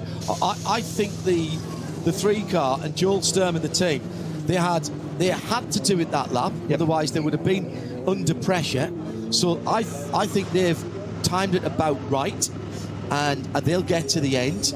Now the interesting thing is whether Mike Stursberg, excuse me, can hold on to second position. Indeed, I'm sure the Falcon guys would like to repeat what they did in the last NLS and get both cars first and second. Yeah. But this is tricky. The conditions are tricky, and like we said all the way through here, they're coming upon slower traffic. There's one line through the wet sections that's dry. They're going to be pushed off that line. They're on slicks now. Yeah. Just as an aside, because Max Verstappen's day is done in terms of his driving duties, cheering on his teammate Chris Lillum, Chris has now pulled that car up to 7th in Cup 3, and obviously it's running in exactly the same performance. There's no switch for Chris, so he's running it at the same power output as Max Verstappen was. Max's job was to do the 14 laps, and Chris has not 9:01.4. No, I think that's Max's lap from very early on when it was full dry and clear track. Exactly. I think the rain has been a big help for them, actually. Yeah, I agree. The power difference really doesn't translate to lap time in the same way as it does in the dry. Yeah, absolutely. But yeah, that's definitely Max's lap, that 9:01. He will be desperately hoping that he can get a sub 9-minute lap if he's back out in that car tomorrow. Hello to Richard Kelly from the middle of Ireland. A full day of motorsport for him. He's bought your book via Mr. Bezos's Emporium, arriving Wednesday. Ah, good for you. Enjoy it, and don't get disturbed on chapter 24. No, that's a very good point. You must read. Lock yourself away somewhere in the room in the house where there's a lock, maybe, or go outside, sit in the car, get yourself your favourite beverage, get comfy. Chapter 24 of Racing Hell, the book that we were talking about earlier on, about the truth behind motorsports. Sit down and read it in one go, interrupted, because you will get the flow of the description of the lap. When I read that, I was seeing it in my mind's eye as well as hearing Peter's voice. Obviously, you've now heard Peter's voice. I will guarantee you that now you've heard Peter Cate speak, you will hear his voice in every word of that book, every written word of that book. Racing Hell, it's called. Peter Cate is the author, who stands just to my right. There you go. It's actually written in a way that if you read it at a typical reading pace, it should take you the same amount of time as it would take to drive the lap.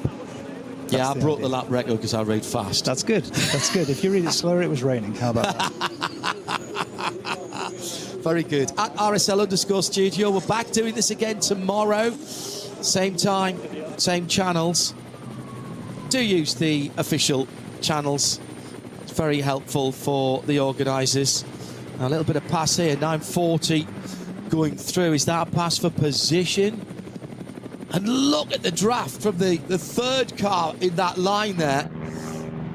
Slightly more powerful car in fairness as well.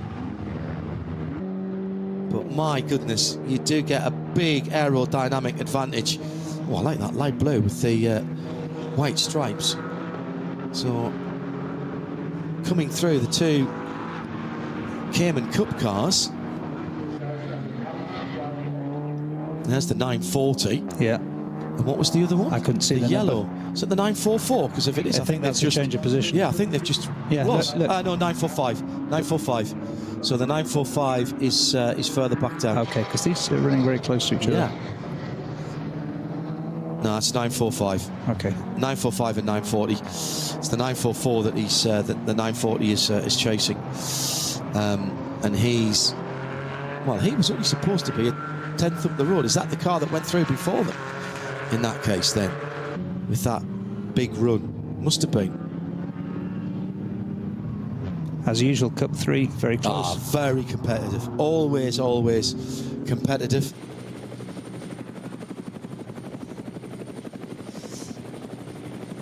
That's a tricky cut through, that little loop there. It's not used that often, is it? Exactly, it's dirty. Because it's not used that often, it falls away from you.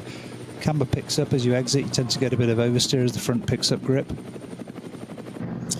Jesse Young has asked if we might offer up a signed copy of Racing Hell at the Shakedown Bathurst 12 Hours Meetup raffle at the Oxford in Bathurst City next February. I will see if we can organise that. I'm sure we can. With Mr. Case, and he'd be very happy to do that so long as you get him there. No, I'm only kidding. I'll bring it down. I'll try and remember to bring it down. I've got quite a long run before that, which includes the Middle East, the US, New Zealand, and then across the ditch back to Sydney. But yes, I'm sure we'll try and make that work.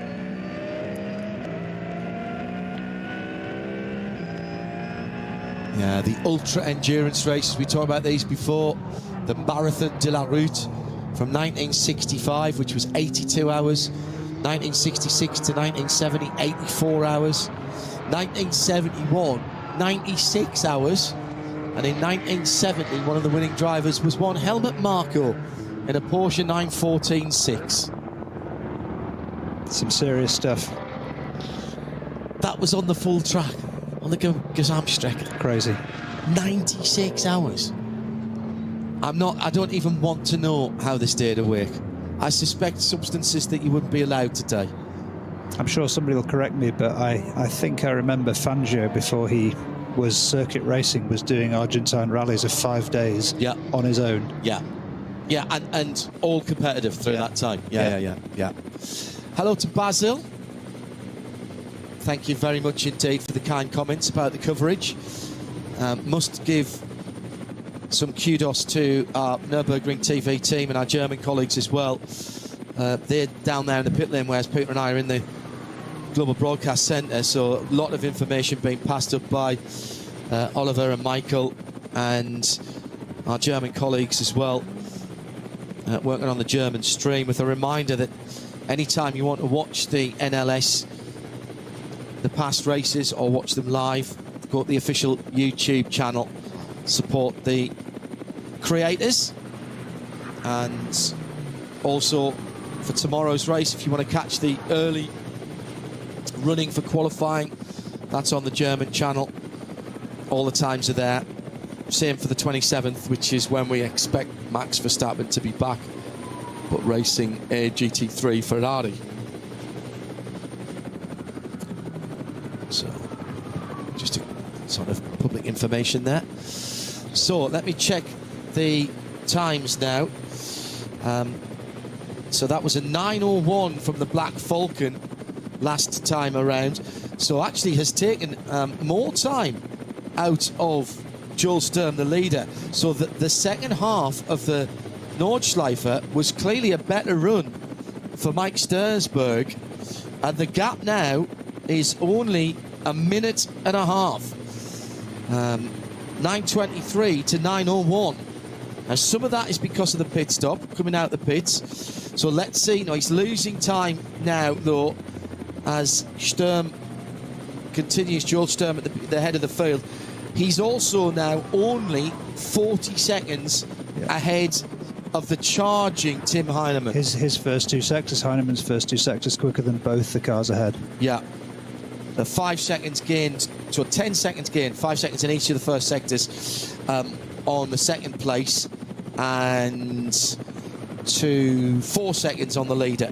So I think, barring some kind of bizarre incident with the giant pink fluffy cat knocking the Falcon Motorsports Porsche off the circuit with its left front paw in a thick of peak, no, it's the Nürburgring, or another downpour, possibly slightly more realistic and possible stroke probable, or an incident with a slower car, still possible probable. This has been a really good drive by Julian Andlau and Joel Sturm. The interest at the moment is Mike Stursberg in that gold and red car in second, going wide, getting onto the slippy part of the track. He was, what, half a car's width off the dry line there, Peter, and then almost ends up in the barrier. Yeah, that's the problem with the dry line, right? There's an edge to it, and he just dipped his wheel onto the damp, and it just ran him wide.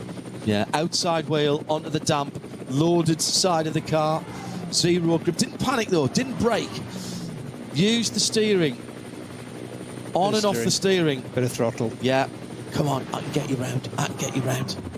But it's difficult for him. He's passing a lot of slow cars, so his tyres are getting into the wet, and they're probably losing temperature. So it's always the challenge here when there's only one line. Sector 3's just gone through. He's lost 7 seconds to the leader. His time, a 2:14.7 in that gold and red car. Very striking livery for Black Falcon Team EA.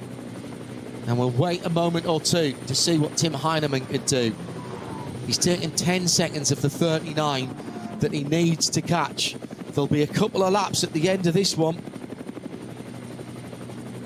And where is Heinemann? He'll come through that sector 3 anytime now. There'll be a sigh of relief. Oh, off again a little bit wide and just gets the front end to come in. It's got to be for Stursberg. He's lost front tyre temperature, Peter, I'd say there.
Sie sagen, es ist nur ein Auto, aber wir sagen, es ist Herzblut, Schweiß und Perfektion. Denn wenn du schraubst, dann zählt jeder Millimeter. Dann bist du in deinem Element. Du willst mehr als nur fahren. Du willst es fühlen. Die volle Kontrolle. Eine optimale Straßenlage. Wir wissen genau, was dich antreibt. Denn wir teilen die gleiche Leidenschaft. Egal ob auf der Straße oder auf der Rennstrecke. Wir sind immer an deiner Seite. Wir sind H&R.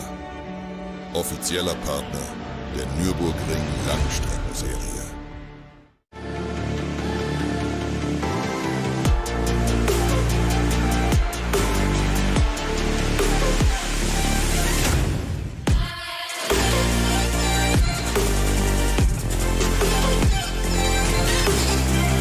Falkenreifen.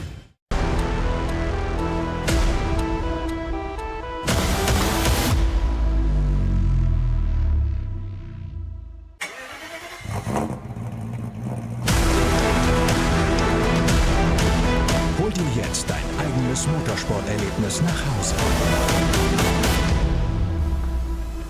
Dein Online-Shop für Simracing-Hardware und Zubehör. www.simraceshop.de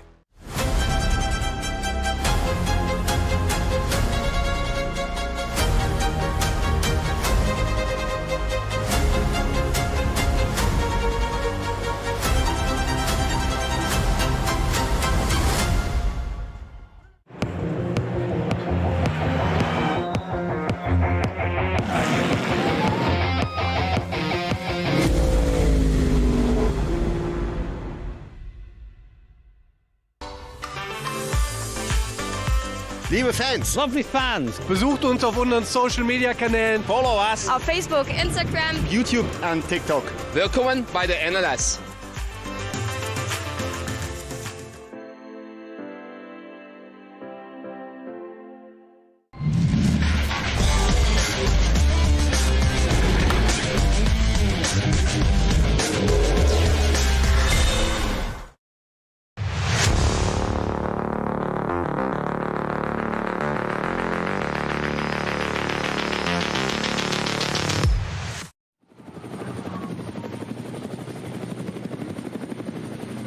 So the pass for second that we had been anticipating has occurred, and Tim Heinemann has gone by Mike Stursberg. Mike's back in the pits, actually, with what will be probably only 2 laps to go. So the Black Falcon, red and gold, number 48, pitted at the end of that last lap, but was losing time to the 2 Falcon cars. Now, in fairness, they are nailed on, unless there's a problem with that car, they are nailed on for an overall podium, and that Black Falcon car, Mike Stursberg, will win in SP9 AM in 3rd position overall, ahead of the 2 Pro-Am SP9s, so long as they can get that car out and complete the last couple of laps. Joel Sturm now has 1 minute and 25 seconds on his teammate, and they are lapping in similar times, and it is drying out now.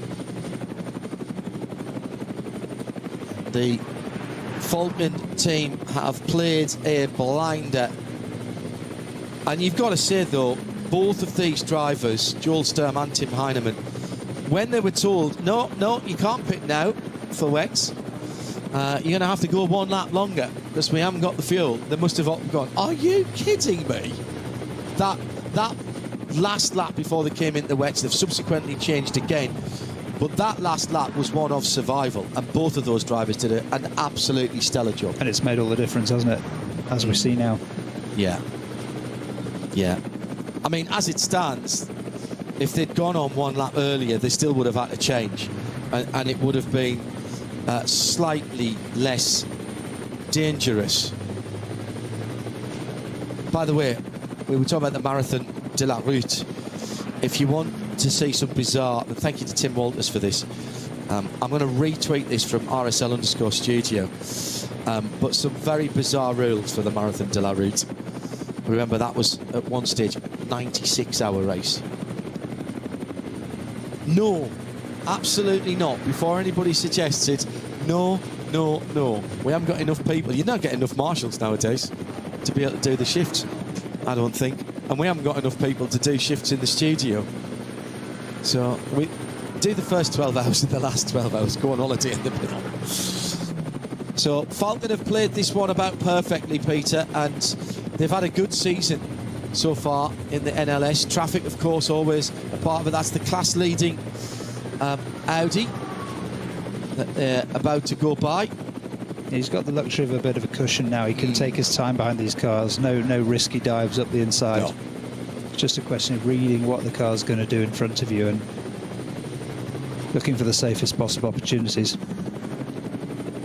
The Julian Andlau and Joel Sturm doing a great job, but you've got to give some real respect and a lot of credit to the team for reading the conditions right, knowing the Falcon tyres as they do. And this will be yet another 1-2 for the 2 Falcon Porsches. In fact, that's 2 in a row, isn't it? If they can bring this one home. Pretty certain they had a 1-2 at the start of the season as well. That result is on another piece of paper that I'd have to look away from the coverage at the moment, which I don't want to do. Last lap, he's timed this right as well. I think it will be last lap next time around. And he's still coming through one of the Moulin Motorsport Cayman Cup cars. Cayenne Cup, there's an idea. When it was really raining, that could have been a good car. Yeah, the old GTS with the big 4.8. Yeah, very nice. Very nice indeed. I was just talking about that the other day. George Howard Chappell, who you know, of course, legendary from Aston Martin, now with Ford and Multimatic and various people. He's still got an old 4.8 first gen Cayenne GTS. Glorious machine. What a rumble that is. More traffic again for the leader. Into the Caracciola carousel, and then climbing up to the highest point of the track. Right now, Joel Sturm will have been talking to his team. What's the gap? Back to my teammate. Do I need to hustle? No, you don't. You absolutely don't. Done the hard work. Yeah. Yeah. No doubt at all that he's done the hard work. And Julian Andlau before him, of course, who was the opening driver. Julian listed at the ELMS this weekend, and some thought that he might not be able to take part, but it would seem that he is going to be here. Really busy GT weekend. The endurance race at Suzuka, ELMS for a 4-hour race with GT3s involved at Silverstone. Yeah, Heinemann closing in, has a large amount to pull back, 148, and he's pulled back 9:30. He's pulled back 13 seconds. They're in the longest sector now, which is sector 4. That was a 3:15 for Joel Sturm. He's coming through, already completed sector 5. Really? Very, very unhappy driver behind the wheel. Really frustrating. That's the leader in class as well, don't forget. Yeah, clearly the back marker was running real slow, indicating to let him pass, but not realising it was a yellow flag situation, so he couldn't pass. Oh, last year's champion and the leader in the 240i class has come to a halt. The Adrenaline Motorsport M240i Racing Cup car at the Hatzenbach, early part of the lap. Now, the second place car there was the Terting Sports by Up to Race, and they were only 20 seconds behind, so I reckon the M240i class lead has changed. 35th and 36th, those two cars, but having their own scrap. Sturm then starting what will be the last lap. So where is Heinemann? Heinemann's got about 4 minutes to start the last lap. He'll be there or thereabouts. Oh, another 8 seconds. So the time gap is coming down, but not quickly enough for Tim Heinemann. Joel Sturm has to keep this pointing in the right direction. I noticed I said that, I did not say there, Peter, only has to keep it in the right direction, because this is the Nürburgring. It's never only. You never know what's around the next corner, right? Literally. I mean, the nerves sort of ramp up at this point. If you're in a great position, you've still got some ways to go. You've got to keep your wits about you. Every lap is a challenge, and these back markers now, fatigue is starting to set in. They're going to make some mistakes. They might not see you, they might turn in on you. Just as we saw, they may misread a flag signal, as we saw a few minutes ago. So it's by no means easy. And there is that BMW proudly wearing the number 1, because that was the champion of champions of all classes. Last year, the scoring system is weighted depending on how many entries there are in each class and how many events you've taken part in. So everybody has. So if you're the only car in the class, then therefore you win your class. You don't get the same amount of points as somebody who's won a class that's got 20 cars in. It's a really good system. It looks and sounds complicated, and it sort of is. So we don't really get into the points until towards the end of the season. I'll leave that to Bruce and Johnny next time out in September. Join us tomorrow, of course. Now, that was the 919. That car's been in for a long time. That was the car that had the damaged front end earlier on. And it looks like the ClickVers.de team have got that back out. Hello to Laura. Thank you for joining us. I'm John Hindorf. Peter Kate is our driving expert and all-around good bloke. She says, thank you for actually explaining things and welcoming to the VAX fans and saying they're happy we're exploring more motorsport. Watching the stream has been, and then it cut off, a breath of fresh air with the toxicity of motorsports. We don't do toxicity.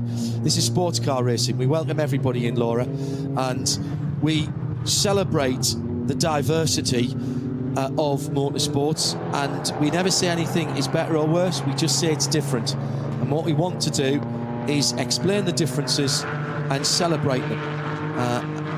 Better, worse, those are words that we don't talk about across different forms of motorsport. 2 wheels, 4 wheels, on road, on gravel, on sand, doesn't matter to me. Our midweek show, Midweek Motorsport on a Wednesday at 8 o'clock UK. Our tagline for that for 20 seasons now have been, if it has engine and a set of wheels and they keep score, we'll talk about it. And that's pretty much how we go. Thank you, Sam. Thank you to Tom.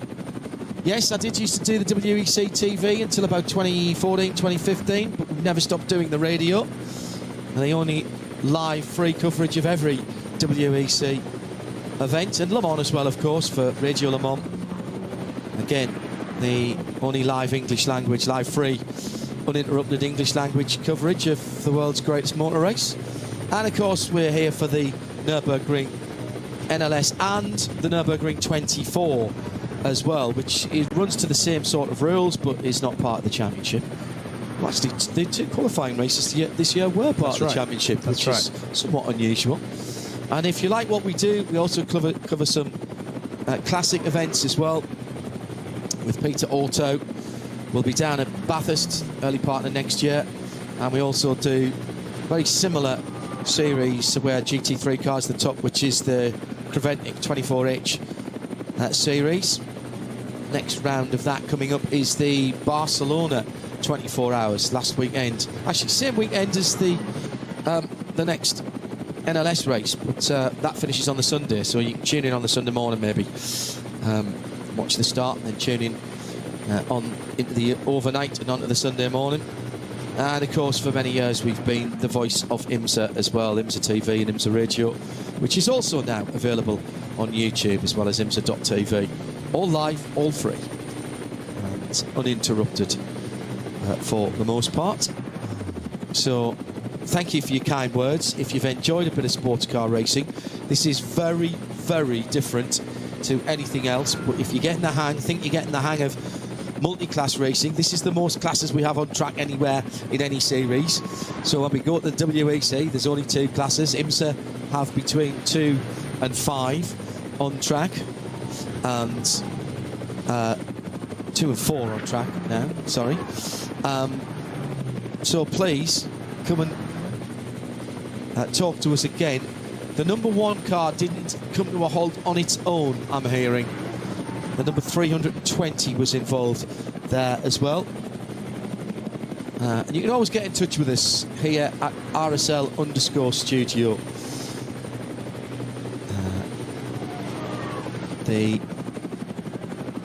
We will answer, if we can, any questions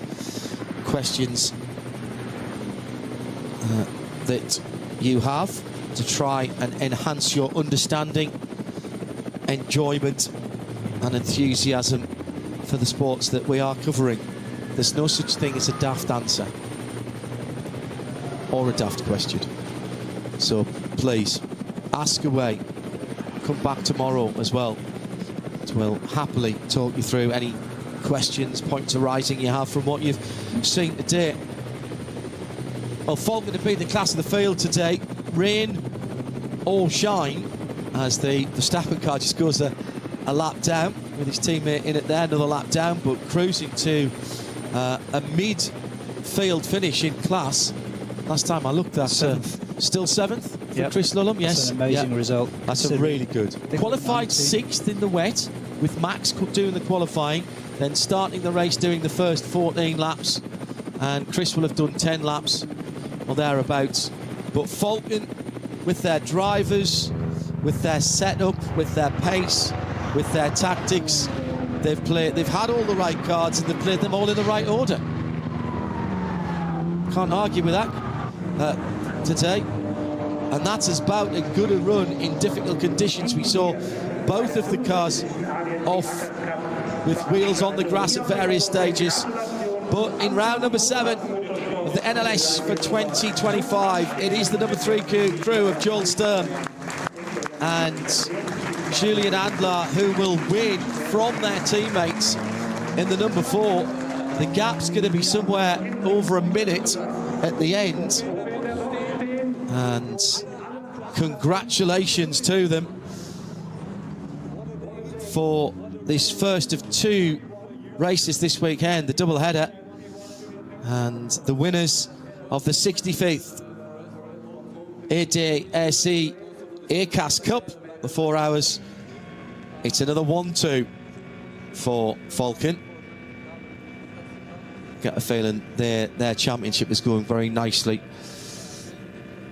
Tim Heinemann finishing off the race for the number 4 crew, as our German colleagues are talking to the winners. Still plenty of classes to be decided. Let's have a look at the Cup 3 Pro. No, that was 42 seconds. That's all right. Looks like Carlos Rivas, despite being held up a little bit, he's still going to hold off Müller Motorsport.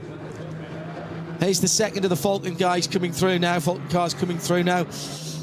They can't party tonight, but it's a nice way to kick off the weekend, Peter.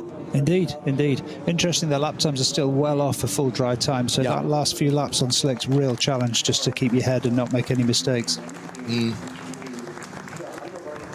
Hello to AI, to Alpha, actually, Alpha VK. Thank you for the kind words. And please be he's tuning in tomorrow. Thank you, Alpha.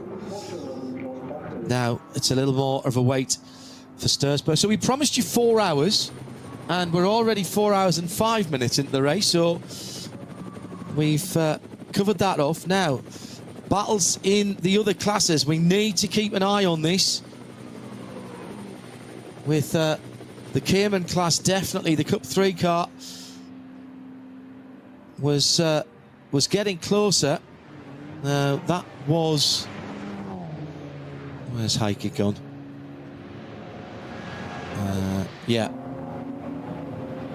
It's 959 it is. So here's the winner coming down the last part of the track for SP9 Arm. That's the same performance of car. That's a good run from them, and I liked what they did. They gave it a go for the overall, but ultimately the class win will get them the points as well. Yeah, there was a point, wasn't there, where they had to make a decision for the good of the class win, and that's what they did. Came in for a last stop, put the new tyres on, and brought it home. And finish only a minute to, what? Oh no, Heinemann's gone through. Yeah. So why is Heinemann not being credited his lap? Let me just refresh. Yeah, it was 1 minute 26 between first and second. Another 1 minute 22 between second and third. We're waiting for Christian Cronjes in the Aston to come through. That is another class winner. To the line now, the light blue and white Cayman, as they come across the line. Almost together. So that was the couple of Cup 2 cars, I think. And remember, there are 20 classes here. Yeah, there they go. Yeah, that was SRS Team Zorg Rensport with 2 of your former teammates, the 959 coming through to win Cup 3 Pro. But I think that the car behind, that definitely wasn't the Stegman car, the WNS Motorsport car. So that, I think, was the SP7 70 car that came through, the Black Falcon car. Yeah.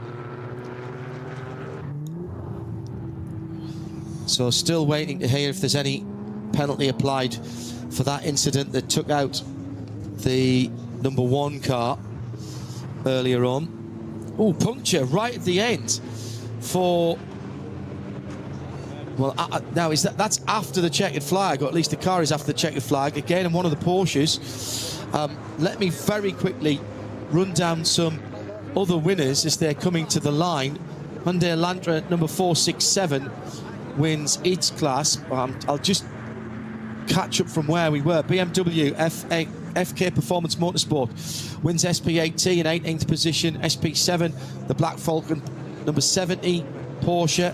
TCR, the Audi RS3, that's the Goroyan RT by Shaky Racing, the 777, one of the 2 red Audis that take a victory in class.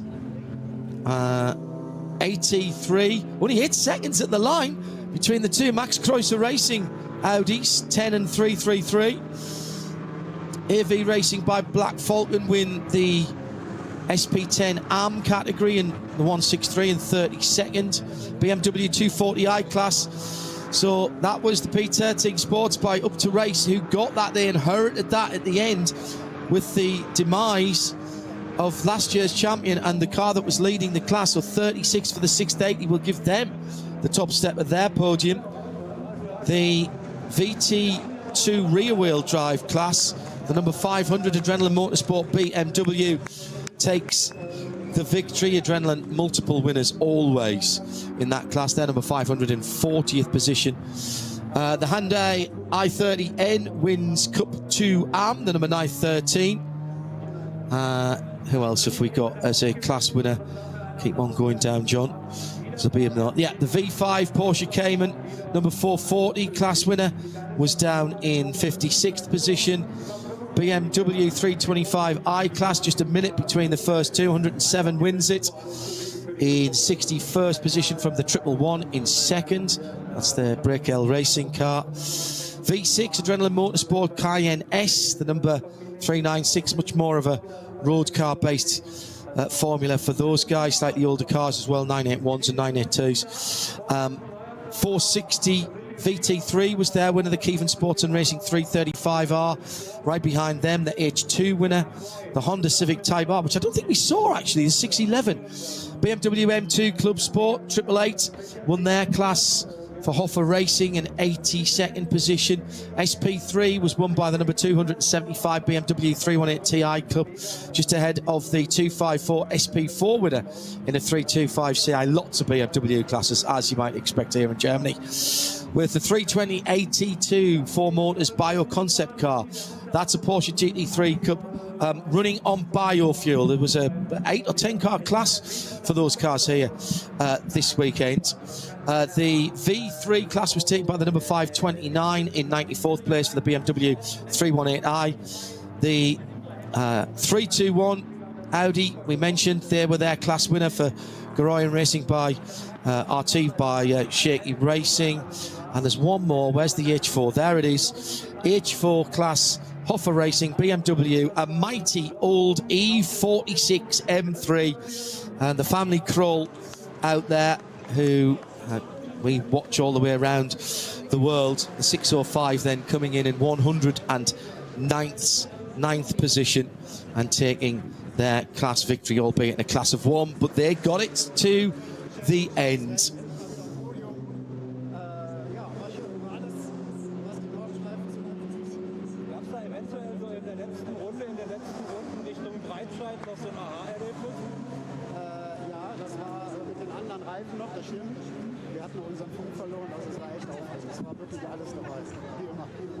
Mega, mega. Tobi, auch für dich.